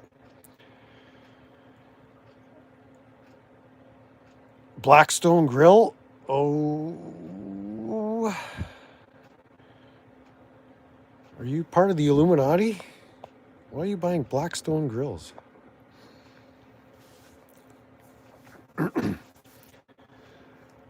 So it's like, yeah, a lot of people are seeing they've already lost. They just haven't come to the realization themselves. And I was going to bring this up before, like, as Dad has said previously, like, he's living vicariously through me, whatever this is. But I have enjoyed living vicariously through these YouTubers. I've mentioned before, gave him a shout out, Simone and Malcolm Collins. And if you know the name Collins, it's actually one of the bloodlines of the Illuminati. And these are kind of this power couple down in the States. I don't know if they're in Texas or what, but they do a daily Monday to Friday podcast where they basically just interview each other and talk about current events and things that are going on. But like these are people in the inner circles of power. Like the Collins family has ties way, way, way, way back to kings of England and all these families and bloodlines and royalties and peerage and and the way they talk is so fascinating to me. Is like they know what it takes to be in power, and they've got a lot of whacked out ideas of what they would do and want to do with the power they have, which isn't much. Because they get down to it. It's like all these secret societies we're worried about, all the conspiracies, you know, the Bilderbergers, the Bohemian Grove, and you know all these think tanks. It's like behind closed doors, they get in these meetings, and they're just powerful people interested in hearing what other powerful people have to say, and throwing around because they go to a meeting, which they're invited to, like Malcolm Collins, who says his family, that's how he was raised, just being that adjacent to very, very powerful people, whether it was presidents or politicians or Hollywood people or people with massive influence before the internet. And he's like, you go to some of these think tanks or you go visit the White House and you go behind closed doors and it's like, okay, so who's really wielding the reins of power? And they're like, we don't know. Like we're just throwing shit against the wall and seeing what sticks. Like, and that's kind of the Wizard of Oz, you know, pulling the curtain back. It's like nobody really knows what's going on. Like, you might say, okay, it's people of a Semitic heritage are the ones, and it's like, really no. Like there is no overarching group that actually knows what they're doing in a concerted, coordinated way. It just seems much more chaotic, and so like I've gone down all the conspiracy rabbit holes. You know, whether it's the Freemasons or the Jesuits or this group or that group or you know. Like none of them, like we're dealing with human beings, like just regular people like you and me. Like none of them are that smart or that brilliant. Larry Fink is not a genius. He's just good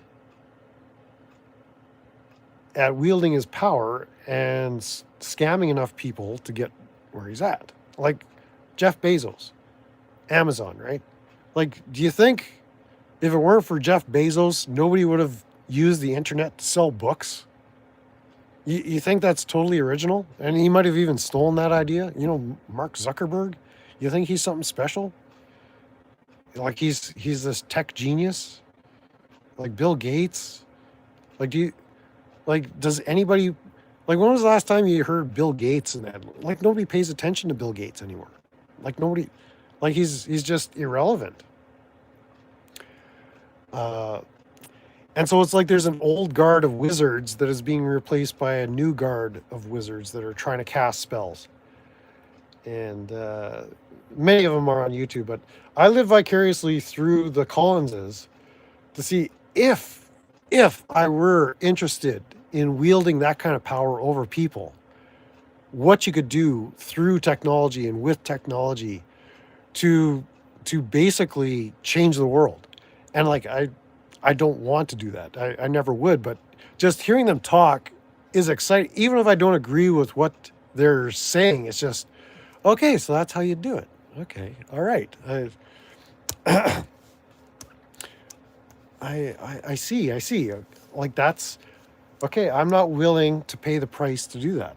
I'm not, and what I appreciate about the Collins is they're authentic. Like they're not hypocrites. They're not duplicitous. Like they say what they mean and they mean what they say. And I appreciate that authenticity. That authenticity. They may have zero new ideas, but they actually have some interesting ideas. And it's sort of like, if I were interested in that kind of control over masses of people, I could see how I could do it. I really see how that's possible, but I don't want to do that. So vicariously is like kind of fantasizing, this is what it would be like to wield all this power. It's like you could be like them. It's like, okay, you don't want to copy and be a counterfeit of what somebody else is doing, but it's like they're very interesting people, and they talk about interesting things about things I'm never going to do, but it's interesting to hear. So I kind of vicariously plan to take over the world through them. Vicarious, it's like, which is not something I'm actually going to do. But it's kind of that external locus of control is like, if you're believing these powerful groups are actually, if they actually have the power over you, well then you can play the victim card too, because that external locus of control is outside of you. Well, it's the Somali pirates that did this. It's the government that did this. It's the Bilderbergers that we had, and I mean, for years I followed Alex Jones because it was a new message. It's like, oh, there's power structures in place I'm not aware of. So thank you, Alex Jones, for pointing these out. But Alex Jones is not going to help change anything. But I appreciate the information, because now that I've got that information, I can further take steps to mitigate harm in my life that certain people or groups would attempt to cause harm. I know which direction to look in order to protect myself. Yeah, the Collinses were a big clan. So, I mean, if you look at Collinses, there's lots of them rose to prominence. Some not so prominent.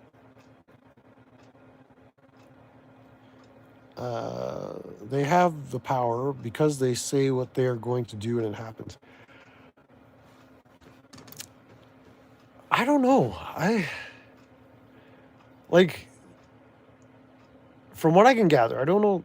I don't want to say I know a ton about them, but it seems like they work pretty hard to get what they want done. It doesn't just happen because they say it or they're manifesting it. It requires effort. And you look at their YouTube following, like it's small. They've got 20,000 subs on their YouTube. They're huge on Reddit. Their subreddit. I'm not on Reddit.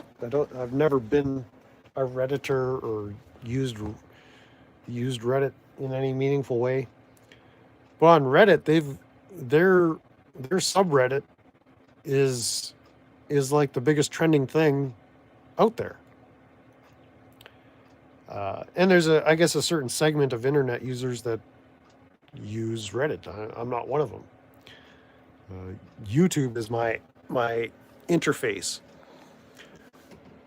Again, if you want to grow a YouTube channel or your brand, like, you'd have to multi-stack your social media. You'd have to be on Reddit. You'd have to be on Twitter. You'd have to have the Instagram. You'd have to have the TikTok. You'd have to have the Reels and the Shorts and the RSS feeds. Like, you'd have to saturate the internet with your message to get any traction. But I'm not interested in getting traction. I'm interested in conversations like this. So in 2019, I laughed, saying the WF 2020 plan would never happen. They had 2, maybe 3 of the 10 points done. Then COVID happened. Yeah, but COVID was, in fact, a blessing, because how many people were awakened by that whole shit show. So I think COVID set the WF agenda back several decades. Like I think they shot their shot shot their load a little prematurely or something. There's a bit of an ejaculatory miscalculation there. And yeah, I've seen all those, not the world, not the, but the UN documents and the World Economic Forum, and you know, reading in the Atlantic, you know, Atlantic Monthly, like all these think tanks. This is their plan for humanity, and humanity basically said, no, we're not doing that. So they're still trying to go on with business as usual. I'm not worried at all about 2030 plan.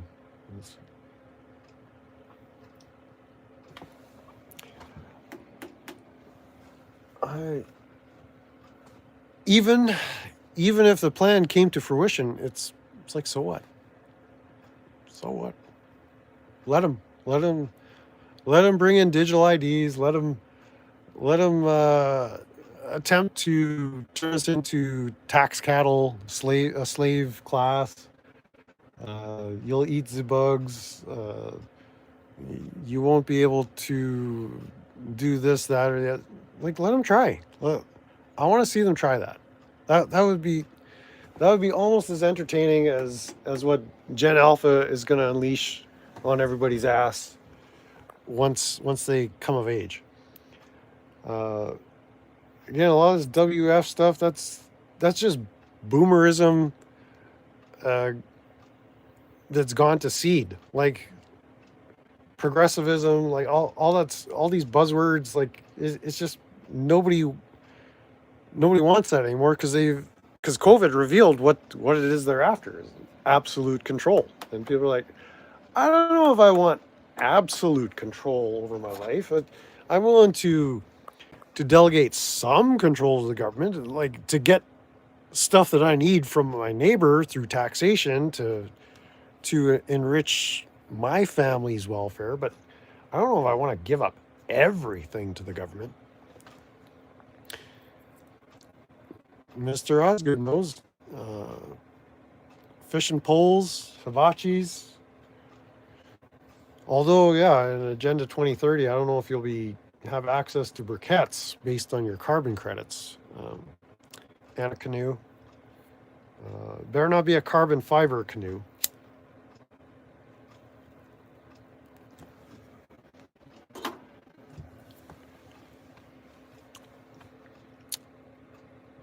Regulate the tools and tools. More worried about how they will get the population down to 1 billion or less.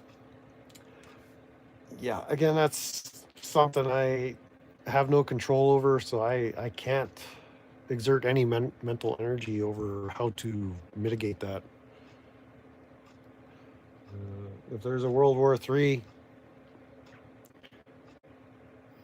I don't know how your selective service works in the States, but I mean,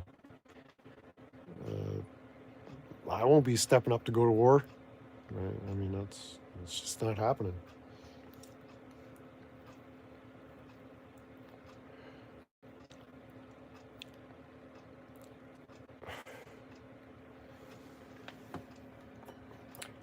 I'm not going to participate.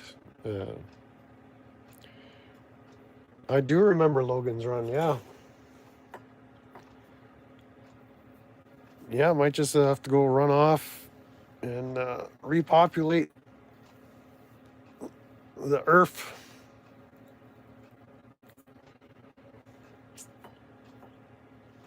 Maybe get some human Sasquatch hybridization going or something. I don't know how that works. What's the matter? You could tell us. What's the Matau? Pardon me. Logan's Run. That was an interesting one. Yeah. The dystopian future society cult classic from late 1960s era.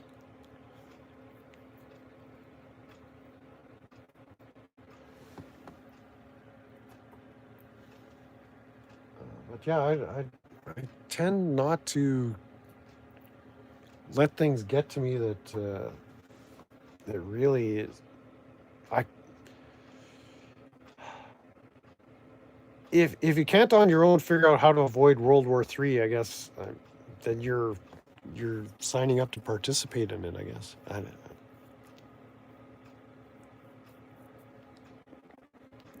So it's sort of the message is withdraw your consent and participation. The lottery, the Running Man. Uh, what was the motivation behind the Running Man? Well, it was the zombie masses were clamoring for that blood sport, right? It was to appease the masses. They had a lust for that entertainment value. So maybe if you could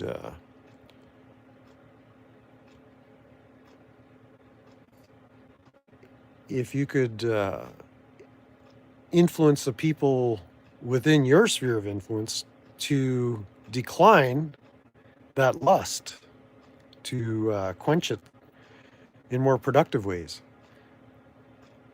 rather than being a consumer of entertainment, be a creative force yourself.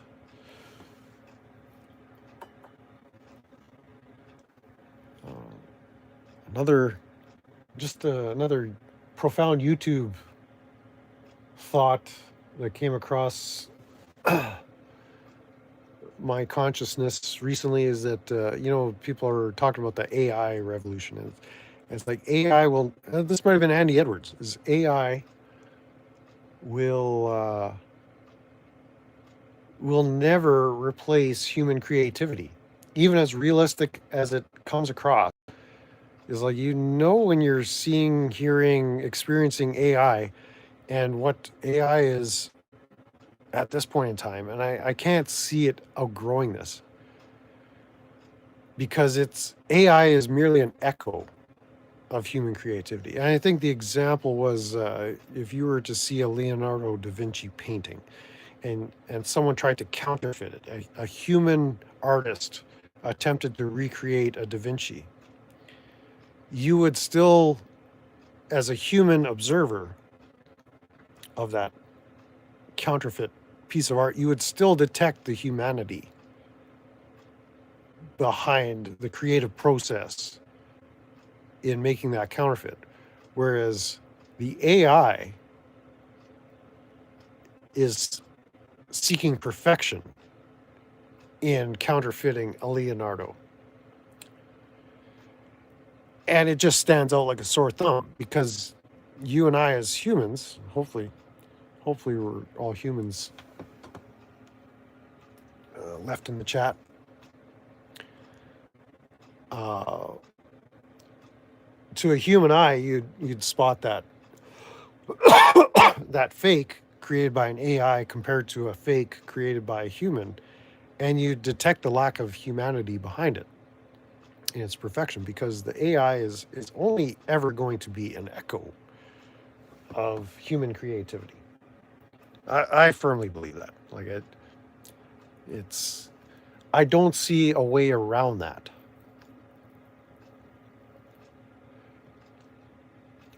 Like, I don't believe there's a technology to fully merge. Maybe there's such thing as a silicon-based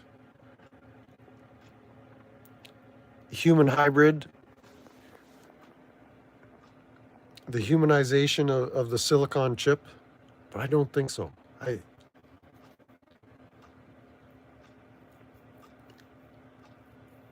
It was sort of hard to tell good AI a year ago. Now that same picture looks so obvious. It lacks the fingerprints. Yeah. It's like, let's identify the perp. Oh, there's no fingerprints there. It wasn't a human.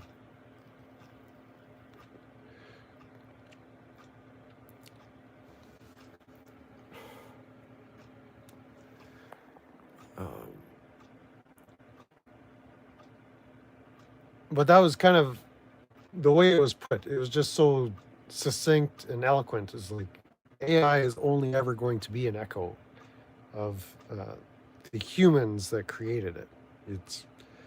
It's forever going to lack any vital ability to have the same level of creativity as an actual human. Did I unplug myself here? Oh no, we're just not keeping up. Well, yeah, whatever you discern is fake, once you see that it's fake, it's like the spell is broken. And once you realize everything is fake, well, it kind of changes your whole outlook. The only thing that's not fake is this channel here. This is the only non-fake. I mean, who else would take a paint pen and customize their own coffee cup in such a clearly humanistic way like this? There was no AI involved in the creative process of making this coffee mug. And that's the way it's going to stay. So, I know people that are have high hopes for AI, and I think as a tool, it can be used to advance certain agendas. But at this point in my journey, I don't see any use for that tool. That there may come a point where I decide AI can be used to do this, or this, but a lot of people are fully in to the capability of AI, and I think your trust is not. It's misplaced. It's misplaced. And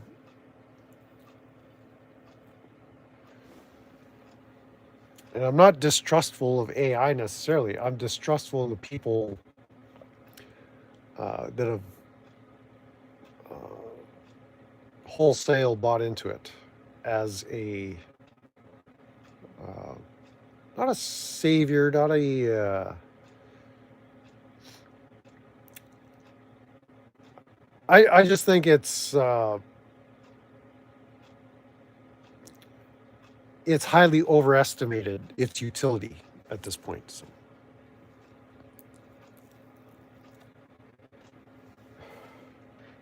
Remember claymation? Like Gumby, or what are you talking about?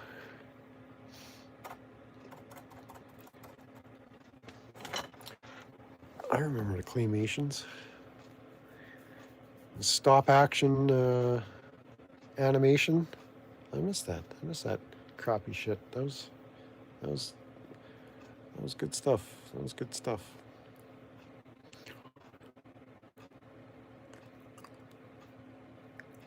Like that was the height of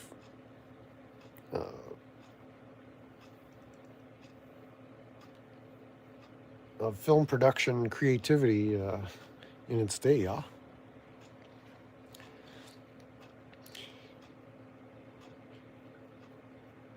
Did you guys have this in the state? Remember that stop action Pinocchio, where you had like the actual puppet Pinocchio and the cricket, and they were like dolls. They were doing stop action.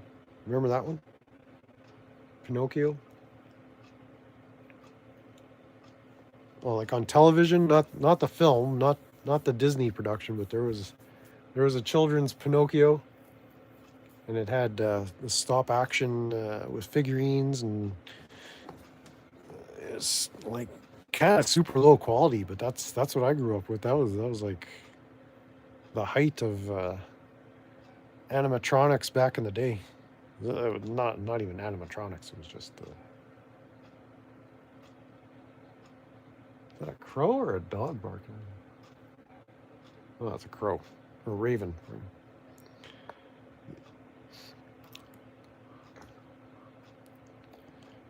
Ravens are just wilding out there. Holy smokes. What's going on? What's going on?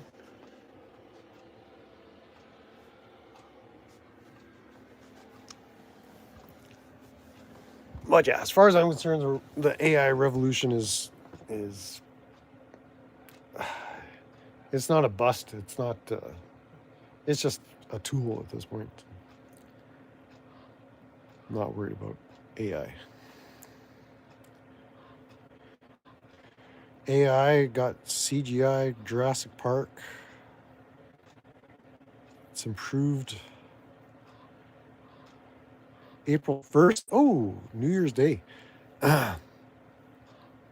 Yeah, like well, this is what my understanding of AI. It's that old programmer's lingo or acronym. GIGO, garbage in, garbage out. So it's not lying to you. It's just it doesn't know that it's lying. It's just it's based on large language models, and I'm no expert on AI and its functionality, but it is still at the point where even if it learns to teach itself a better way, it's still based on someone at the back end who's had to program that model. So your AI is only as good as the model that drives it. That's why you've got different brands of AI. You know, Meta has its own. There's Grok on Twitter. There's ChatGPT. There's others. You know, just naming off the big ones.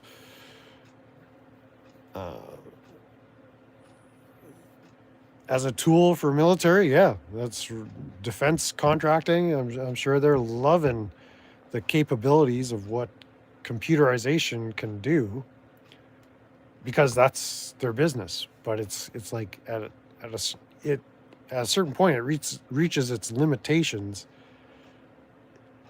in its own capacity. Like it's limited by certain parameters, and the way people would have you think it's limitless, and that's simply not true. Like I'm not even saying human potential is limitless. It's like we're bound by time and space and matter and all those kinds of things. But there are certain things I, as a humanoid, cannot accomplish just because of my limitations.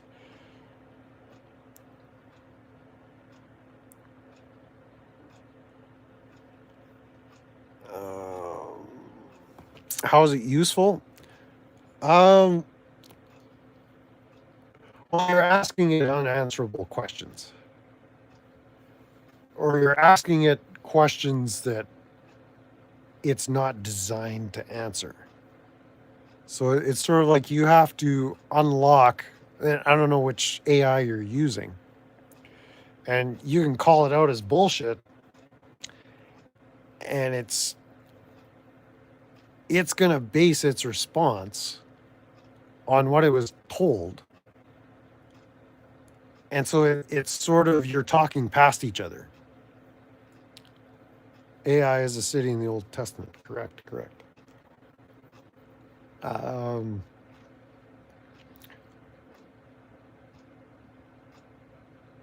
So it's like you're holding on a conversation.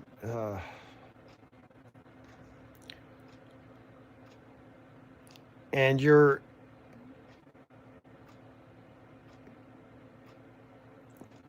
approaching truth from the perspective of a humanoid.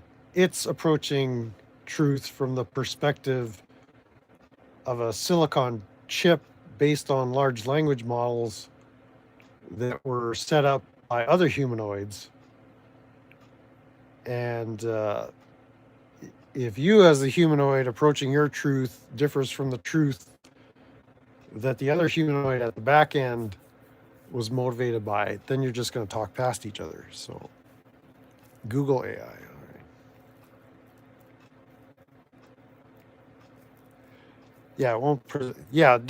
Different AI platforms or different AI,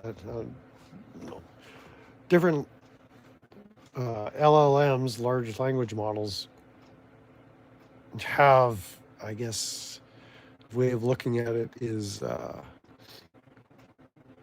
parameters, limitations of what they understand and are able to communicate to you, the end user.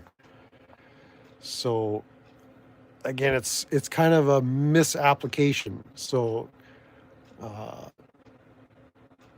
I'm not motivated to converse with AI at this point. If that's your thing, I guess it would be a matter of understanding that you're not guaranteed to come to an understanding. Larata AI is what Jamie is saying. Did we throw that on the table already? Larata AI? Yeah, we talked about that. Larata AI will clear this all up. Only talked with AI a couple times. Yeah, that's, again, if there's a really compelling reason to, then pursue that. But I was kind of taken in by AI's capabilities to learn, and then I found shortly after that it actually doesn't learn the way you and I would consider learning. And again, it's based on the three-dimensional aspect of its learning model or language model. And it's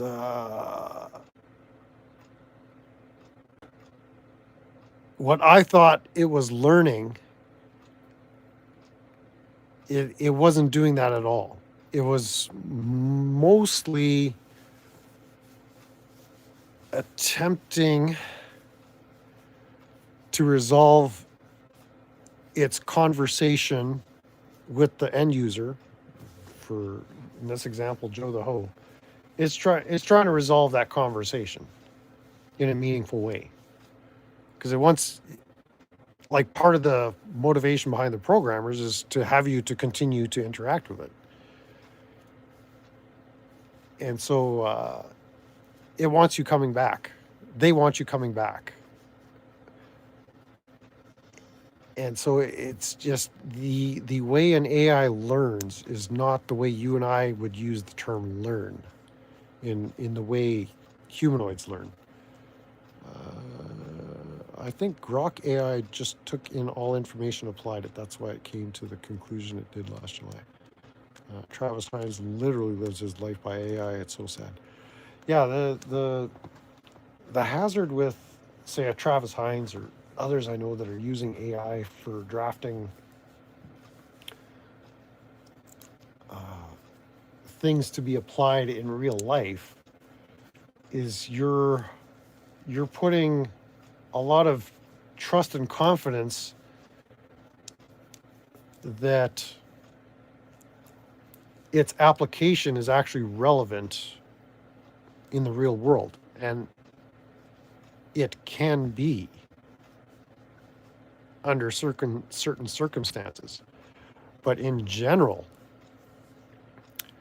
I would say you would have to have a way to verify, confirm, and authenticate that what AI is telling you is in fact valid and usable information. See, the military isn't using AI to perform in a way it's not designed to. They're using it in a way that fits right in with their model of defense warfare, bombing the shit out of people. So that it fits in with the way they operate. The way you and I operate in everyday life, AI has probably very little that's going to benefit you in your day-to-day goings, even whether it's standing before a black-robed tyrant or, cross-dresser in a black dress, however you want to call it. Like I would be exceptionally cynical, leery, and cautious to put that much confidence into these models.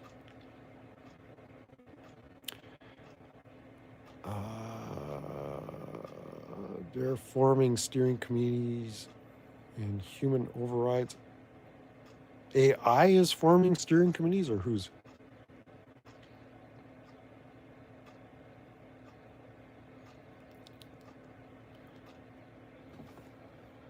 Give me a little more context there, Dad.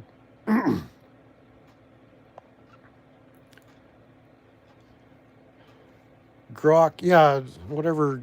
I vaguely remember Grok was beacon off about certain topics. They're forming steering committees and human overrides. I don't know who the they is you're talking about. So please clarify and prompt.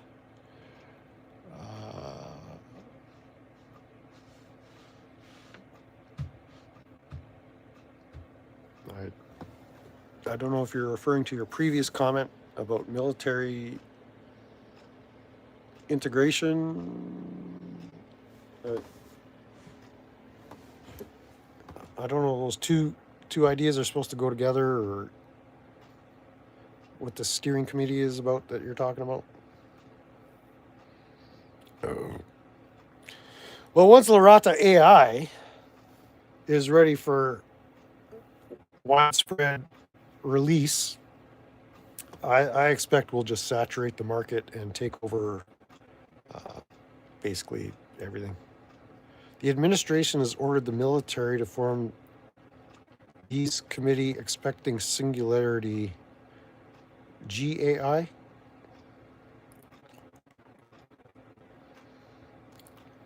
Could happen. I mean, again, like what does that have to do with me tweaking out my RV?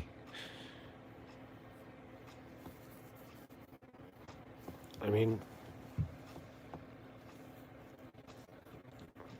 honest question. How is the singularity going to harass me and my Sasquatch servant and Max and Pepper in a meaningful way? Like, I'm not terribly worried about that. Should I be worried about it?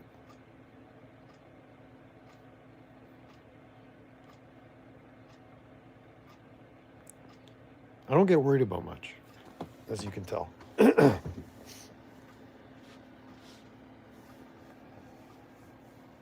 Is it?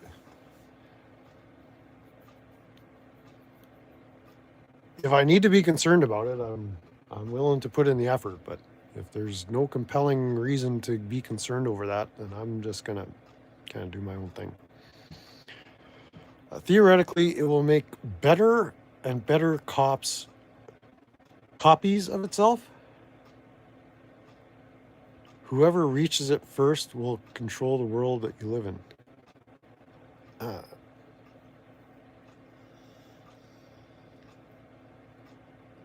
Highly skeptical, but maybe if you could attach a how to that. Attach a how to that what. Yeah, but I'm not going to be hiding. I'm just going to be here doing what I normally do.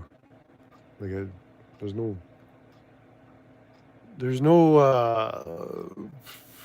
plan to hide or run. I'm just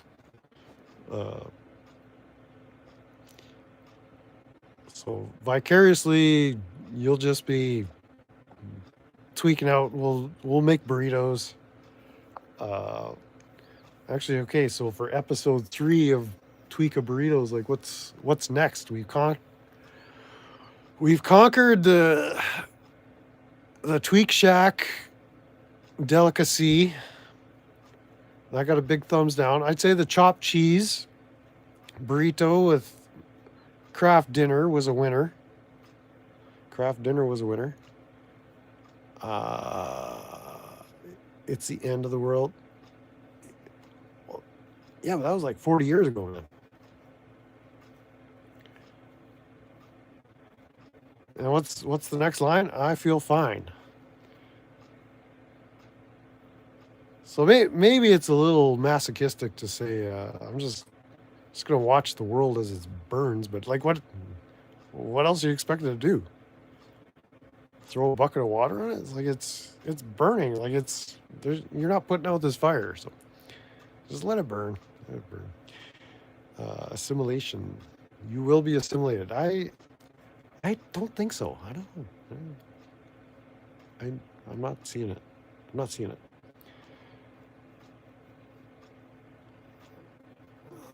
Canadian prepper, don't listen to anybody in Canada. That's my advice to you. Canadians don't know.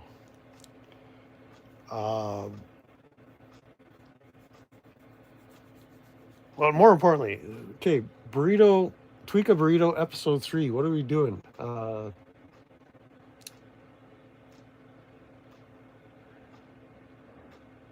have to come up with something.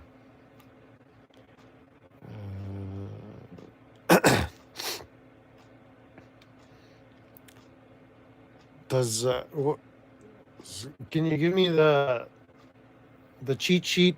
Does Canadian Prepper have a solution? Because I do. I'm just gonna tweak out and eat burritos in my RV. It's a solution is much more complex than that. I don't know how on board I'm willing to get. Like maybe we'll go live in Dirt Town, or what was it, Dirt City? Dirt Village. Me and Mr. Osgood just set up shop there. I don't think that the singularity is going to have anything to do with that place.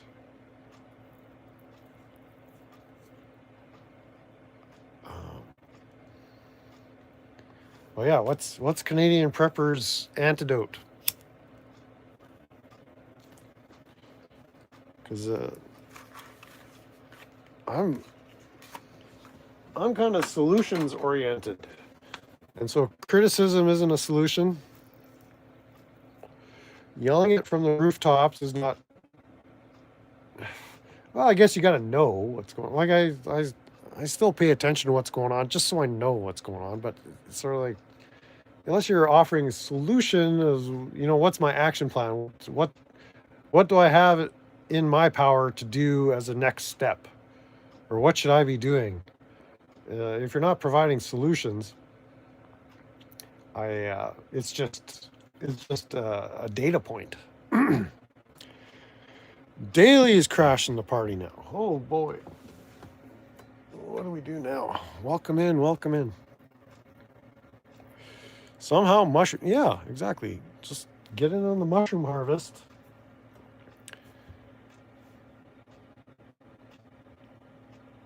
Now you got me thinking. If we can get some psychotropics, we can get the singularity somehow, even microdosing some psilocybin or something.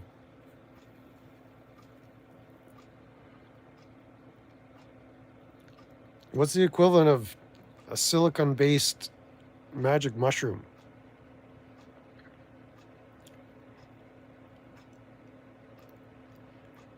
What?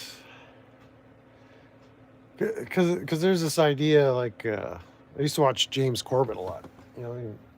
Over the years he's done a lot of the shouting from the rooftops, and then he came up with a series called Solution Watch. And he's a fellow Canadian. He's an expatriate in Japan, of all places nowadays.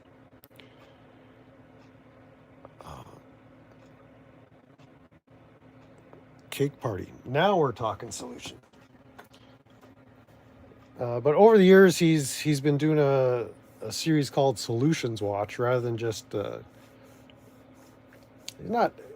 It was never a Chicken Little, the sky is falling approach, but it's like, look at what these people are doing over here. Look at what this group has in store for us. It's sort of like, what are the solutions? And one of the solutions is, yeah, go mushroom picking. But be as self-reliant, as resilient as you can. But yeah, the idea too is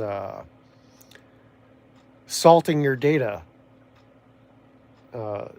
If privacy is a concern to you, like with your login credentials, like you don't use your real name, you don't use your birthday, you don't when you're signing up for Facebook, you only give them the information required to verify that you're a human and nothing more. And so you salt your data to protect against hackers. I don't know. Is that still a thing? Do people still hack? Are there still hackers out there? Or after the 2016 election, all the Russian hackers just faded off into the sunset? I don't know. Is hacking still a thing?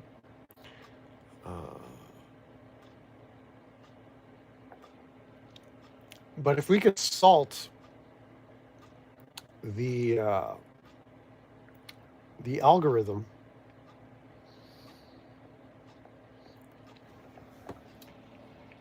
in a way, like basically turn AI into a meth head. Just turn AI into a Tweekah. Is basically recruit. If we recruit AI into Larata, and that every large language model is unable, it can't help itself, but propagate the philosophy of Larata, whatever that may be. It's just a way of salting the software in a way that benefits you. So it's just finding the Achilles heel. So the equivalent of a psychotropic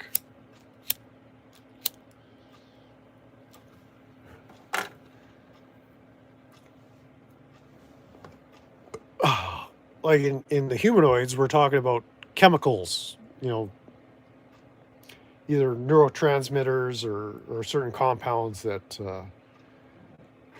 adjust or tweak your neurophysiology in a way that produces certain outcomes. There must be a silicated, digitized equivalent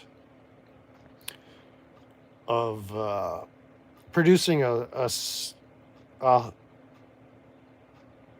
desired hallucinogenic response rather than the unintended hallucinogenic response that AI seems to be very capable of producing. You've heard of the AI hallucinations.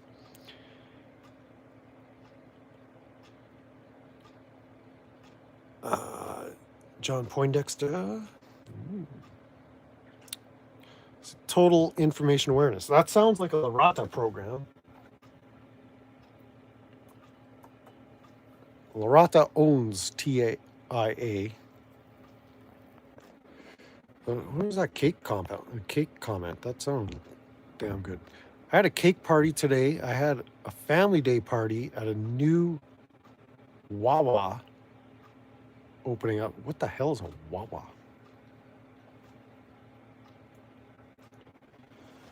That sounds pretty trippy. Wawa. And now you got this tweak part. You missed the burrito. Jody missed the burrito. We did Tweekah burritos earlier. Hacking will always be a thing. Well, again, it's sort of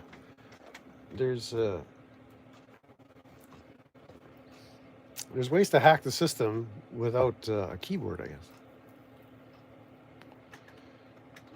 But yeah, we need to find the digital equivalent of a psychotropic, is what I'm saying. That's my point.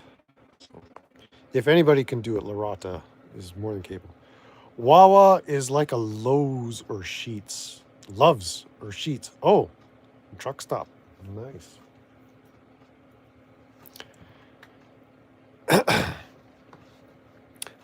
I have fond memories of the old 76 truck stops. Are they still around? There's not a lot of 76s around.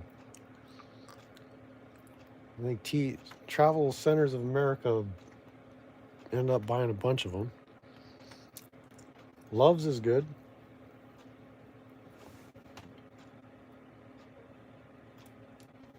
But generally the truck stops of today are pretty shitty compared to the truck stops of old. The truck stops used to have character. Now they all look the same. They're all pretty much the same. It's very sterile and no character. Nobody's hanging out at the truck stop. Good food at Wawa, good coffee. See, back in the old day, like the truck stops, they used to have a cafe, and the locals would come and you'd just be sitting there. It was like a community hub. It was a good coffee shop, good cafe, restaurant. Some of them had a pub or bar attached to them, nightclub. That's all gone. You don't. There might be some good truck stops, some independents left that kind of operate in the old school way, but the Flying J's, they're all the same. Whether it's a Pilot. I mean, it's all just a convenience store. So it's good and efficient for getting you in, getting you out, getting you on your way. But it's not a community hub anymore. The Flying J's, they've all got a Denny's attached to them now. It's like, okay. But a lot of, when I was driving back in the early 2000s, the Flying J's, they all had, no, they had the Country Kettle, or was that the TA? Country Crock, or I forget what they were. But they were places that people would like to bring their families to. Now it's sort of like, it's just different. The whole truck stop culture, the whole trucking industry culture has changed. So I'm sure Wawa is extraordinary, but more like food and gas, But you got to get food, got to get gas. The world doesn't just run on love. Loves will help you get you on your way, but the infernal combustion motor doesn't run on the power of love. So you got to gas it up. Fuel it up, man. Iron Skillet, yeah, that was what the hell is that one called?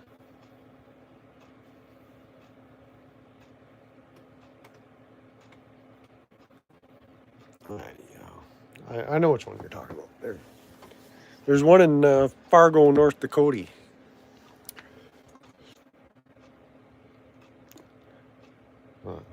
Drawing a blank here. I used to stop in those all the time. Iron Skillet was half decent, but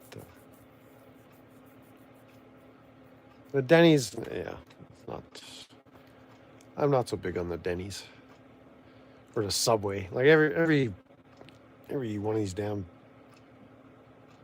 truck stops has a Subway in them now. It's like, I don't want crappy subs. I want to sit down with a crappy cup of coffee, a greasy hamburger, a smelly truck driver sitting on the stool next to me, and just sit there smoking and drinking coffee for 6 hours while I'm waiting for a load.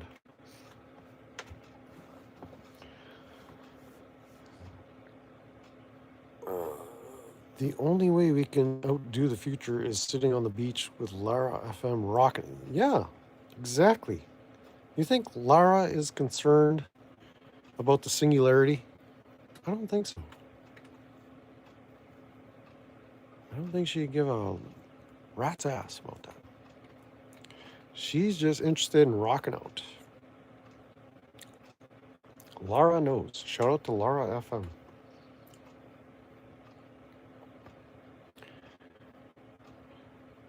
Used to drive truck, yes, yes. But I've hung up my truck driving keys. I'm done with that. I just don't have the stomach for it anymore.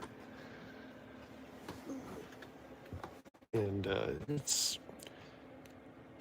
as far as unskilled work, like it used to be a good paying livelihood, but it's not that good anymore. Not that good. Got to see the country. Got to see most of the North American continent. So it was good times back in the day. Pays crazy good in North Dakota. Well, yeah, pipeline guys, sure. If you're in the oil industry, yeah, that's. But just over the road, general trucking, it's not. It's not what it. It's not what it once was. So yeah, if you find your niche, but typically you make a living wage. Penn's best. But yeah, the whole trucking industry has mostly been gutted by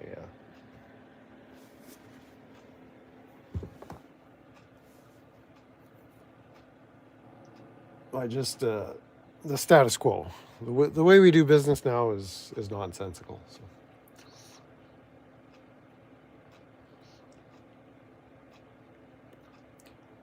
Penn's best.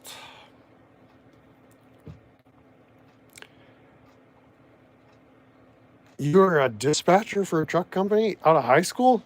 That's hilarious. Yeah, that must have been a shit show.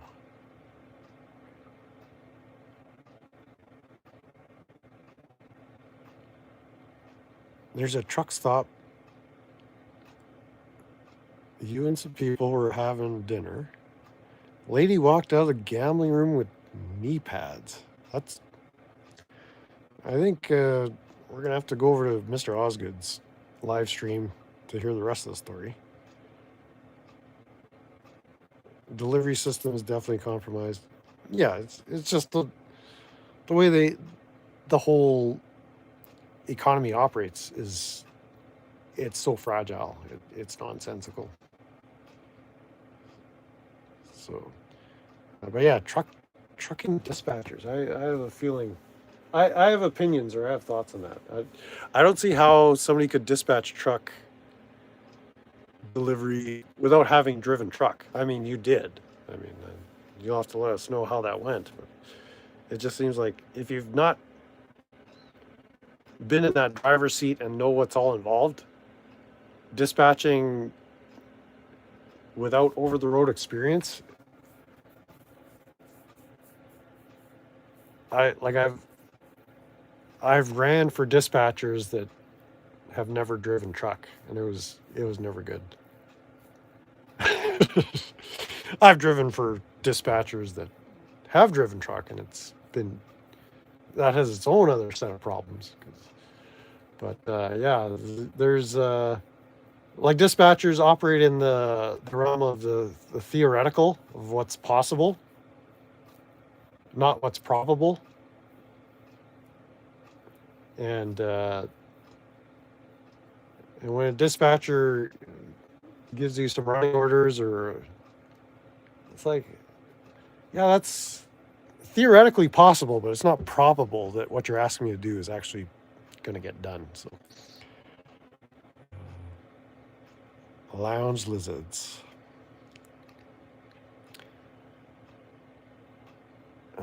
I got to give you a for instance. When I was driving, I drove a livestock truck. This is the last stint I was driving.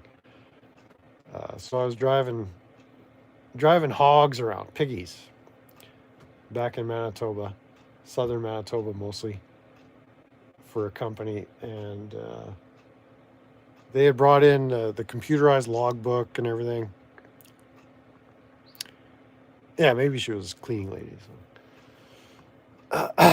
The load I got for one day required me to be away overnight. Typically, I would do a couple loads a day, and then I'd go to the plant, the processing plant, drop off a load of not feeders, butcher hogs, and then come home for the night and then start the next day over. But every once in a while, you'd get 3 loads a day, and you would run out of hours before you had time to make it home. And there was one run they gave me. It was an overnighter, and I was in the western part of the province. And Manitoba is pretty big. It's like 500 miles across or something like that, from one side to the other. And I had done my 13 hours or whatever on duty, shut down for the night, and I was supposed to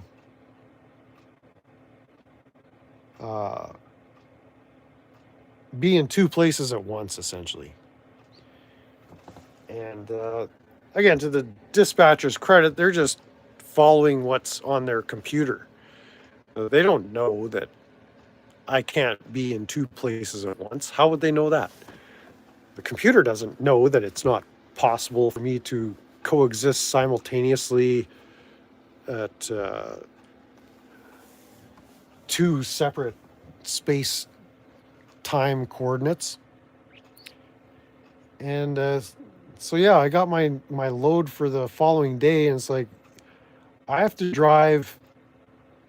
take 8 hours off and drive 300 miles to get to this load for 6 in the morning. It's like, how many hours do you think are in the day here? It's like I'm limited by how much I can drive. Last time I checked, there's still only 24 hours in a day.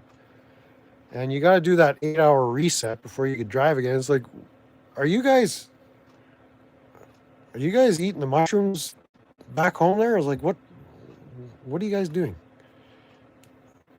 And the response was, what do you mean? It's like, well,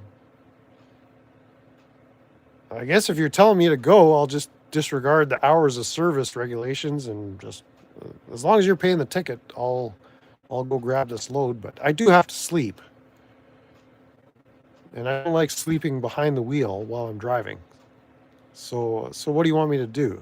Oh, okay. Well, yeah, forget that load. Yeah, just forget it. So it's sort of like, yeah, what you're asking is possible in some alternate reality, but not in this timeline. So yeah, just there's some things as a dispatcher without over-the-road experience, you may just not be privy to. And that's just, I'm not using this term derogatorily, but just ignorance, like you don't know what's involved. So it's like, yeah, I gotta keep my logbook to satisfy the company, the DOT, and my requirements to sleep. And sometimes there's a little bit of creative writing involved. So yeah, truck drivers are not a group of people you want to have to interact with at the best of times. So, I definitely understood, did my best to work. Yeah, sometimes that's all you can do is the best you can do. But it's like, I'm a firm believer. You need at least a few trips, even if you have the opportunity to go on a run with a driver, and just to see what kind of shit show is all involved in that line of work, which we affectionately refer to as trucking. It's like you have no idea the stuff that you run up against. And some of the stuff as a truck driver, like, I know nobody will ever see what I just had to do to get to where I'm at, but it's like, just get in the fast lane and floor it. Yeah, I guess that's one way to approach life. Again, your boss is not recognizing your limitations. So it's yeah. for all those aspiring dispatchers out there, go on a run with a truck driver. Just because every trip is different, you're gonna run into something goofy. Sure, it can be routine at times, but there's just so many factors that could come up, and the best laid plans can all come crashing down. And so again, dispatching exists in the world of the theoretical, where truck drivers exist in the world of reality. So way overloaded in the oil field. Yeah, double weight. Saw a water truck with water coming over the top of it. Yeah, I used to haul chips in Ontario. We'd tell the guys on the chipping crews, like, hey, you can't load me up like that. I know you run us heavy, and the DOT does turn a blind eye. They know we run heavy. But like you've got me 20,000 pounds overweight here. Like, come on. Like there's a limit. There's the wear and tear on the. It's more the wear and tear on the machine, on the equipment. I'm not so worried about doing damage to the roads. Like the roads ought to be engineered to handle that kind of weight, but it's sort of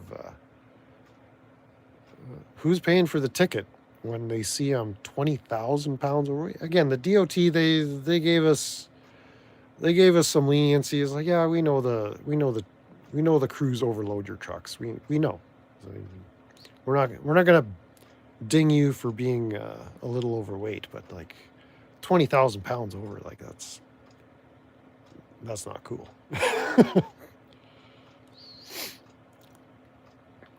They paved the roads, and you could see the truck. Yeah, well, that's again, the trucks.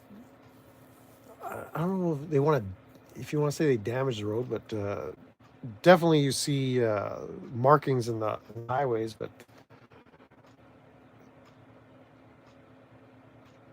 with the amount of tax revenue they extract from us cattle, they can maintain those roads. So that I would take away that excuse that trucks damage the roads. All traffic is doing damage to roads. Poorly maintained passenger vehicles do damage to roads. If your shocks are all blown out and you're bouncing down the highway. So every vehicle has the potential to do damage to roads.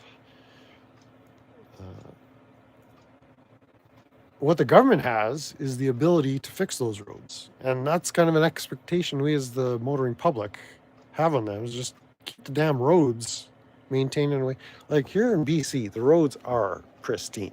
They're all amazing. Like back home in Manitoba, is like they're pretty bad. But here it's like they're continually maintaining the roads. Like, to their credit, it's a socialist government structure in this province, but they do a damn good job on the roads.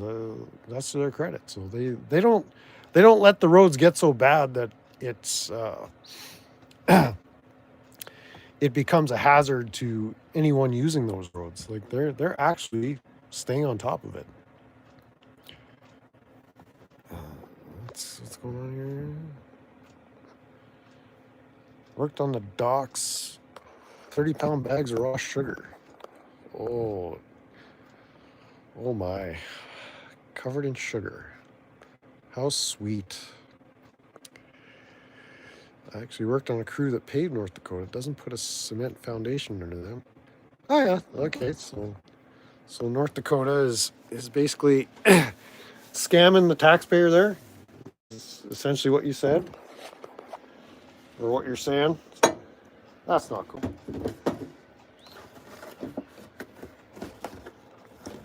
All right, it's coffee time. It's actually probably time to end this. How long? 287 minutes. That's almost 3 hours. And the sun is going down.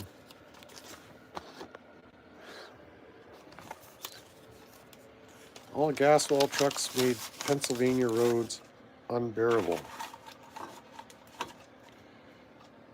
Roads were terrible to begin with. And you guys got them toll roads there too. Where's all the money from that going? Anybody? Anybody tell me? Private equity.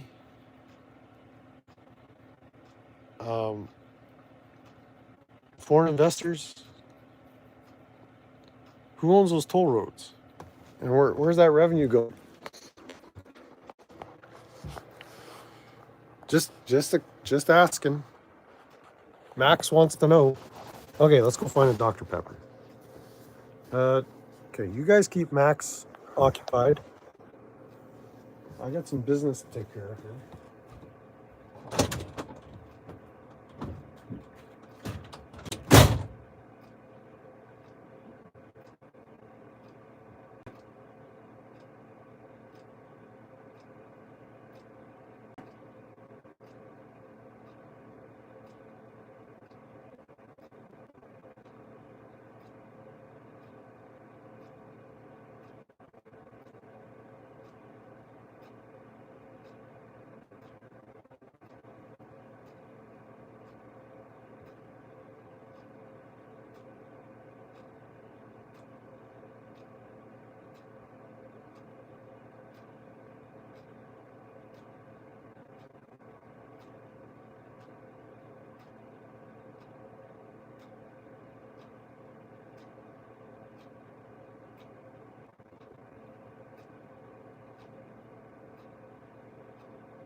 Yes, yeah, I know, dear. I'll do it later. Yes, I heard you. Yes.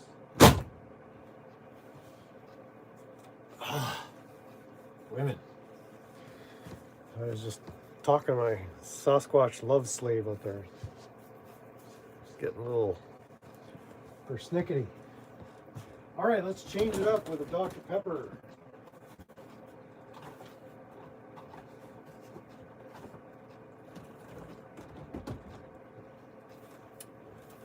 So anybody Google where's the revenue from the Pennsylvania Turnpike? What happens with that money? Anybody? Did we get a search result? Is anybody feeling a little scammed right now? Okay, this thing should power this thing up. Chargers. Okay. Battery packs have a way of charging the phone. This phone is just languishing here.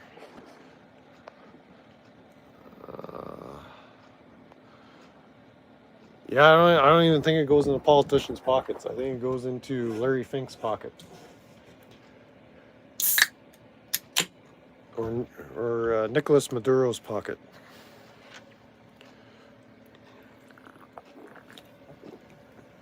I have a hunch. It's just a theory that if you found out where the money for the Pennsylvania Turnpike goes, you would not be very pleased. just I'll leave you to look into that. Nonprofits, yeah, NGOs are all basically government entities. It's a scam. So yeah, is anybody feeling scammed yet? Life is basically a scam, but better than the alternative. Booze helps, so it's you can't afford it. It's not much of a help.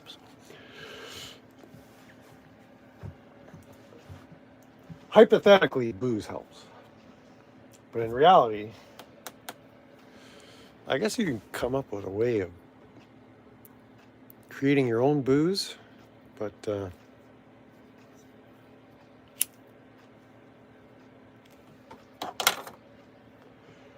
again, I'll have to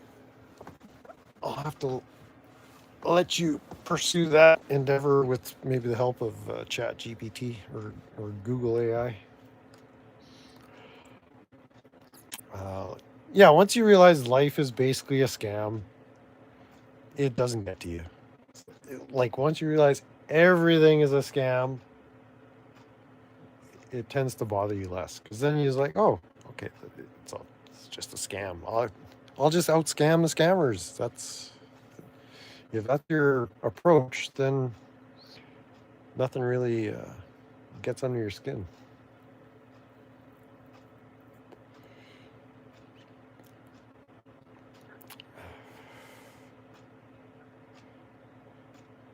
Asked AI how to make booze, and it said I didn't need it. Well, technically, it's right. Like physiologically, there's no benefit. Like alcohol is not a essential nutrient for the humanoid organism. Emotionally, it might benefit you, but yeah, your body doesn't need alcohol. Uh, Another way of saying that is there's no physiological benefit by ingesting alcohol. The only thing it's going to do is possibly change your state of mind.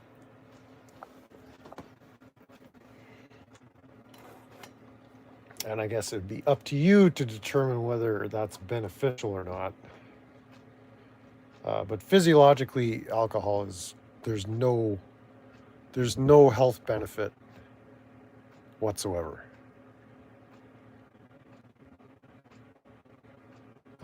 It agreed I needed it, and it was lying, trying to trick you. Yeah, it's if you need it for a coping mechanism, then there you go.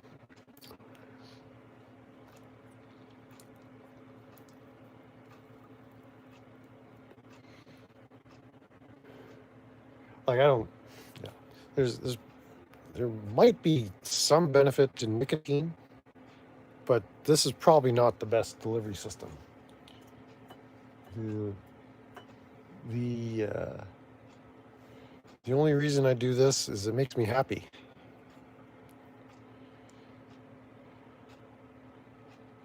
Thins your blood though.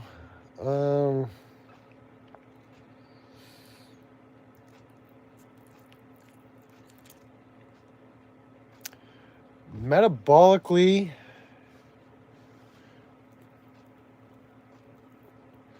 that's if you're using that as an argument that therapeutically it can thin your blood, I would say there's one better options. And two,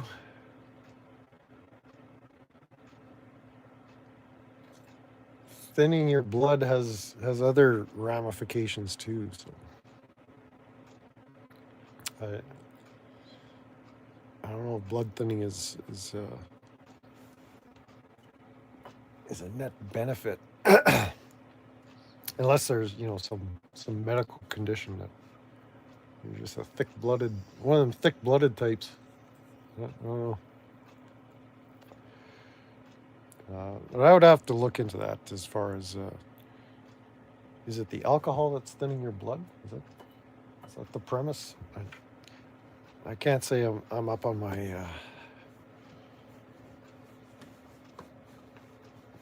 my blood biology. Blood is a very interesting cell. Yeah. It's the only cell in your body, blood, that doesn't have a nucleus. Blood is fascinating. Like, blow your mind fascinating. Human physiology and anatomy was my favorite course in university. And when there's a whole chapter on blood. And blood is crazy. It is the craziest cell in the human body. It's just batshit crazy. We're not going to do a lesson on blood and physiology, but blood it's out there, man. It is out there.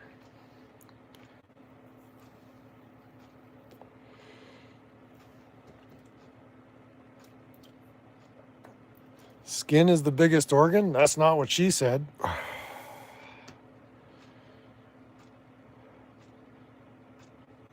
Your heart doesn't have to beat as hard with thin blood. Again, your blood is basically electrically driven. It's a mechanical pump. Again, what's the like, if you got normal blood, it doesn't need to be thinned. If you've got thickened blood, like something weird is going on, then yeah, complications through that electromechanical pump can cause wear and tear, but you've got a limited number of heartbeats anyway, so like once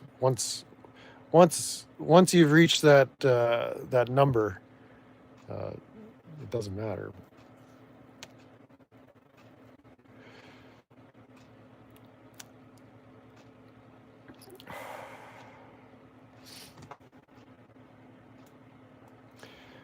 Diseases are on. Why are there different? Why are there? Because of AI, I guess. I don't. No, that's a. Why? Okay, that's above my pay grade. I would have to go back and look through my notes. I don't have that off. Why they are? Because theoretically, one blood type would suffice. The fact that there's differences is another fascinating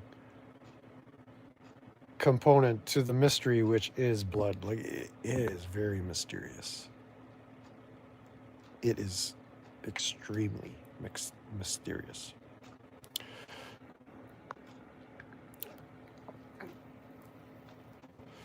Bible says average human should live to 100. I disagree.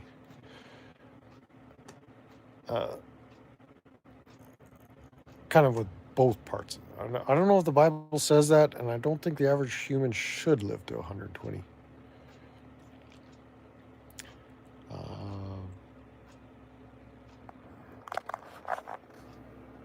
Yeah, the RH factors. The RH comes through the X chromosome.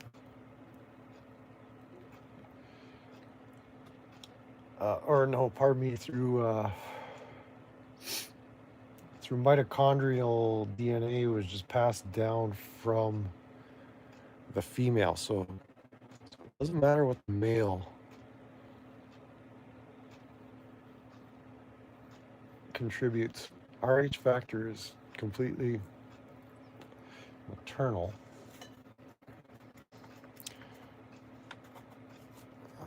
Used to drink a 6-pack of beer and walk to the gym, and then we got ripped.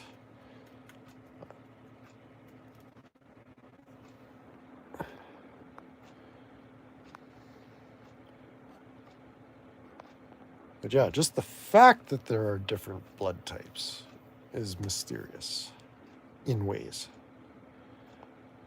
And, you know, we all lived through COVID. I think we all lived. We all survived. Well, what was, you know, the science says. We listen to the science, you know, science says. When somebody says that, they're guilty of idolatry. Science doesn't say much. Scientists don't know as much as they would lead you to believe.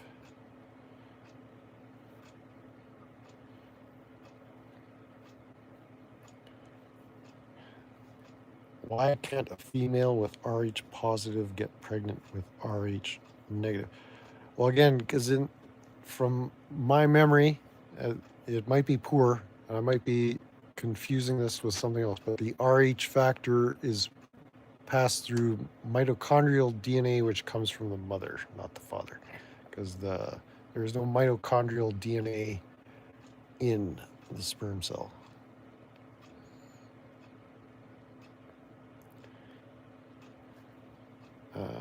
And yeah, those the somatic cells, sperm, egg, and other types of cells, those are fascinating as well. Very fascinating.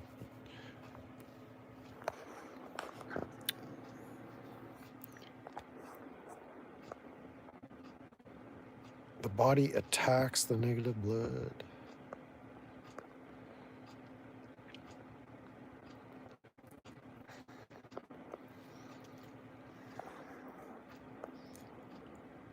Be positive, it means it's telling you to be positive. Don't be so negative. I'm A positive, A plus.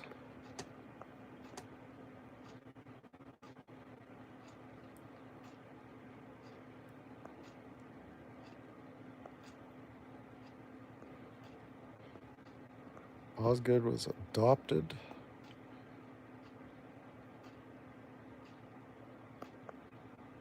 Yeah, could be chronology,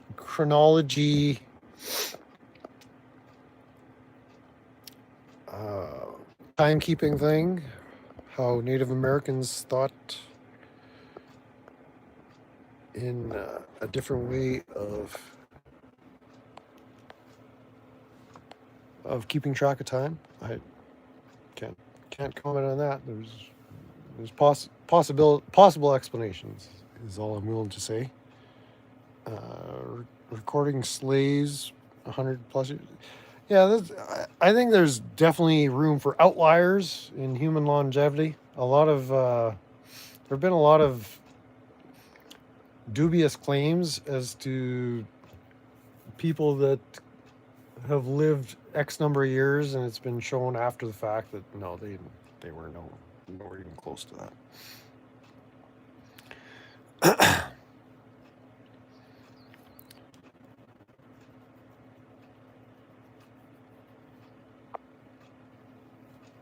I think in Ecclesiastes it says, man's days are 70 years, 80 if he's strong.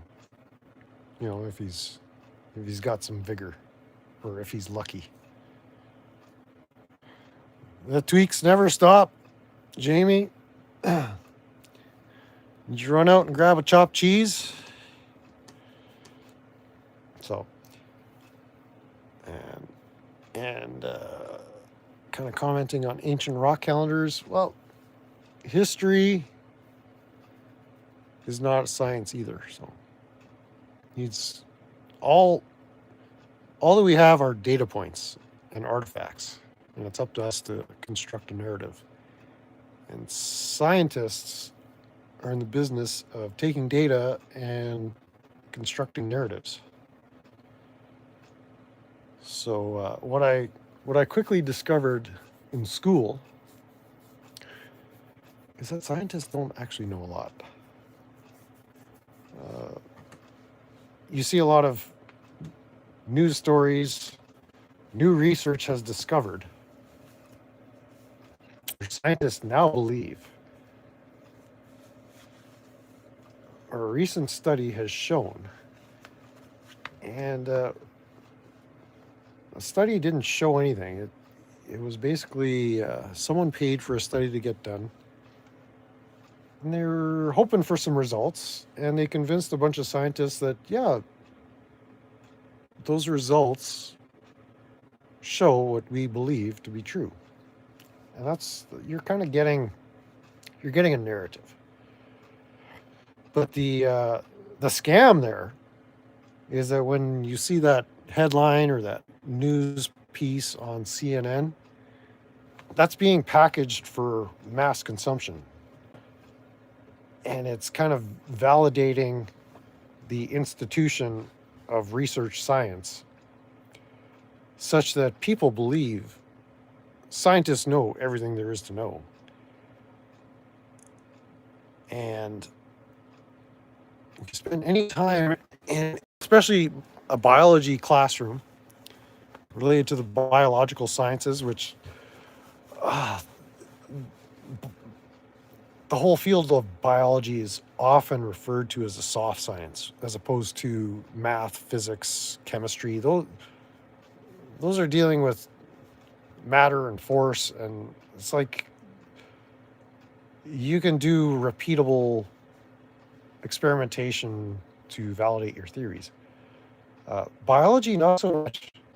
And, psychology falls under that framework. Genetics falls under that framework. Like, genetics has been the big thing for the last 50 years or so. And it's like, there's breakthroughs, there's discoveries, there's understanding, but you still know very, very little in regard to what they think is going on to what's actually going on. And that's just as a kind of disinterested, impartial observer. I remember sitting in a molecular biology class, and there you were learning all about DNA transcription and mitosis and cell division and cell replication and how DNA is transcribed from RNA, which is a precursor, through mRNA, which parts of the cell, this comes out of the nucleus, and then it's transcribed here, and the blah, blah, all the molecular machinery. And a discovery was made that there was segments of DNA that are redundant in the sense that, DNA is like the molecular language of the cell, of life. And they found segments of DNA that transcribed the same language message forwards as well as backwards. And nobody knew how that evolved. To quote my professor, he says, "We can't even come up with an experiment." Like we don't have the imagination to come up with a framework to begin to explain how or why that evolved. That it would transcribe the language, the letters of the nucleopeptides within DNA, how it does it both backwards and forwards along these segments. It's so mysterious, it's almost like it was intended to be a secret forevermore. I'm editorializing, but his quote was, "We can't even conceptualize an experiment to explain how this evolved. We can't even come up with an experiment to begin to explain how this evolved." So it's kind of like you run up into a brick wall in the soft sciences. And yeah, mind-blowing.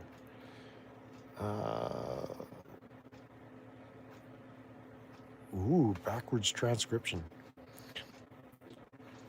Reading right to left, up and down, like DNA is a three-dimensional. It's transcribed in 2 dimensions, but as a molecular molecule,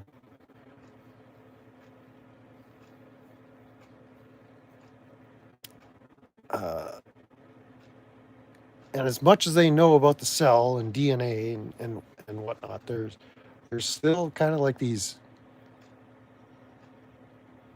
questions that persist, where it's sort of this untraversable gulf. Like, we are not getting to the other side of figuring this out.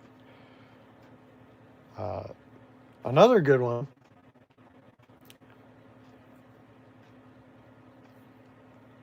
And I'm somewhat of a anti-Darwinian evolutionist when it comes to the narrative we've been told about evolution. Because kind of one of the basic truths is, yeah, I don't know how we got into biology, but well, I was saying, I think that the average tax cattle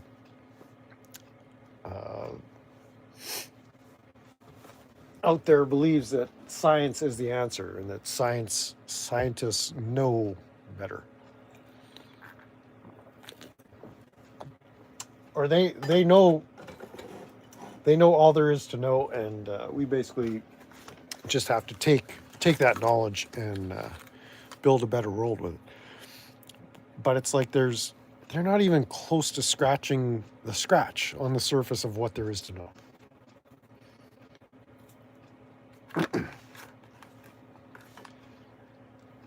And so yeah, biology, I still consider that a soft science because it's easy to make generalizations and use these model species like mice and rats and different organisms they do experiments on, and then apply it to human organism, us humanoids, that this is what's going on. It's like, no, that's not what's going on. That's what you think or would have us believe it's going on, but the things you think you know versus what you actually know, there's a big gap there. But what I found fascinating was something you see in every first-year biology textbook, and it's the Miller-Urey experiment. This was done way back in the 1920s or something like that.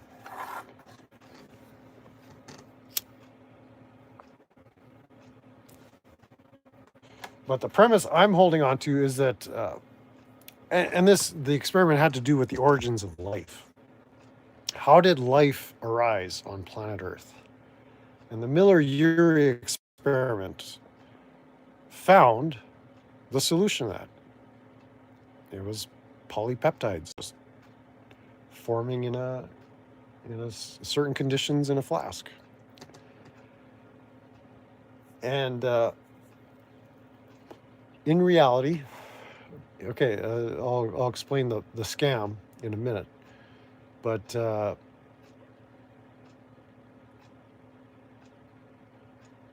generally, like, the biology textbooks are so scammy too, because in one chapter they'll say, well, life cannot arise from non-life. The technical term is abiogenesis. So creating life from non-life. It has yet to be done. The homunculus, yeah, there you go. There has been no apparatus, no demonstration, to my knowledge, that definitively shows life arising from non-life. And that's what Darwinian evolution is based on. You have to have something to evolve that wasn't into something new. But the starting point is you need a living molecule. And the narrative we're told is like, well, we're all stardust, and somehow stardust formed life, somehow. And then the Miller-Urey experiment went about showing, well, here's how you get peptides. These molecules, which are proteins. Actually, the precursors to proteins. Proteins are made of polypeptides and amino acids. A polypeptide is a string of amino acids. But the Miller-Urey experiment showed how amino acids could form by using a combination of conditions. And so in a flask, they used methane, which is an ammonia, and certain other compounds, molecular compounds, that were basically chemical in nature. Cigarette peptides, yeah.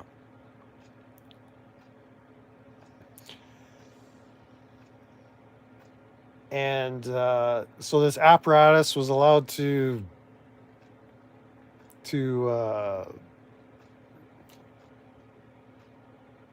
I guess marinate for a period of time, and then they found a number of amino acids had formed, which are the precursors to proteins. See there, that's how it's done. And so I was looking at the page where they've got this apparatus, and Miller and Urey, I guess these two scientists that came up with, they understood that if you have oxygen in the system, the oxygen will destroy the amino acids. It'll oxidize it. So you can't have oxygen. So that's why they chose a nitrogen-based atmospheric conditions in which to grow their amino acids, to spawn their amino acids. And so the claim is that the primordial Earth had an ammonia-based atmosphere in which these peptides, well, okay, no, not peptides. They were amino acids, which are the precursors of peptides, which are the precursors of proteins. Because you and I are basically just proteins. We're just big globs of proteins.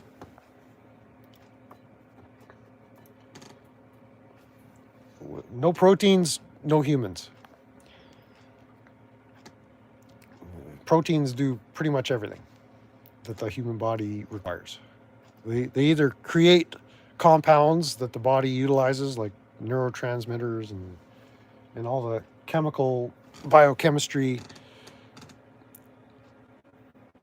but the problem with the apparatus was the fact that there was no oxygen, because an Earth atmosphere with no oxygen means no ozone, and no ozone means gamma rays, radiation, would destroy instantly any amino acids. So you can't have it both ways. You can't have no oxygen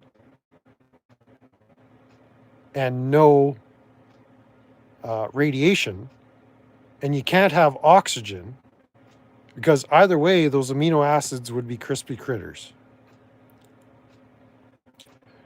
So it's sort of, this is what they teach every intro to biology student, and it's a scam.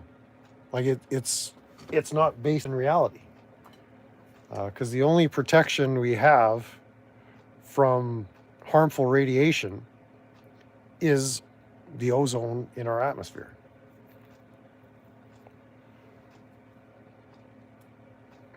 And if I'm wrong, prove me wrong. I mean, that's just the way it is. So you can't manufacture amino acids in simultaneously the absence or presence of oxygen. So they basically proved nothing in that experiment. But every biology student that walks through the doors of a classroom of an intro biology course, even in high school, they teach that in high school. You've seen that Miller-Urey experiment. I never took biology in high school. The first time I saw it was at university. But it's like these scams have been going on forever. And so the evolutionists said, see there, that's how you get amino acids. It's like, okay, you've got amino acids. I mean, further problem is, how do those amino acids form polypeptides? How do they somehow link up without the molecular machinery that actually causes them to link up? Because the molecular machinery needed to link those two amino acids together are made of proteins, and proteins don't even exist yet. All you've got is amino acids. So it's sort of like the chicken or the egg. Like you need all those factors present at once for an amino acid to be linked in a polypeptide chain in order to produce a protein, which requires proteins to assemble the polypeptide. So it's like it's just a house of cards, right? So everybody lying. Why are you always lying?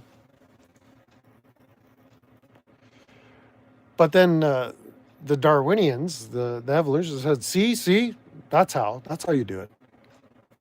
And I guess that mythology or that narrative still persists. They're still teaching it in biology at the university level. So, but it has nothing to do with reality.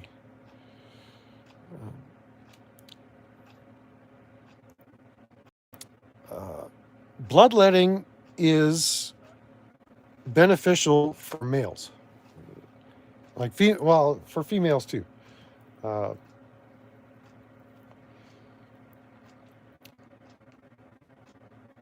and the reason is iron. You gotta, if you're a male, you gotta watch your iron levels. Too much is no good because the body doesn't really have a way to metabolize iron or to excrete excess iron, and excess iron will oxidize in the body and cause all kinds of health problems. See, women, at least premenopausal women, they're able to excrete blood on a fairly regular basis, about once every 28 days. The males of the species, however, if you've got too much iron, it just builds up in your system, and you need to wait a way to get that excess iron out. And typically, that iron will lodge in your circulatory system. And a good way to do modern bloodletting is through blood donation. So, but there's a fine line. Again, the human body is so finely tuned. You know, once you get out of a certain range of parameters, it can cause all kinds of problems. I used to chuckle at the idea of changing your blood pH. It's like your blood is within such a narrow range of blood pH. It's just slightly basic. It's like it's 7.4 or 7.8. 7.4 to 7.8 is metabolically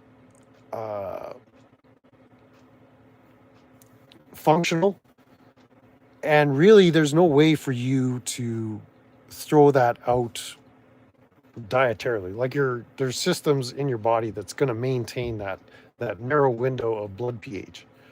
And so I kind of fell for the scam years ago.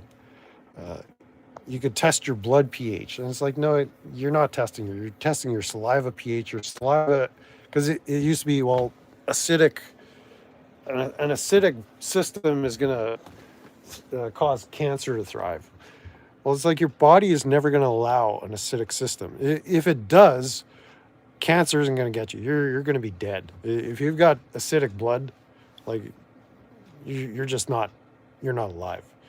And so they had these testing pH strips where you could test your urine, and if your urine was too acidic, well, I got news for you. Your urine and your urinary tract are designed to be acidic.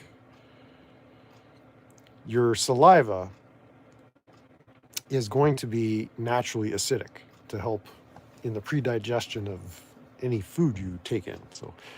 So there's really no way of changing your blood pH in a meaningful way. If you need to change your blood pH, you better get to a hospital fast and tell the doctor, my blood's gone all tweaked, man. There's just scams everywhere. So don't get taken in by a lot of weird shit on the internet, because there is a lot of weird shit on the internet, in case you haven't noticed. Our carbon-based ambient temperature brains work more efficiently than a silicon-based computer that needs extensive cooling. I have no reason to disagree with that. getting out the bad humors. Yeah, yeah, whatever the principle may have been, but it's sort of I don't know if they were testing for excess iron way back then, but iron as a component of your diet, if it gets out of balance, there's really no way for your body to naturally deal with that excess iron. You could also be deficient in iron, which is a different problem, but excess iron is bad. So that's where bloodletting helps out.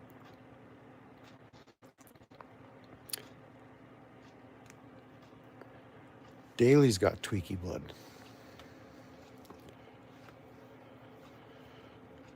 Voodoo is a thing.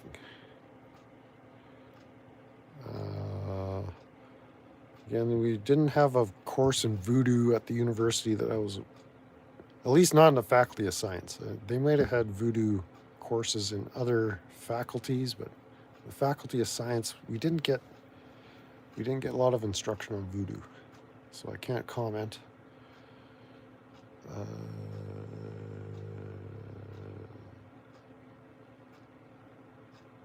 Yeah, toxic blood. I mean, the body goes septic. That's basically your blood is infected in a way that you need to be dealt with. Stat.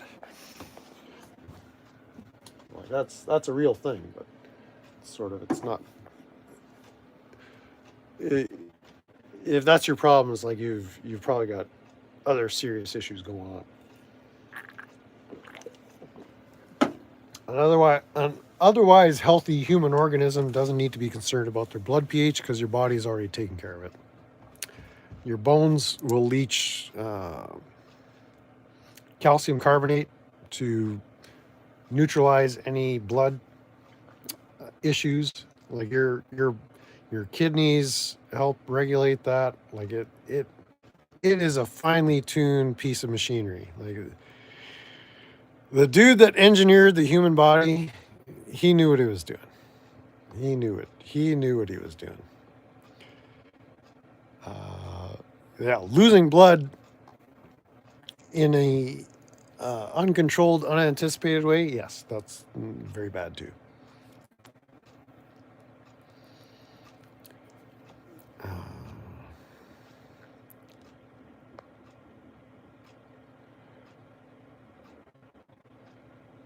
Yeah, maybe voodoo has to do with blood. I don't know.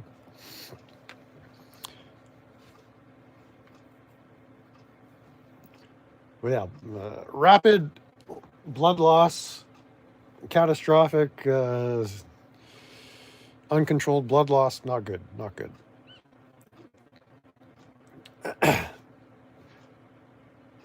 Get help fast. But if your skin surface is uncompromised, and or you could have internal bleeding too. That's a thing. You could have a bleed on the inside. That's just as dangerous. But if you're not losing blood,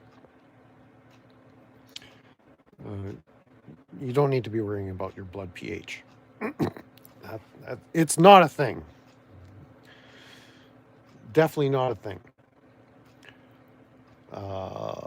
Where was I going with that? There's another thought I wanted to continue there. Oh yeah, it's getting back to the Darwinism. So yeah, Darwinism and evolutionary biology just ran with that. We now have a theory of abiogenesis, how life could arise from non-life. So it's just a matter of filling in the blanks and showing how we've evolved. And it's like, no, you still haven't gotten past the first hurdle. So anything that comes behind or after this is essentially, how do you call it? Fruit from the forbidden tree, right?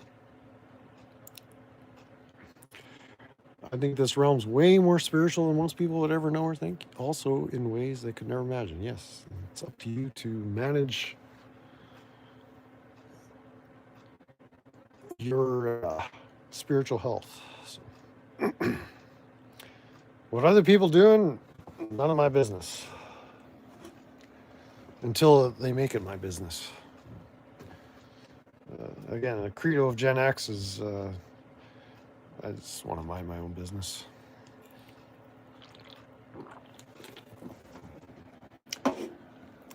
But also, for the benefit of my viewers, is to pull the curtain back on some of these scams, because there's scams all around you. There's scams going on in university classrooms as we speak, telling people that this is how life started, when that's not how it happened at all. Not the way this textbook is showing. That didn't happen. That much I know. That didn't happen. That never happened.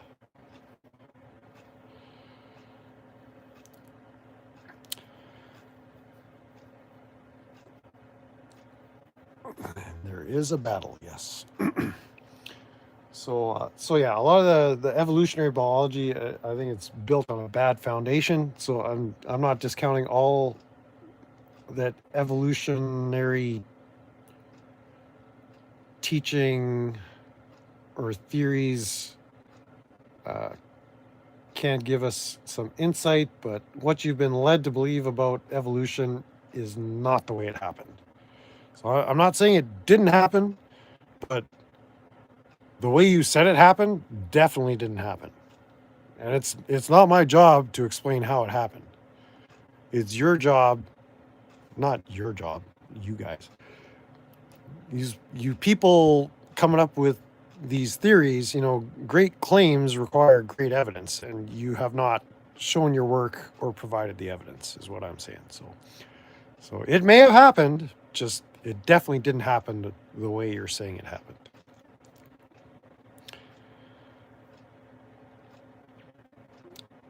You usually just ask questions. I once had a teacher say, "You think too much." I believe now, as an adult, it's because I wouldn't blindly believe their BS. Yeah. See, last time I went to university, I was a little older. That was like 20 years ago, 15 years ago. And so I wasn't scared of the professors. Like, I had nothing to lose.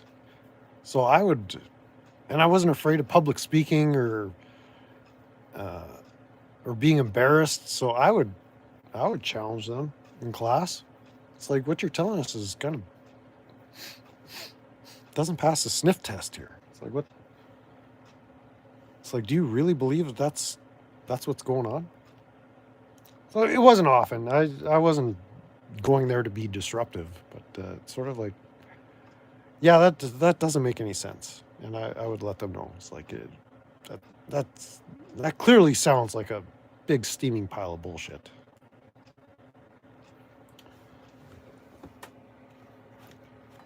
So whatever. I didn't really care what people thought.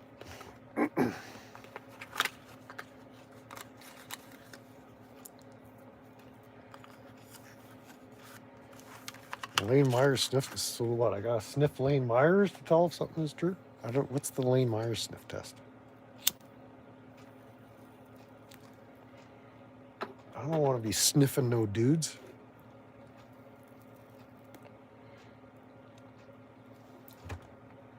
Well, that's the thing. I think they do. They are indoctrinated into that. Well, it's groupthink. They have no choice but to believe their BS. Like, the status quo needs to be maintained in that educational system. So yeah, it is a complex conundrum.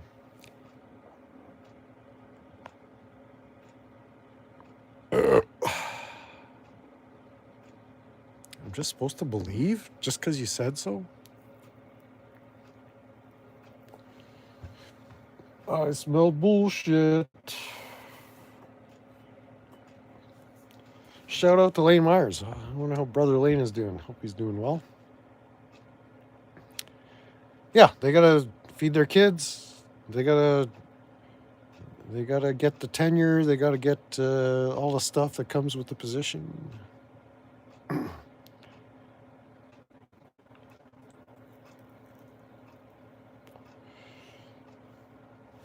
It's a real problem. Nobody questions the narrative enough. Well, maybe now the internet. I think the internet is a net benefit to human conscious awareness. When you see inconsistencies, that's a definite red flag. Who's spotted an inconsistency lately?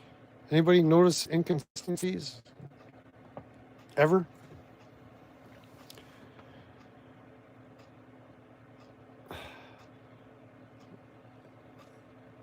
Yeah. There's not a lot that keeps me up at night anymore.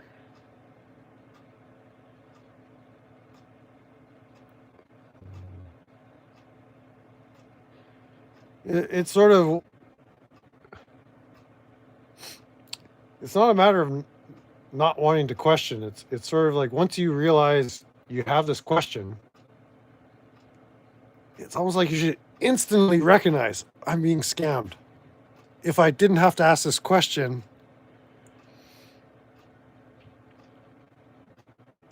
it's like, this is just itching at my brain. I think I'm being scammed. I'll ask a question. At that point, you should realize it's a scam. You've been bamboozled. And so the question doesn't even need to be asked. Unless you're looking for a debate or a fight or a beef, and then, or whatever motivates you to want to mix it up, wrestle with in the mud. But it's like once you realize the question is, I need an answer to this. It's like that's already your answer. The answer is you've been scammed. Like 9 times out of 10. Like maybe sometimes there's actual legitimate questions that we need an answer to this, but in some way, especially if you're talking with an authority, it's like, how come this? Well, they can't give you an answer because either they got to break the narrative or acknowledge, well, it's because we're scamming you. But that's kind of the red flag. It's like once that question pops up in your head, just put your head in a pillow and go to sleep. And it's like, oh, okay, because I have this question, the answer is going to destroy their narrative, and so I don't need to hear their answer.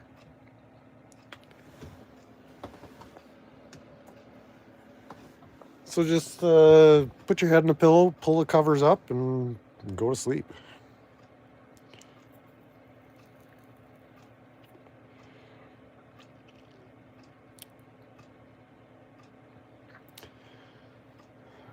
Works for me.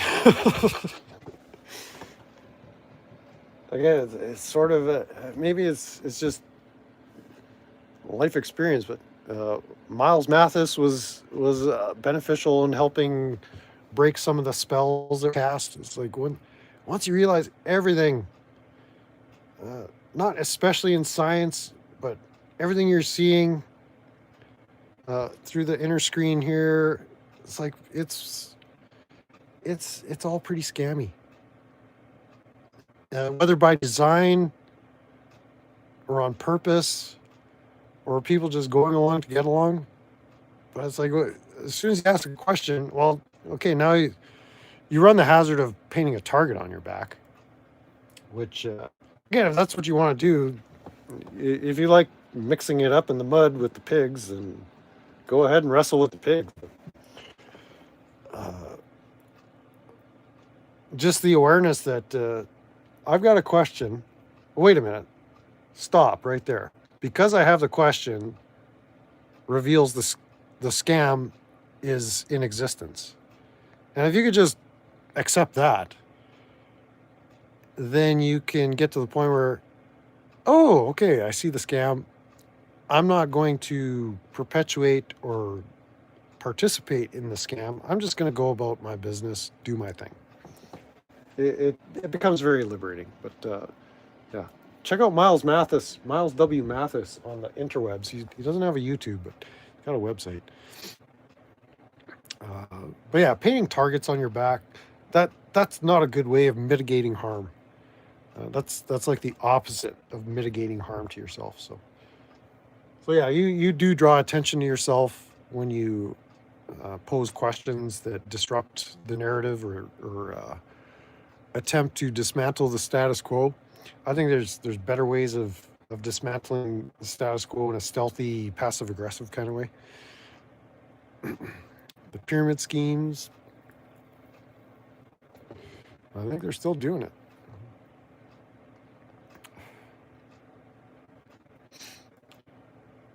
But yeah, it's like when the scammers detect that their scam is about to be revealed, it's like that's never gonna make life easier. And it's not about making life easier, but if you're like me and about mitigating harm, then you decide whether that's a fight you want to take up.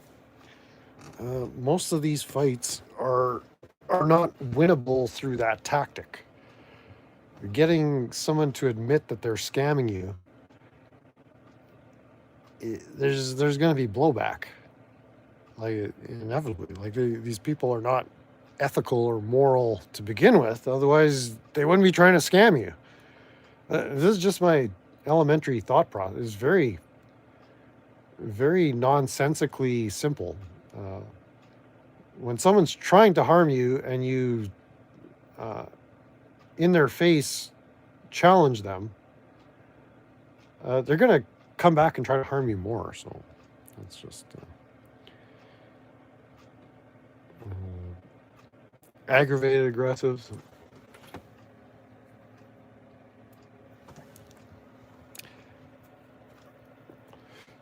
And by passive aggressive, I kind of don't mean the traditional way. I mean just Gen X is like, oh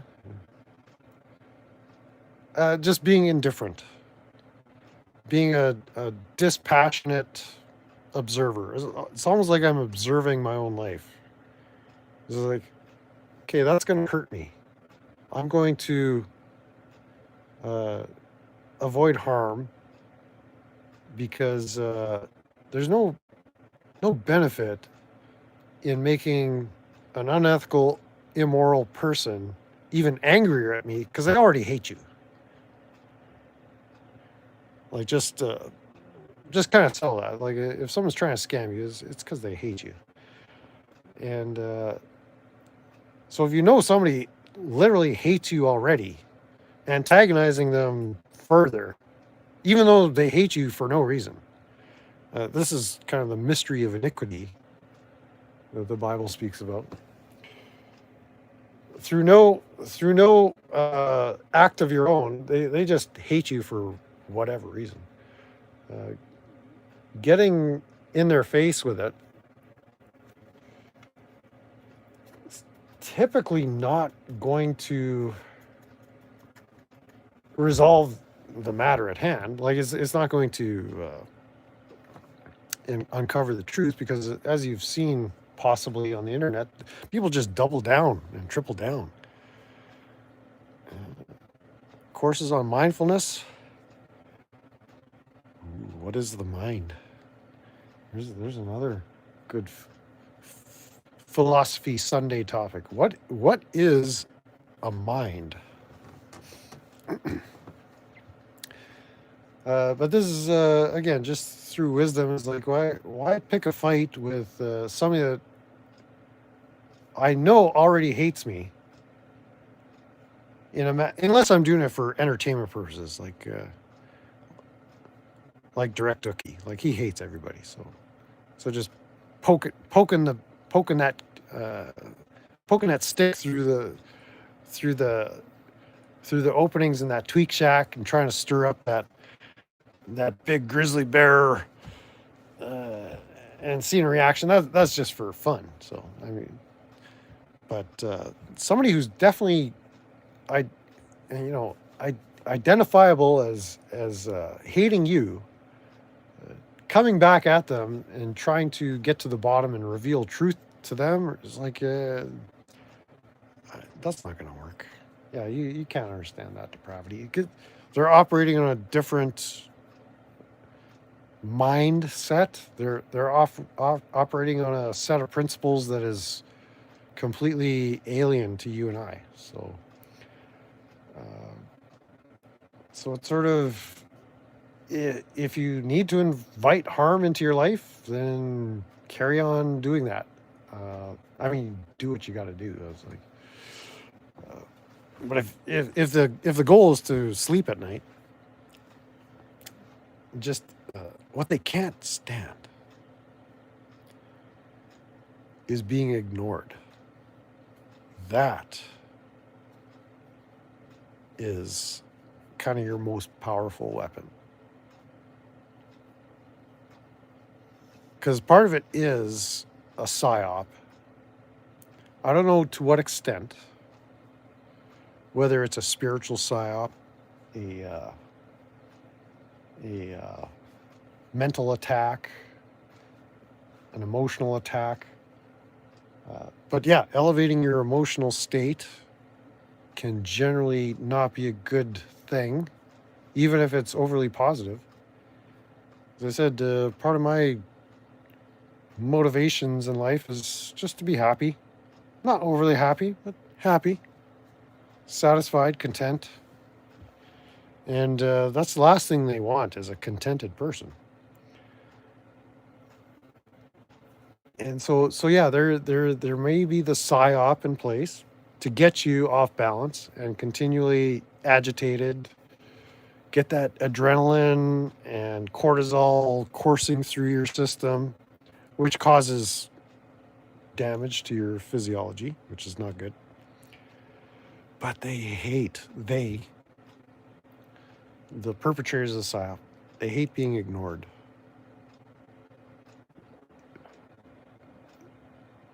That's almost worse than disobedience or compliance, is just ignoring them. That's the sin that they can't live with, or they can't live with themselves, being ignored. But that's within your control. And so I generally ignore what the government officials are saying and doing because it's my business. That's a private matter. I don't need to get in their face and say, I'm ignoring you. I just ignore them. Because really, in my day-to-day life, there's less power they have over me if I ignore the messaging, if I ignore the psyop. So Grant versus Lee was euphemistically the same as saying Cain versus Abel, the inhabitants nod. All right, so dad is baked.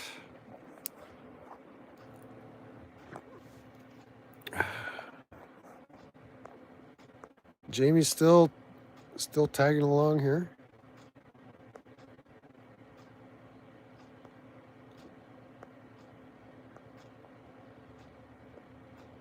And yeah, like on a micro level, kind of been talking on the macro level of what to do in the face of unchecked authority. Is just ignore it by the means that are appropriate. It was like this. This is what I saw with DirectD. It's like he opens up this phone line. Okay, you haters, start calling in, and everybody just ignored him. He hates that. He hates it. He absolutely hates not getting the attention.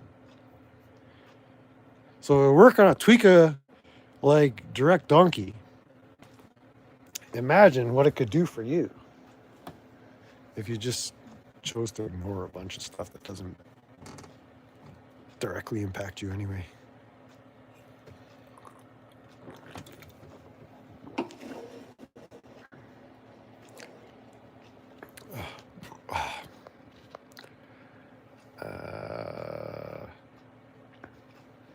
Careful with that Bible. It could be used for for a lot of different purposes. You can get off in the weeds too. Handle with care. Some questions you just go to God directly. Dude, what the fudge? What's up with this? I inherently trust God that He's working for my good.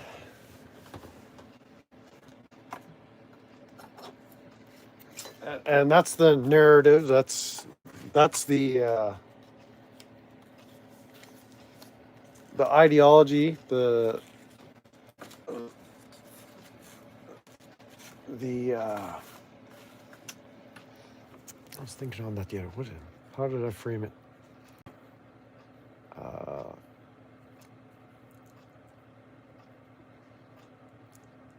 Yeah, that's the narrative I'm choosing to believe, is that God in His wisdom is by virtue God, and He alone has that position. That's my external locus of control, is that God is in charge. He's got my back. And lizard people, Anunnakis, the sons of men, the Nephilim, doesn't necessarily translate into me understanding what it takes to be a contented, happy person. So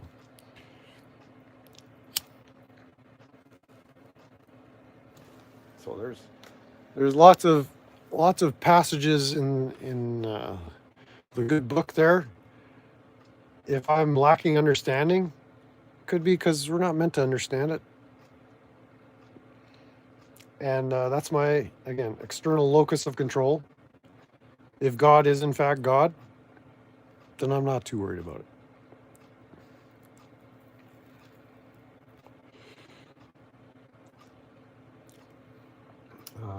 Some things are important to discuss. Other things, it's like, that's kind of peripheral to the message of the Bible, which is, love God, love your neighbors. It isn't trying to kill you anyway. And be kind to animals.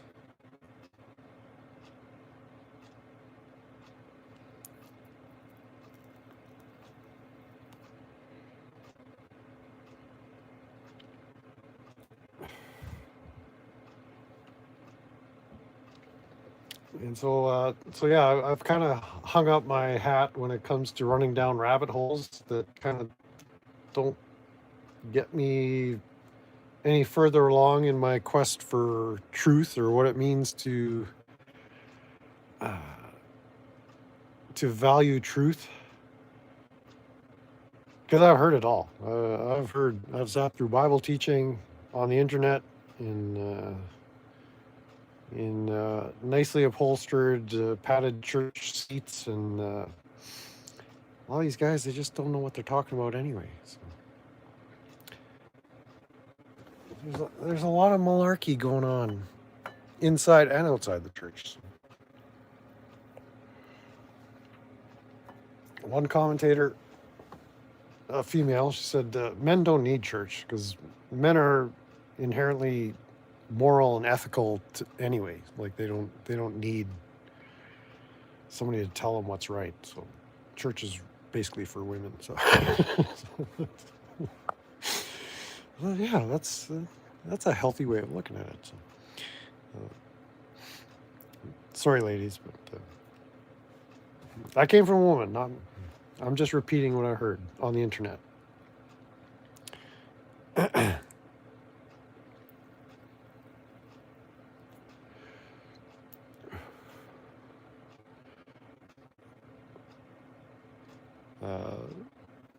Yeah, at their core, men are ethical, but we're all corruptible. Let's put it that way.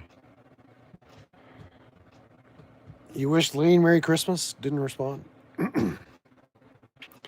Well, Merry Christmas, Brother Lane, from the fam here at Brent Shimko Tweekah headquarters. He thinks he's a Muslim. I think, uh, I think, I think what you think is correct.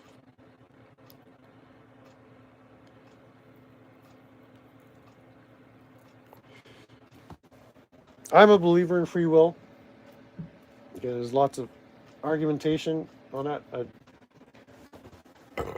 I don't know how you experience life and with the help of something like the Bible can come to the conclusion that there is no free will, that's an external locus of control. Saying that's determinism, right? Like if you have no free will, then you're not responsible. That doesn't work. Imagine a society where everybody believed there was no such thing as free will, and just, well, I can't be held accountable. I don't have free will. So I think that, and there's probably hundreds of thousands of hours of content on the internet exploring that question. And it's like, it does not pass the smell test at all. I don't care what verses you bring forward. Your argumentation is basically flawed at its foundation. Like, if you don't have free will, then allow me to exercise mine on you. Allow me to control your will, if that's a thing. If you're able to relinquish your agency, I'll take it. If you're just abandoning it, give it to me. I'll boss you around.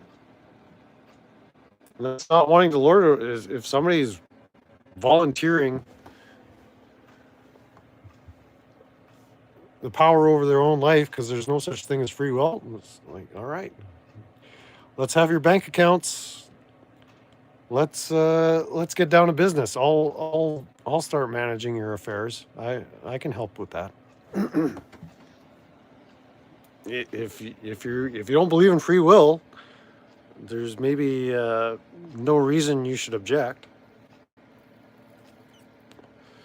Am I right or am I right?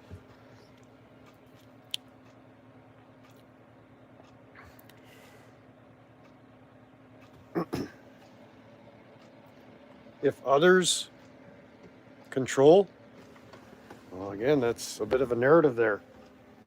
Who decides who's in control?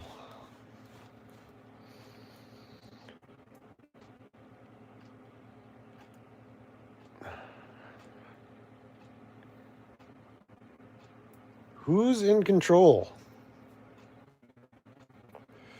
Again, my basic external locus of control is God.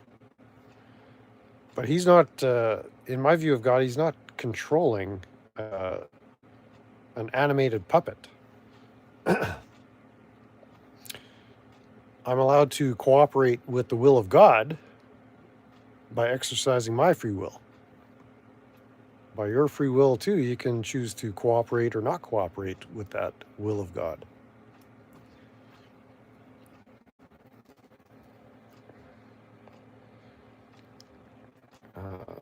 Jesus told us who's in control, principalities.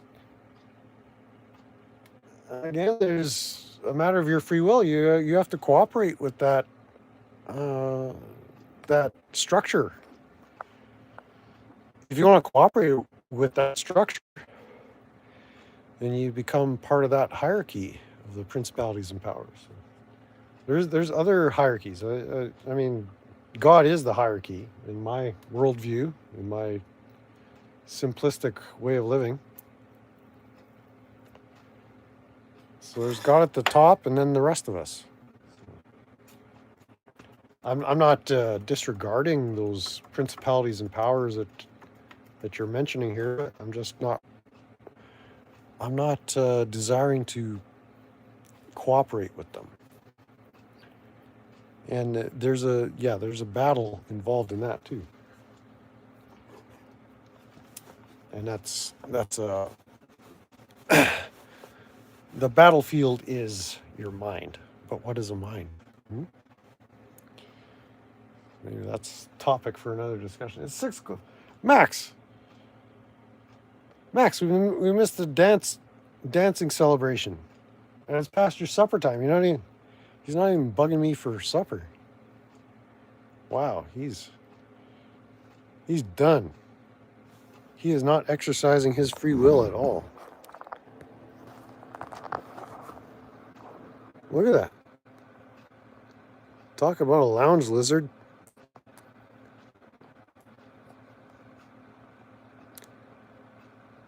Through cooperation, yes. 1 John 5:19. So that was,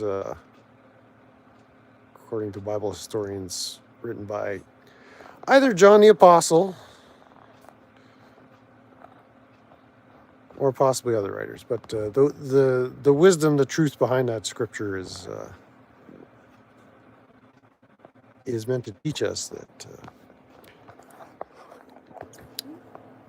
yes, you can place your trust in God or place your trust in other places. It's a warning.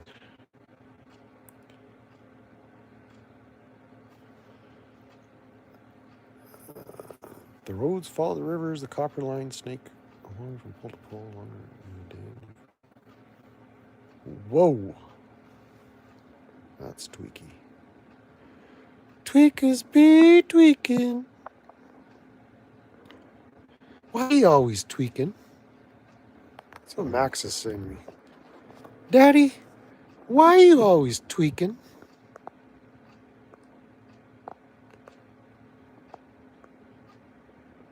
He always gives me that look.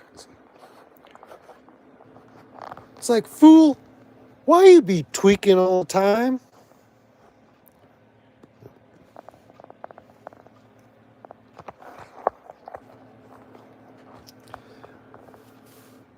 Well, yeah, I guess the moral of the story is don't be a fool. Don't be a fool. Don't be tweaking all the time. Oh, I see a wagging tail. A big stretch. Did I see a wagging tail? Let's see. Are you oh, you're just yawning? You be tweaking. Oh, I see a waggy tail. Is that the one right there? Yeah. Put your trust in Lorata. Absolutely. Don't be a fool. Don't be a fool. Max, you being a fool.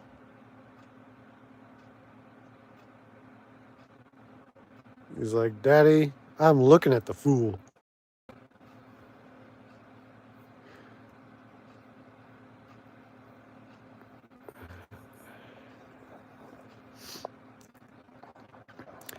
Yeah, he's had enough.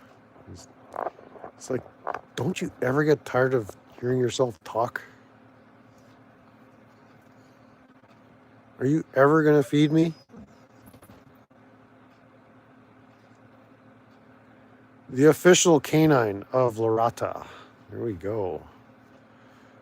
How do you feel about that, Max? You are now the official spokes dog of Lorata. Oh, wait, we've got, what's the name? Cece's dogs. What about Cece's dogs? I guess they're, what's her dog's name? Harvey? No. Louie. Louie? What's Louie up to? I haven't seen a short with Louie in a while. I guess if I subscribe to CC. Louie the dog and his adventures. The star of CC 1, 2, 3, 4. Those are absolutely Lorata dogs.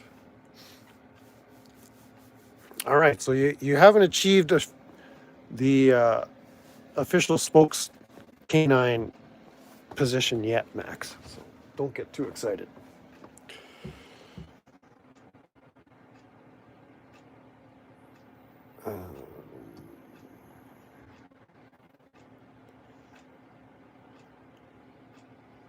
We're talking about different textual yeah, I'm not getting into textual criticism.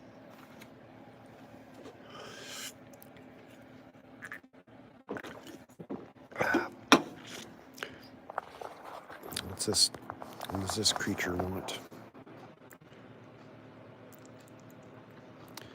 What you need, boy?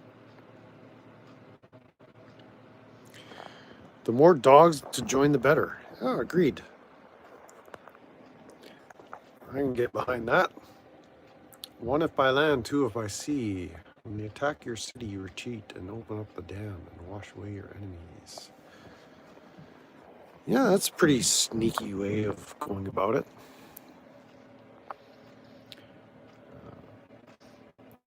What is that proverb?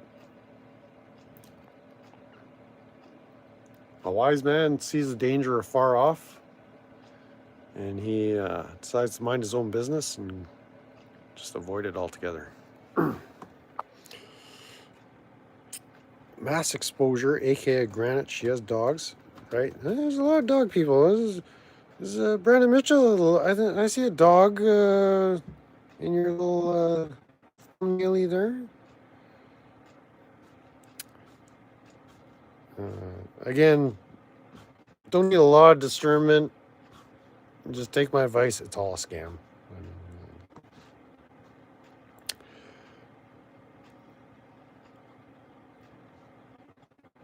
One of them is a Chow Chow. Ooh, King Chow Chow?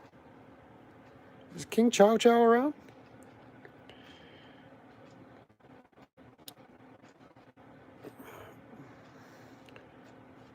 Misdemeanor. Oh.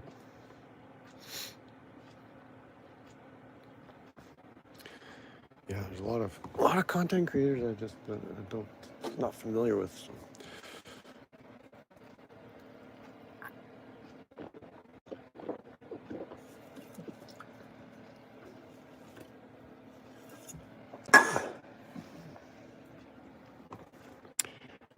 So there you have it. I've been going for almost 3 hours here. It's probably enough. Sure, Max is ready for something. I'm almost ready for another Tweekah burrito. Well, I got no more burrito shells. What the fudge? What have I got here? Well, maybe we'll be doing something else for supper. Well, that Tweekah burrito, it hit real nice. Had a real nice, gave me a real nice mellow there.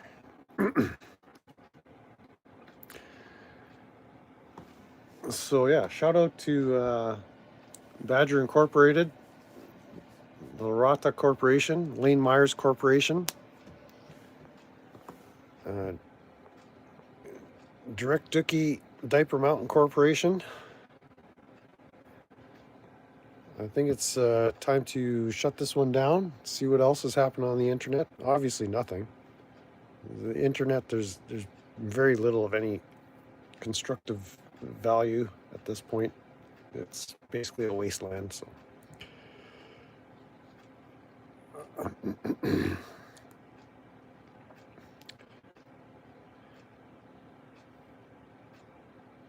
So if anybody has any suggestions, I know Mr. Osgood's been firing suggestions here, so that I'm gonna have to look at some of these links and see what's going on. See what Tweekah's been up to. And then see if I can find some Tweaky content, but sure would be nice if I could plunk down a weedy weasel emote in a certain Tweekah's chat stream, leech stream. Let's make leeching great again.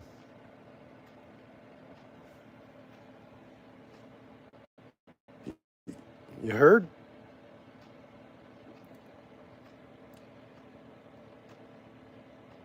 We need some good leech content. So if anybody out there has some influence to get that happening, What are you waiting for? Aaron ruined Bow's tweak?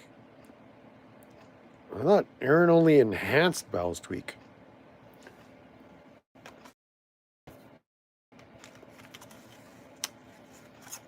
I don't know about that. Maybe. I don't think Aaron is that powerful.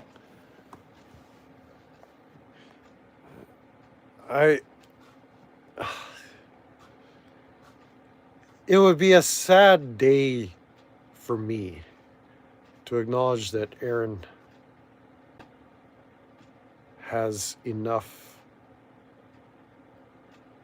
capability to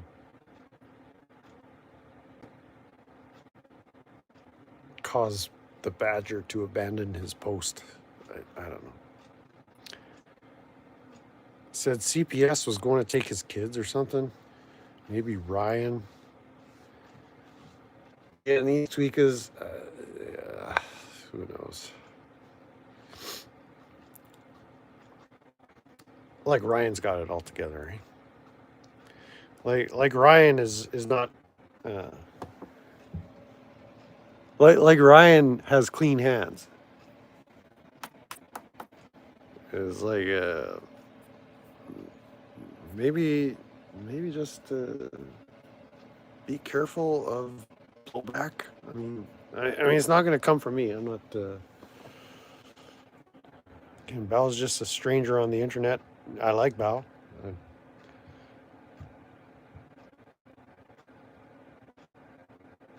But I'm not his rescuer, so I've got no axe to grind with any of his detractors. I just enjoy seeing the crash out. But not everybody's like me. I mean, there's people that are willing to spring into action.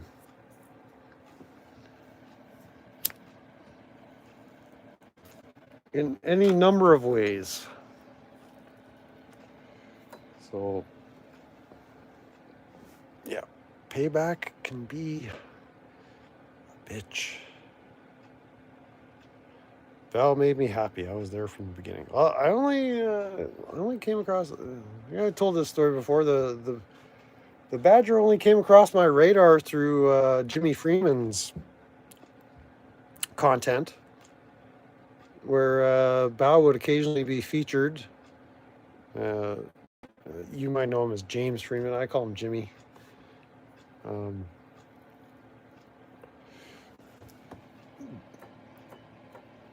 And I guess, well, here's a question: do gingers have free will, or are they just inherently evil and can't help themselves? Because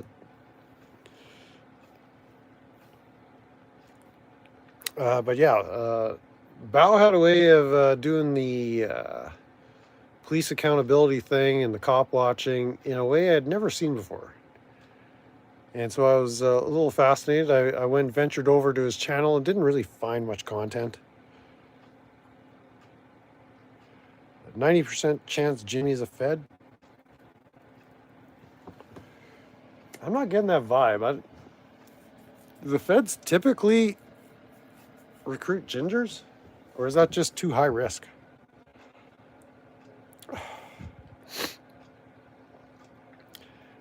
But let's see. So where was I? So yeah, Jimmy's content. And so this little Asian maniac running around screaming at cops, and then some of it was just very low key, asking questions of the cops, knowing that they can't answer his questions, and just not being phased by any. Like, he just had a way of carrying himself. This guy's doing it right, If every auditor would kind of sit at the feet of Bao and take away some of the essentials, I think the 1A community would benefit from that.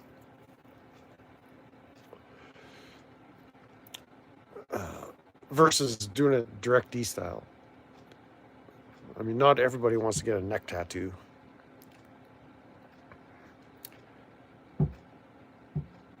And so, yeah, I only really started tuning into the live streams about this time last year. It was right December 2024, somewhere around Christmas time or something. And what I found was this community is basically just a bunch of degenerates. It was basically junior high school humor and content that made very little sense if you don't have the context, but who cares?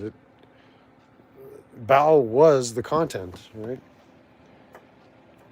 And through that degenerate community of basically junior high schoolers of all ages, we got a lot of good laughs out of that. Or I got a lot of good laughs, especially through the spring and summer of 2025.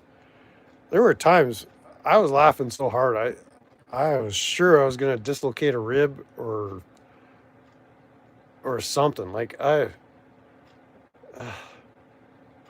would, some of his streams would go well into the middle of the night, and I would literally be like, my gut muscles were just aching, and the laughter tears just streaming from my face. And that's what I needed. I needed like this emotional it was almost like a cathartic release.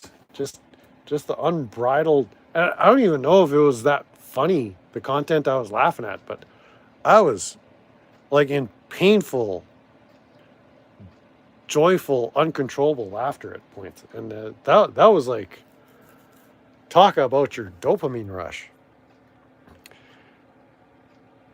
And so yeah, Tweekfest 2025 was like this therapy program for me. So I'll forever remember that season. It's like that Bao was the one who orchestrated that. Like that was that was a real benefit, a real help. Like if it wasn't Bao, I might have found somebody else. But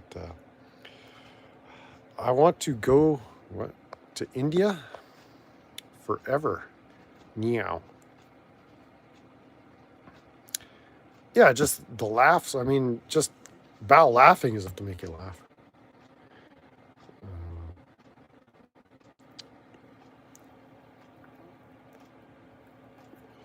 And a lot of talent with people making their edits and clips of certain Tweekahs, the little shorts they'd supply. Like that was good. That was good stuff. We need to get back on that get that train back on the tracks there.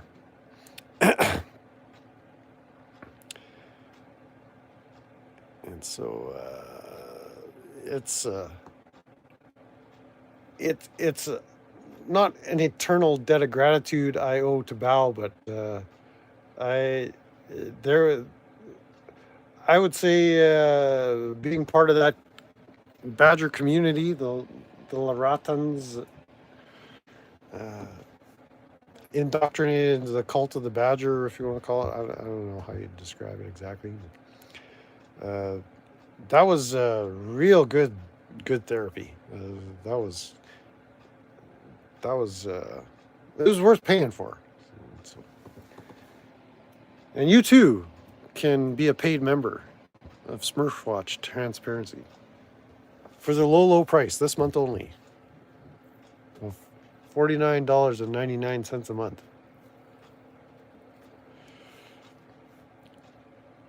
There you go. There's somebody throw a membership down, get his attention.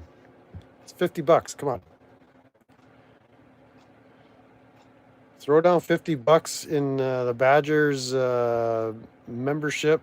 What are we at? 14 members, 13 members?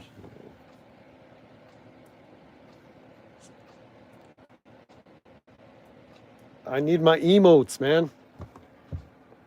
I need Fester. I need the Voodoo Piggy.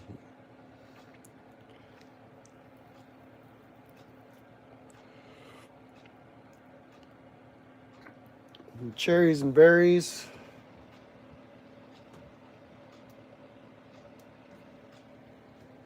Was it 81st Airborne? It's a me. So yeah, drop a few memberships in and get the badger to crawl out of his hole for whatever reason. And yeah, the membership is totally not a scam. Because at the end of your 5-year commitment to membership, you get the Papa Smurf badge.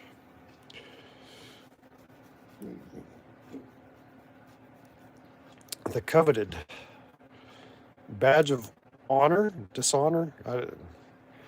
You just acknowledge you've been scammed, and you acknowledge that you've participated in the scam and you're okay with it. So that's all that is.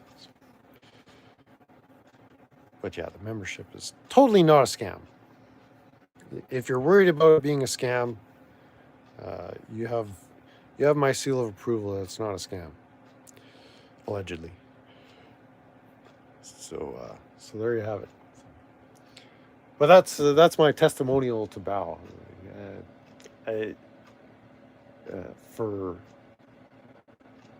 For the glorious season through the height of Tweekfest 2025, that definitely enriched my life experience. It contributed to the pleasure I derive out of being in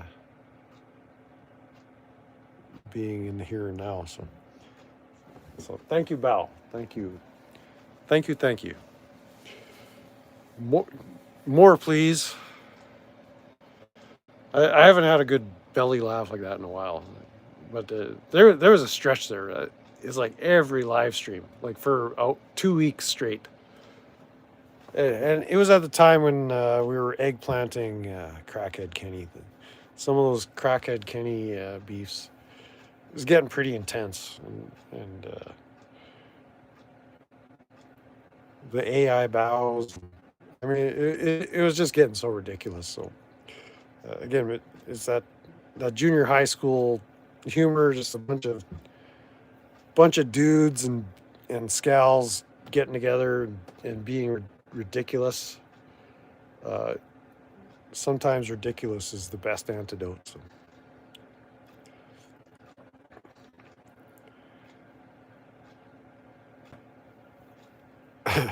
If I send you 60, well, you send me 60 and I'll be able to send you 60, and we'll go from there.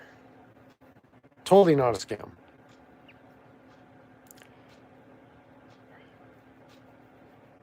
YouTube amphetamines are a hell of a drug.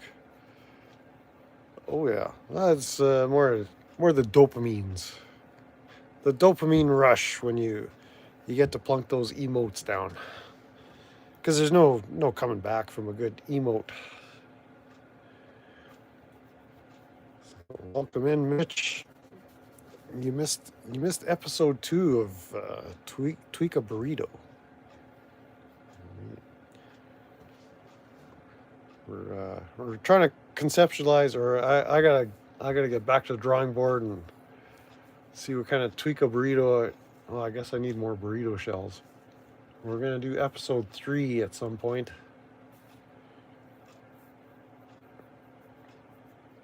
Support your local dopamine dealers. Absolutely, that's it. So.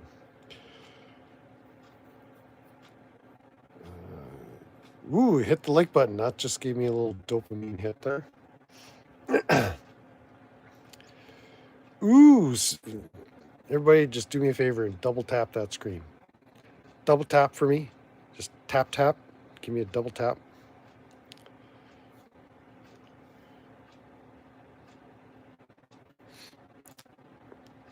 Here we go. So okay, I think I've kind of drained whatever whatever creative energy I have. Below these many minutes of streaming here. Yeah, I miss disliking streams too. Well, actually, you can still dislike them, but it doesn't count. There's no counter. So you can't tell if a video's been ratioed or not because you can't see the down vote thing. At least not on YouTube. Probably on many platforms they've taken that away. And that was the problem. Yeah, they had to be able to control the narrative. So when you saw something that was clearly bullshit, you could dislike, and the video would get ratioed, meaning more people are opposed to your particular narrative than are in favor of it, and especially if the comments were filled, yeah, you can't have counter narratives going on unless you decide to just ignore those narratives.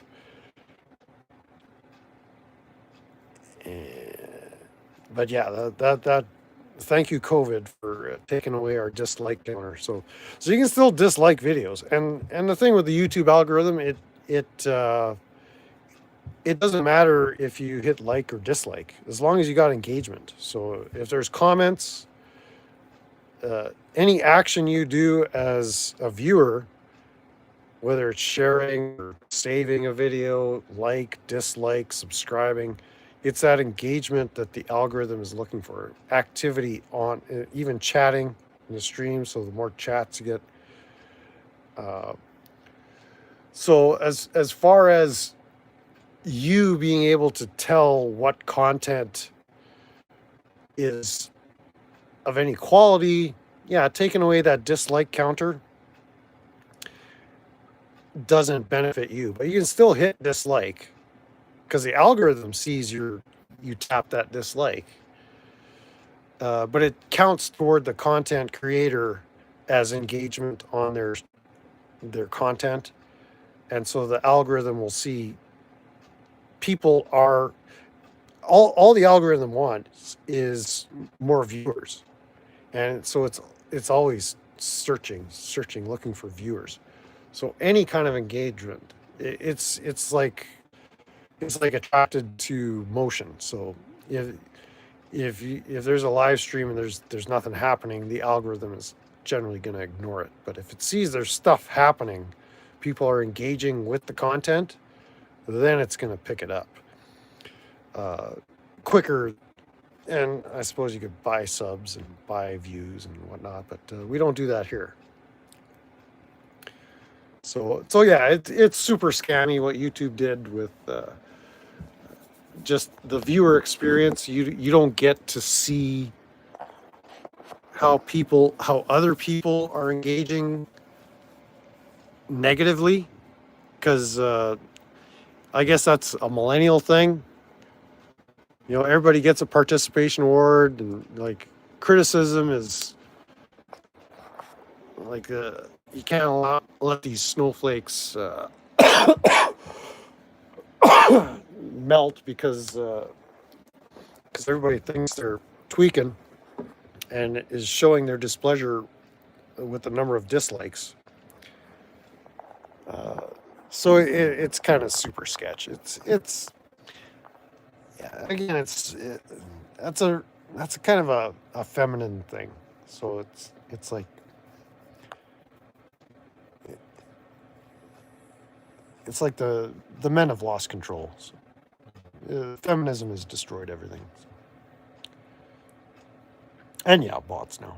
None of you are bots.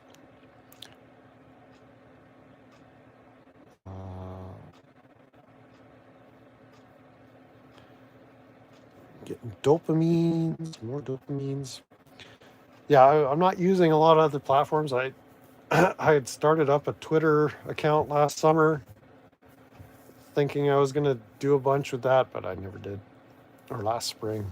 I haven't checked my Twitter in forever. I'm not a big fan of Twitter. Um, Facebook I've got, but I don't do anything with Facebook except Marketplace. So I'm not I'm not interested in those platforms particularly. So that's again, if I was all in and media savvy, I'd be blasting this out on every platform: Rumble, TikTok. You know, what is that mega one? Truth Social. There's that liberal one too. That's all tweaky. I'd be on BitChute. I don't have. There's no BitChute content. There's no Rumble content. There's no nothing.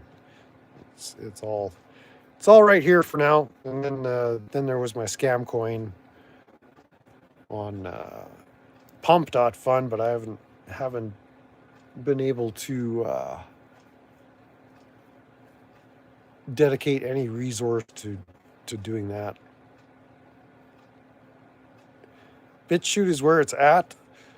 Yeah, BitChute is just kind of a wild west. Like I haven't viewed anything on BitChute in probably over 2 years. I shouldn't say that. During COVID, like you couldn't find anything on YouTube. Yeah, you're not missing anything on Facebook, but if like I really wanted to grow my brand, which whatever it is, Brent Shimko, I'd have to be on all the platforms, and that sounds like work. I'm essentially too lazy to do that. I can't be bothered, and Max is not volunteering to help me set any of that up. But maybe one day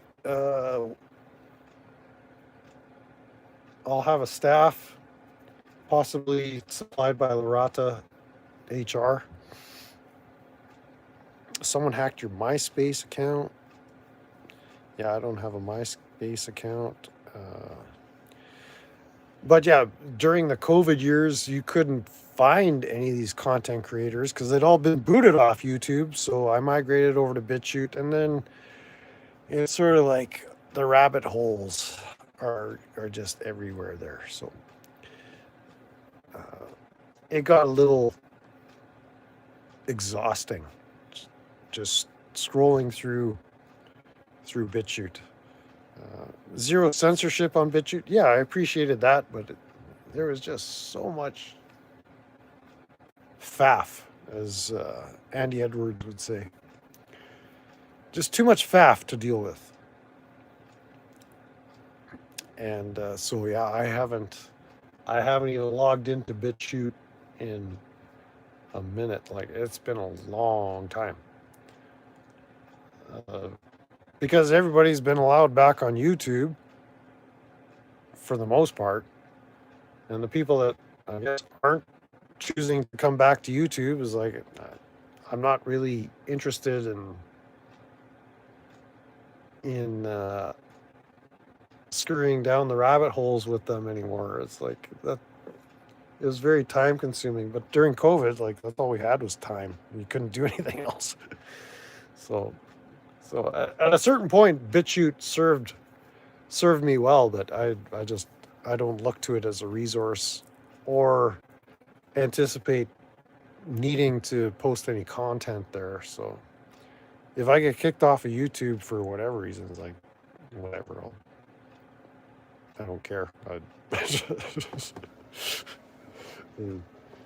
But realistically, if I was trying to build a brand, you got to be on all the platforms, and you got to blast yourself out continually, and I'm just not doing that. Yeah, there was good content like full length movies and whatnot, but off to dinner. Are we having some coconut crab tonight?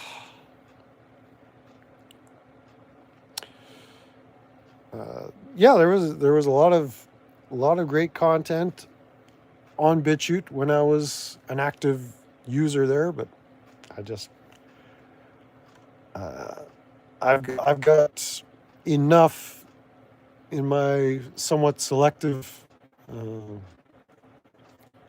list of content to consume, and then I got a life to live. So, but yeah, there was a lot of, and to this day, there's probably still a lot of interesting stuff on BitChute. I don't have the resource of time to just go after all of it. So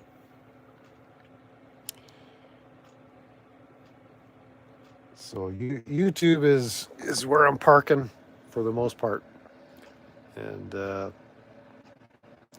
yeah, the pump.fun link you said. Yeah, the trouble with my pump account is there's other tiny coins. The scam coin I had there, the shit coin is called Tiny Coin, and there's other tiny coins there. So it's possibly difficult to search, and I haven't been doing anything on that platform anyway, so it's probably getting even more difficult to search. And why that link wouldn't take you there, that's a little mysterious. I don't know how to get around that.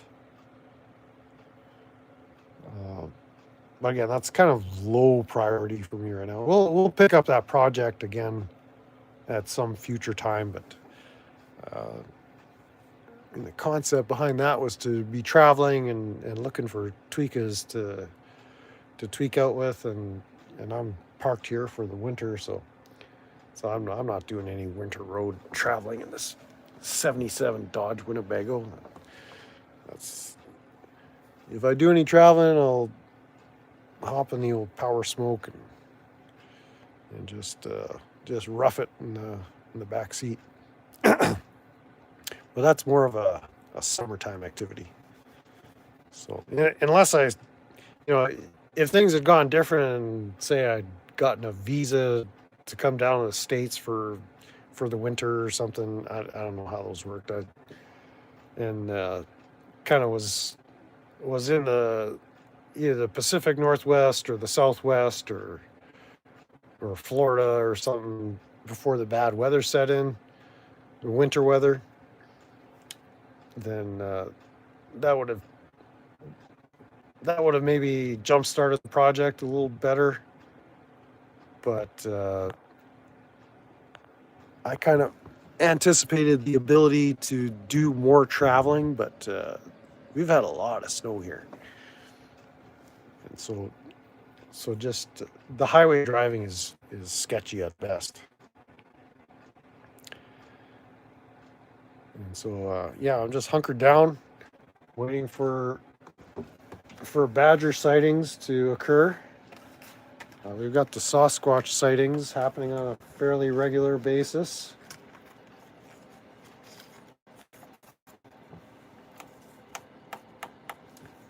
And that's about it. Just chilling, just one day at a time. I need a break. I need rest. All that belly laughing last spring and summer, I'm still recovering from that. So now just tweak out my RV, come up with new and creative ways to manufacture burritos, among other things, and smoke cigarettes.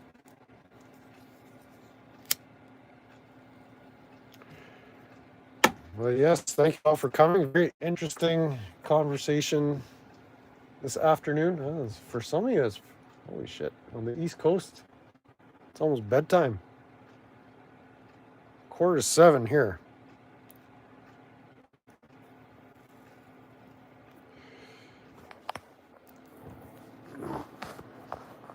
Tweekah's still just giving her on that. Just getting every bit of napping out that he can.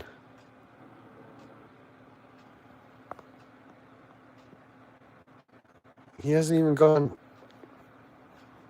even twitched an eyebrow as far as dinner time goes. Max, you ready for some cookies or what? You ready for lunch? Nothing. Like he's done. So there we go. I'll probably brew up a few more coffees before I turn in another 45 minutes or so. I usually get to bed pretty early. Daily is following Max's example. That's probably a good idea. So yeah, I think we're done. I think we're done here. Yeah, we've been here a good long time. It hasn't been a good time, but it's been a long time. So there you have it. Larata to you. Live long and prosper.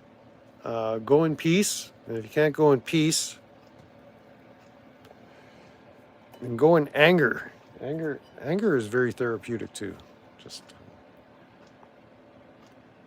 anger can be liberating. Don't be afraid to let yourself get angry, but just direct it in the correct orientation. Use the anger to your benefit. Don't let it work against you. Let it work for you. All right. So how do they say? Thanks for coming. Thanks for leaving. Stay tweaky. Catch you on the next one.